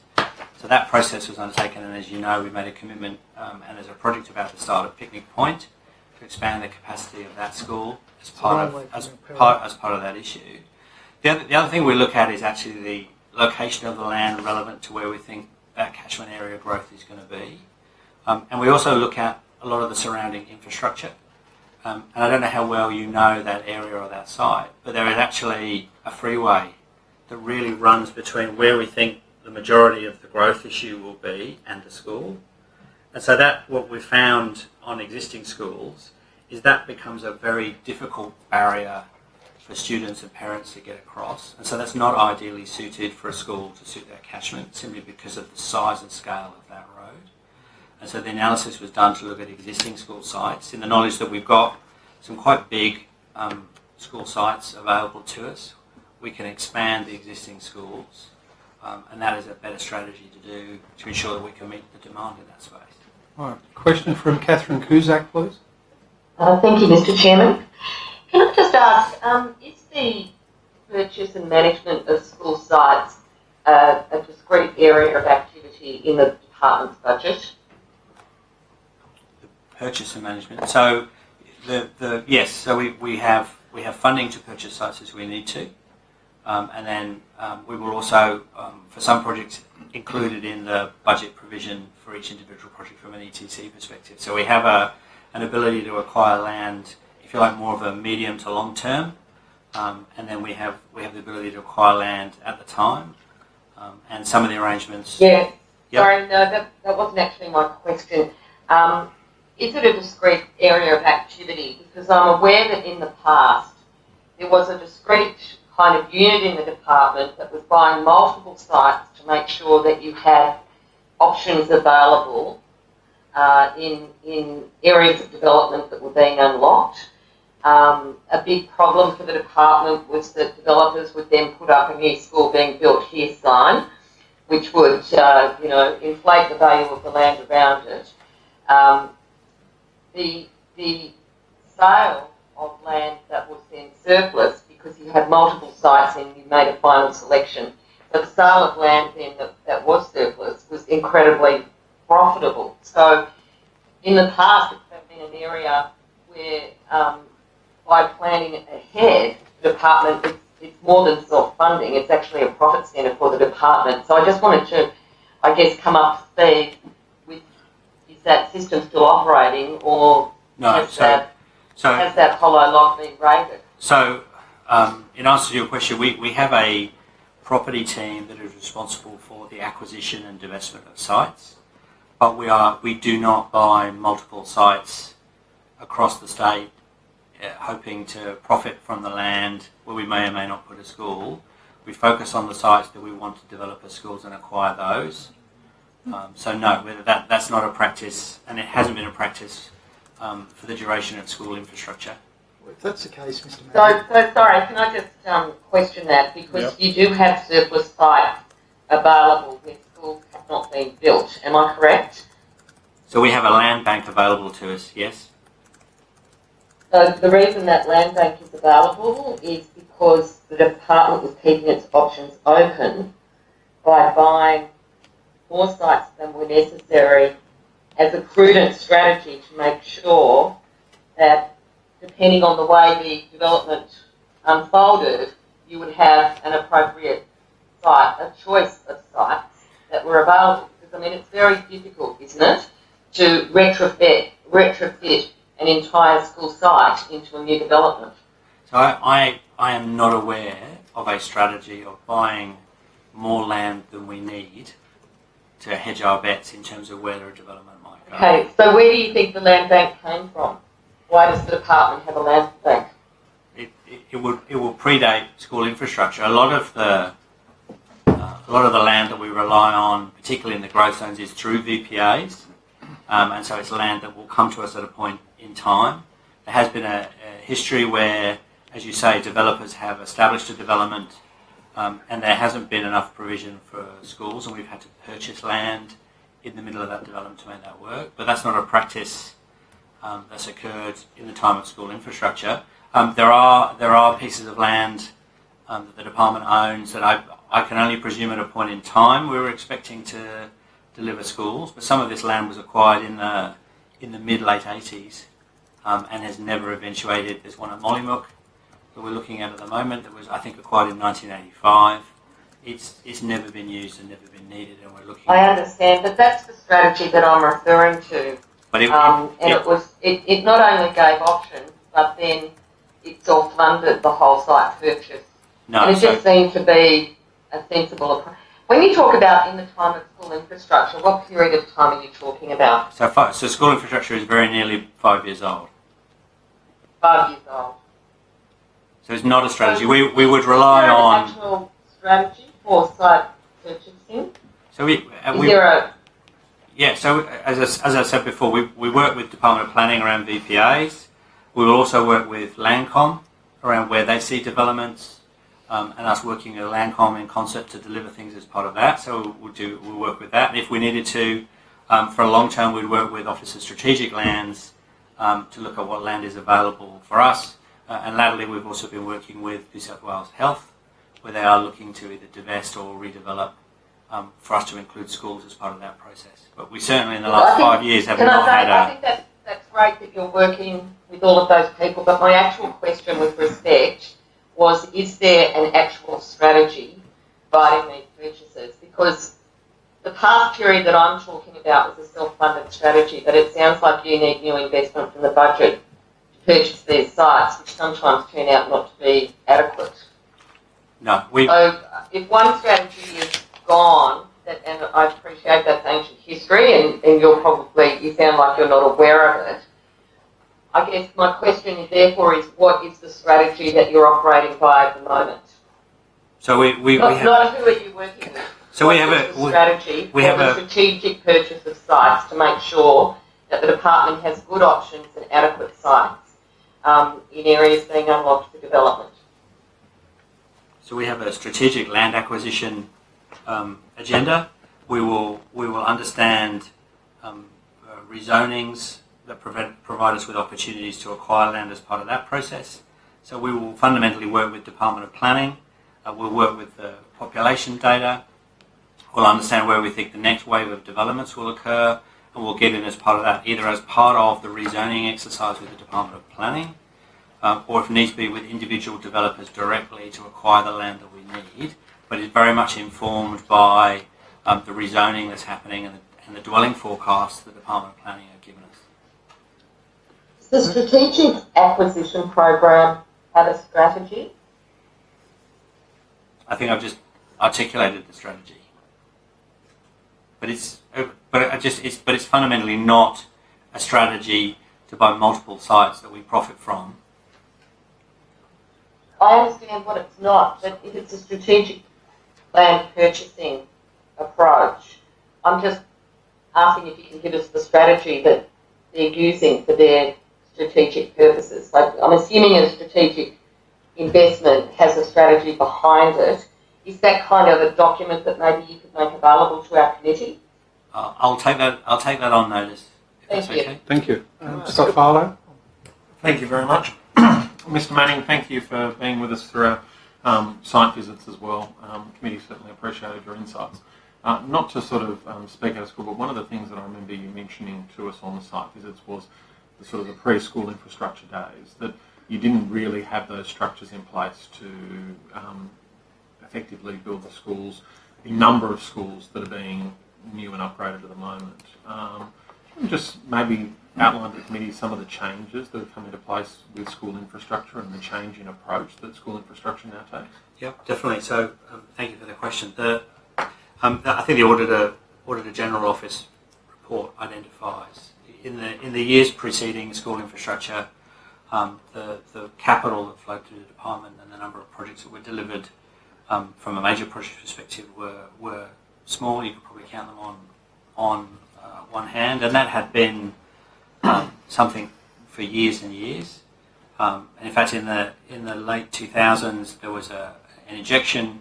It was all delivered through PPPs because there wasn't a capability to drive that across the organisation. School infrastructure itself is modelled on health infrastructure.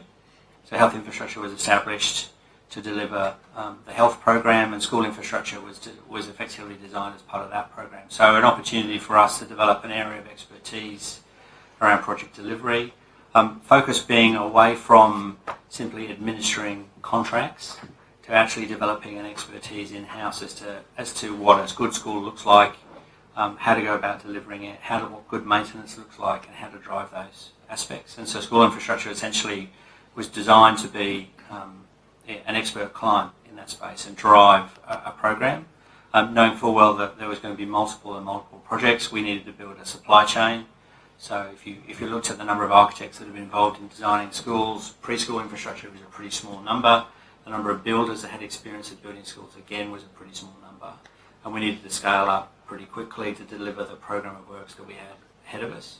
And so it was really about taking the existing capability, making sure people understood that we were the client and we were driving outcomes, and then building a supply chain around it to do that, and building the experience as we went to make sure that we, say, if not many schools had been delivered over the last 20 years, where we're going to get the experienced project directors and project managers to manage it, where do we make sure we don't fall into the holes that otherwise might have done, where do we keep the learning, and how do we drive that forward. An example with the chair's questions earlier around the work with the Teachers Federation for standardising a classroom was work that hadn't been done because we didn't have that sort of scale of investment to work our way through.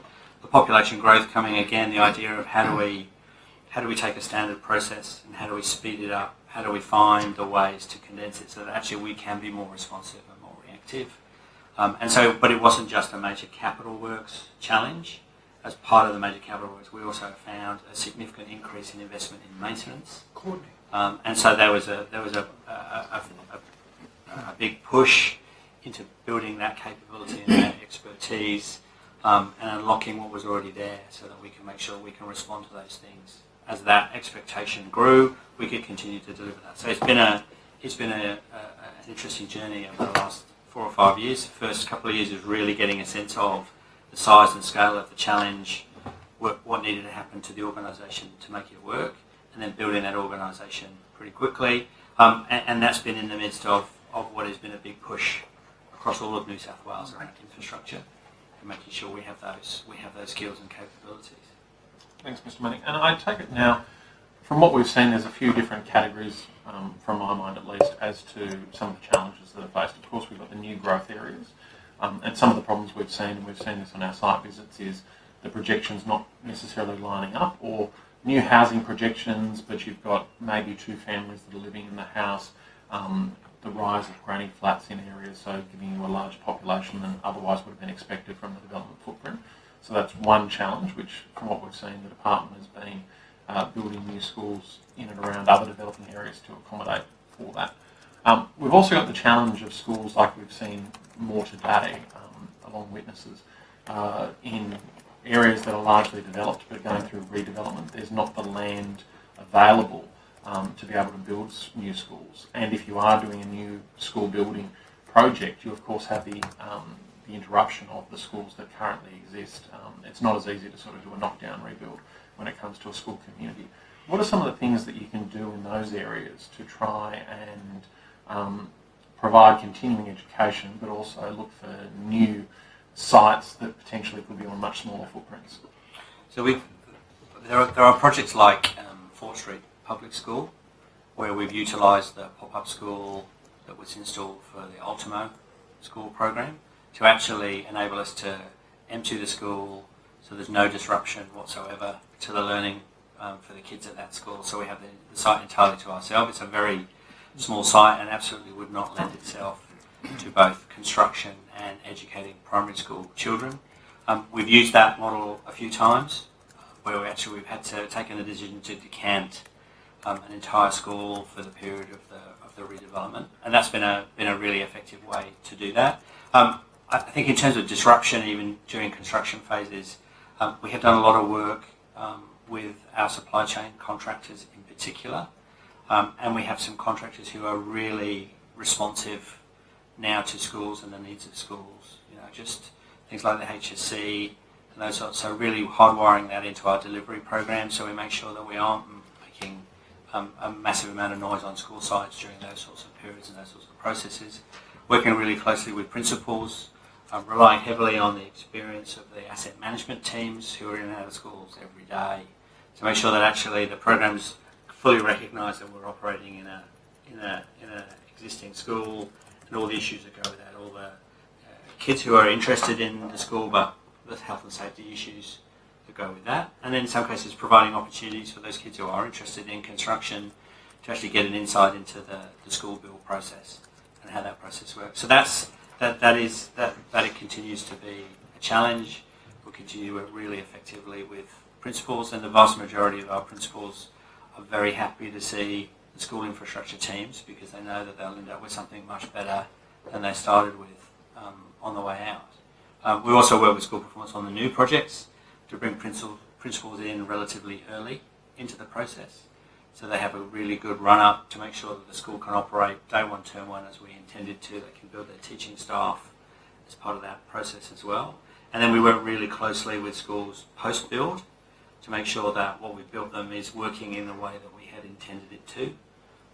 There are a lot of foibles in the way that designs come together, and when you actually see the school being used in anger, so to speak, you can see how they actually operated, and that sometimes changes some of the aspects that we actually deliver. So we can get in and tweak those things and make them work really well, really successfully for the principal. So there's a lot of lessons we've learned in actually how we complete and hand over and commission a school, how we're trying to leave as small a number of defects as we possibly can once it moves into operation, and how we actually then begin to manage that process. We have a hypercare team, it's called, where with the builder for the first 2 to 4 weeks of a brand new school, everybody will be on site on the basis that there are teething issues that will begin to appear.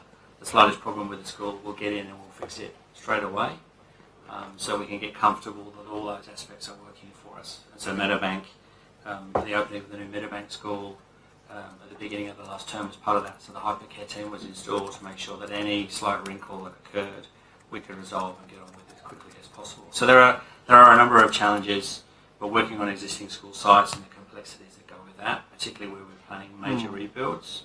Because sometimes, to be honest, just excuse me, Mr. Manning, we're starting to run out of time, so could you streamline your answers as much as possible? The only thing I was going to talk about really was the balance of staging school projects and actually decanting schools. Wollongbar is one where we've done a lot of work around how we might stage the development of Wollongbar, and actually worked with the school. We've delayed the start of the project so the school can actually all move off to the Wollongbar school, and we've got the entire site available too. So we think that's a far more effective way for us to deliver and for the school to experience Can I that. just ask one question on this? I just wanted, because it was sort of leading into my next question. Just this stage 1, stage 2, and sometimes stage 3 project. I know we've seen from some of our visits, like Ledswood Hills, for instance, where stage 1 was at capacity, I think within 6 months or the like, and then stage 2 has been committed to and is happening now. Is there value perhaps in not having a staged approach and just having it all done at once, or what's the drawback with that? There's a balance between how quickly we expect the second stage of the infrastructure to be used. If as we see with some schools, it could sit there for 4 or 5 years and not be used, it represents capital that we're tying up that actually, given the capital is finite, prevents me using it at another school where we could make more of a difference. It is something we need to continually test and measure and make sure that building in 2 stages or 3 stages is the right thing to do. It is a difficult balance. Where's Frank? I just wanted to quickly ask, obviously the prefabrication of schools has been being rolled out by the New South Wales Government. How is that going to be used into the future to, I guess, alleviate some of these problems with the staging that Mr. Farlow has just spoken about? So the modern method of construction really kind of takes, if you like, so the primary schools that we've delivered in 6 months are a volumetric modular approach. So they come as big components and are shipped in, and almost overnight can begin to build. We're moving to a philosophy around kit of parts, so that every school is designed with a standard kit of components that is predetermined. And so we can begin to build a model where those components are already in storage, ready to be used. They can come out to sites as individual components, or they can come out as composites, which actually means that the design process is much shorter because we're not creating new components and new things. We actually have the supply chain ready to go, so I don't have long delays for procurement around those individual components. And my contractors get practice at putting the same thing together over and over and over again.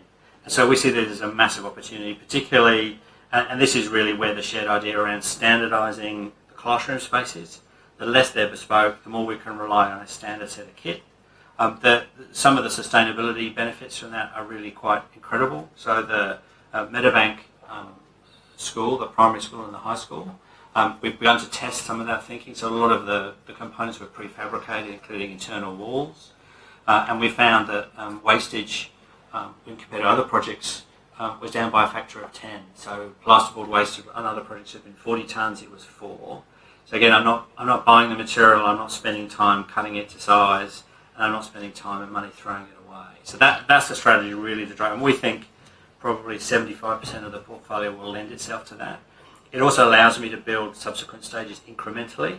So the idea is actually we could build the first 500 with the admin space, and then over time deliver kind of 4 classroom pods that effectively could go in a 4-week window and kind of begin to grow schools exactly as the master plan had intended, exactly to the design that we need to do. And it's simply a matter of sort of pulling the roof off and sticking another level on top, and away we go. So again, this is all stuff that is entirely traditional from a delivery perspective. We're just doing it in a different way, and enables us to focus on a manufacturing capability here in New South Wales to make sure we can turn these things around.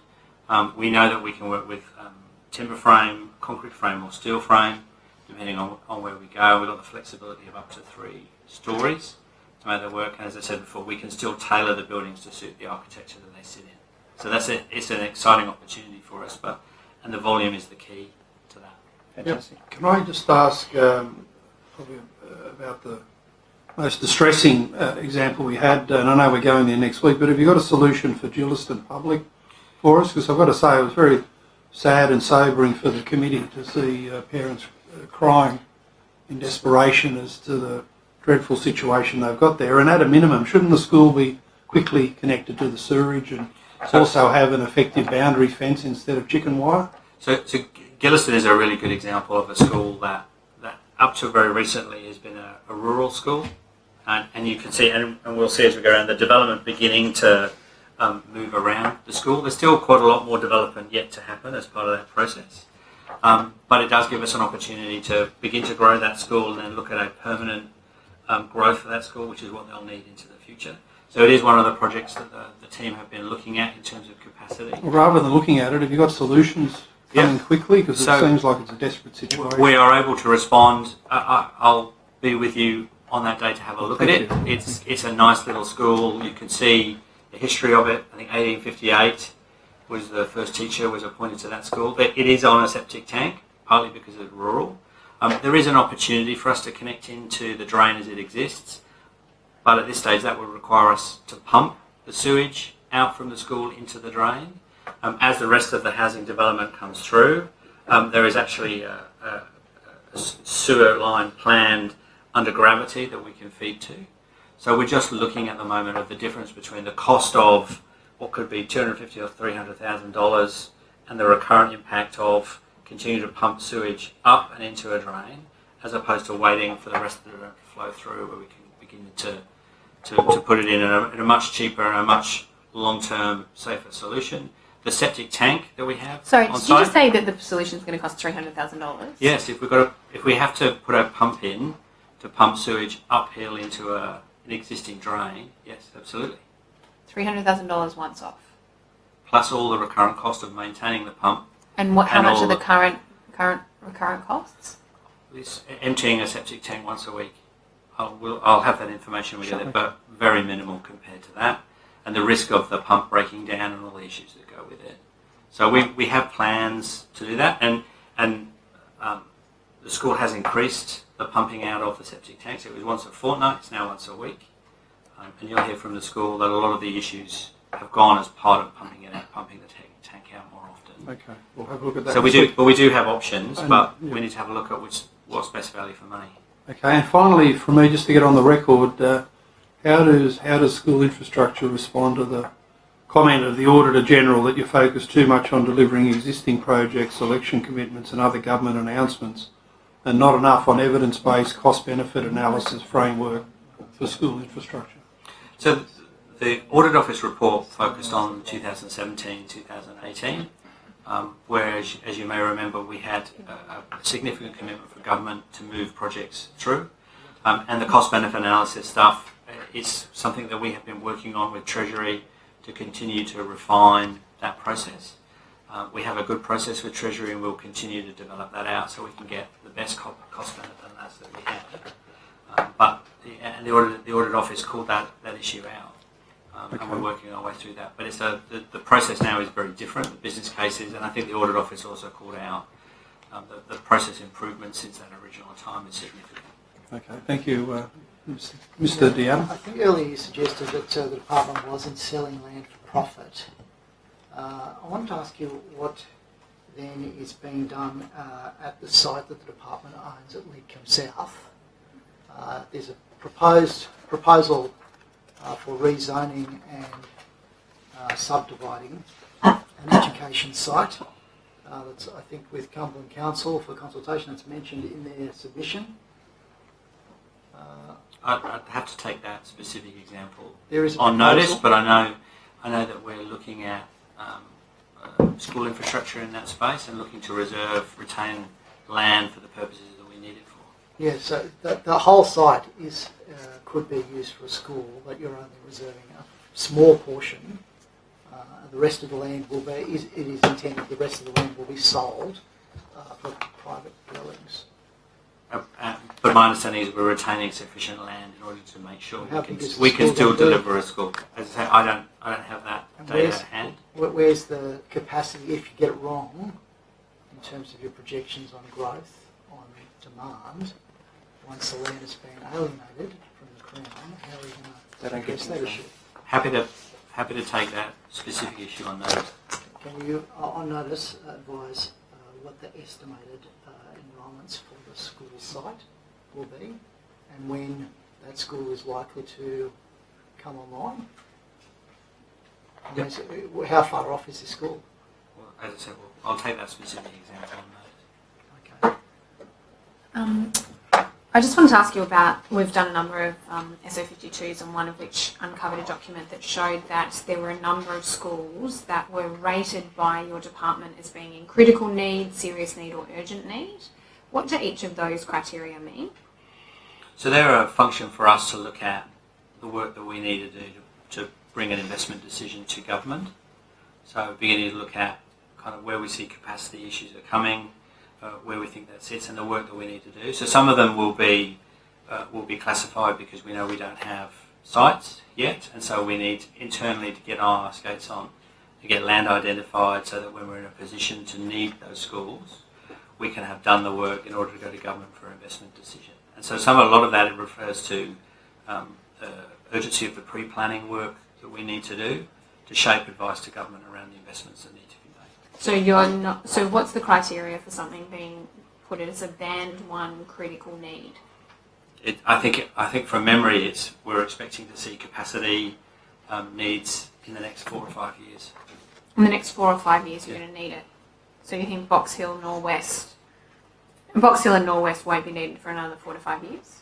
No, it's within the next 4 to 5 years, and that's, I think from memory, that document is a snapshot in time. The work we do as part of the pre-planning is then get a sense of whether actually a new school is the solution or whether there are existing facilities that can assist us with that. And then what do we need to do to establish a new facility? In some of those places, we may have land available through a VPA, or we may need to acquire land directly, and I need to get that process underway. Because if we're then to advise government about an infrastructure investment for a school, I need to do it on the back of understanding what site I've got, what intricacies go with that, so traffic issues and a range of other bits and pieces. So it gives us a sense of the urgency that we need to move, and then to provide advice to government around investment. But when it's rejected, as these 6 were, what does that mean, that the work stops? No, so it means that the pre-planning work continues from our perspective. We need to continue to firm up the strategy and make sure that we can provide government with advice about what that investment looks like. Okay, so you're saying that the government's rejected the proposal that you've made, or the government's rejecting the fact that it's critical need? I'm not saying the government's rejecting anything at all. I'm saying that's a process for us to do the pre-planning work that we need to do to inform Treasury and the like about the investments that we need. And for those projects, there's a fair amount of work for us to do to make sure we've got the right scope and the right budget to go to government for. So, but when this says band 1 critical need, what's the basis for making that assessment? So it'll be a look at the population projection and where we think those population projections are beginning to go beyond the capacity of the infrastructure we have to serve that. So there are catchment boundary pieces that we can do. There are existing schools that we can upgrade. There may be existing schools that are underutilised, and then we can bring that on stream, or there may be land that we need to acquire in order to put an investment together. So that gives us an indication of the work that we need to do to get that onto government's radar from an investment perspective. Okay, and does every project get a band rating? No, we just look at kind of what we think is projected over the next 4 or 5 years, because for some, land acquisition can be quite a lengthy process, and we need to get a sense of where that's at and where our challenges are. Some will have land available for, and some we won't have land immediately available for, and that begins to inform the teams what aspects of work we need to start. Okay, so this is just purely informing yourselves internally. I thought this was a document, I mean, my understanding was that this is a document that was put forward by Schools Infrastructure New South Wales saying these are the projects that should be funded, and the government rejected them. So no, the document gives us an indication of what we need. We would provide that to government so that they are clear about what we think the investment strategy needs to be. Mm-hmm. But that doesn't mean that I have business cases prepared, ready to go for government to make those investment decisions. That's a process that we roll through. So the planning process really is that long-term look at where we see population projection, where we see that we're beginning to see a gap in the supply and the demand, what we already have on hand that we can do to resolve that. And some of that might actually ameliorate it in the short or medium term, but still need, from the long-term perspective, we still need to deliver something. That gives us a sense of the urgency for any land acquisition. We would then do the planning work around what do we think the capital investment would need to be in that space, making sure that we're getting the most efficient route of that. And then that gives us an ability to provide advice directly to government as part of a budget process about what commitments need to be made by government at a point in time. Okay. I'm not sure that... Anyway, that's fine. Can I just ask you about Tallawong Primary School, or the new primary school in the Tallawong precinct, which again was a subject of NSO 52. One of the documents that was provided to us, and I'm happy to give you a copy if you need it, said that the Assistant Project Director, Infrastructure Delivery, said, I can simply get rid of this. Sorry, I should start at the beginning. The budget breakdown states that it is an overrun under construction of $500,000, 500K, even though in reality it's closer to 7 million. I can simply get rid of this by decreasing the estimate under construction by the required amount to flush the budget and the FEC, as well as increasing estimate in other areas where there is surplus, consultant and authorities. Can you explain why this kind of fiddling with the budget is occurring within your organisation? So the conversation between individuals in the organisation, I can't comment on. We're a big organisation. We've got a range of people who have various views, but the budget process and any amendment to the budget process, it can only be done by me, and so certainly none of that conversation got to me in terms of a request to amend budgets or move any money around. Budgets that we give our projects are the budgets we work through. The project management system we have allows them to manage those budgets, and where they need forecast an overrun. I am the only one that has delegation to authorise an overrun. And we'd sit down with a project team and understand what we think that overrun's about and why, and what we can do as part of a process to make sure we don't have an overrun. With a project like Tallawong, there are some complexities around the delivery of the enabling infrastructure for that site. If you're familiar with that site, there are no roads to it, there's no services to it, there's no sewerage to it, or any of those bits and pieces. And so that's a process that we're working through with Landcom, because they own the adjacent sites, and we see that being developed out as a single piece. And that's a piece of work we need to work our way through. And there may genuinely be a contribution we need to make to those roads, and that's something that we work our way through as part of the portfolio. I mean, this is part of the solution, supposedly, to the demountables that are all over Schofield's Public and Riverbank Public, is supposedly the construction of Tallawong. And yet, I mean, I'll go on to say this is another quote from the Senior Project Director, Strategic Development. It's obvious that the planning people have planned nothing. Site constraints have not been established at any time. The site doesn't really look suitable for the purpose. So you have one individual's view. It's not the organisation's view. And it's certainly inaccurate. Planning have done nothing, because we have spent a lot of time with Landcom working out how the site functions and how it works and how that enabling infrastructure would be delivered. We're confident in terms of how that site would develop out. So I can't account for one individual's view in an email between colleagues, but I can assure you that the budget we have for Tallawong, only I have the ability to amend that budget. And so you can provide us on notice, but what's the current expenditure? Yeah, I'd have to tell you on. And is that an overrun? Have you authorised an overrun? So no, I can deal with that. I haven't authorised an overrun. Okay. The Assistant Project Director, Infrastructure Delivery, says the cost manager has internally advised, I think it's a typo, to keep the FEC to $60 million, or whatever the design reflects at the moment. No point including the off-site infrastructure, as this will take us well over budget. So you're saying that there is currently no planned expenditure on off-site infrastructure? So we quite often have expenditure on off-site infrastructure. There was an old methodology that off-site infrastructure didn't get included in the ETC for projects.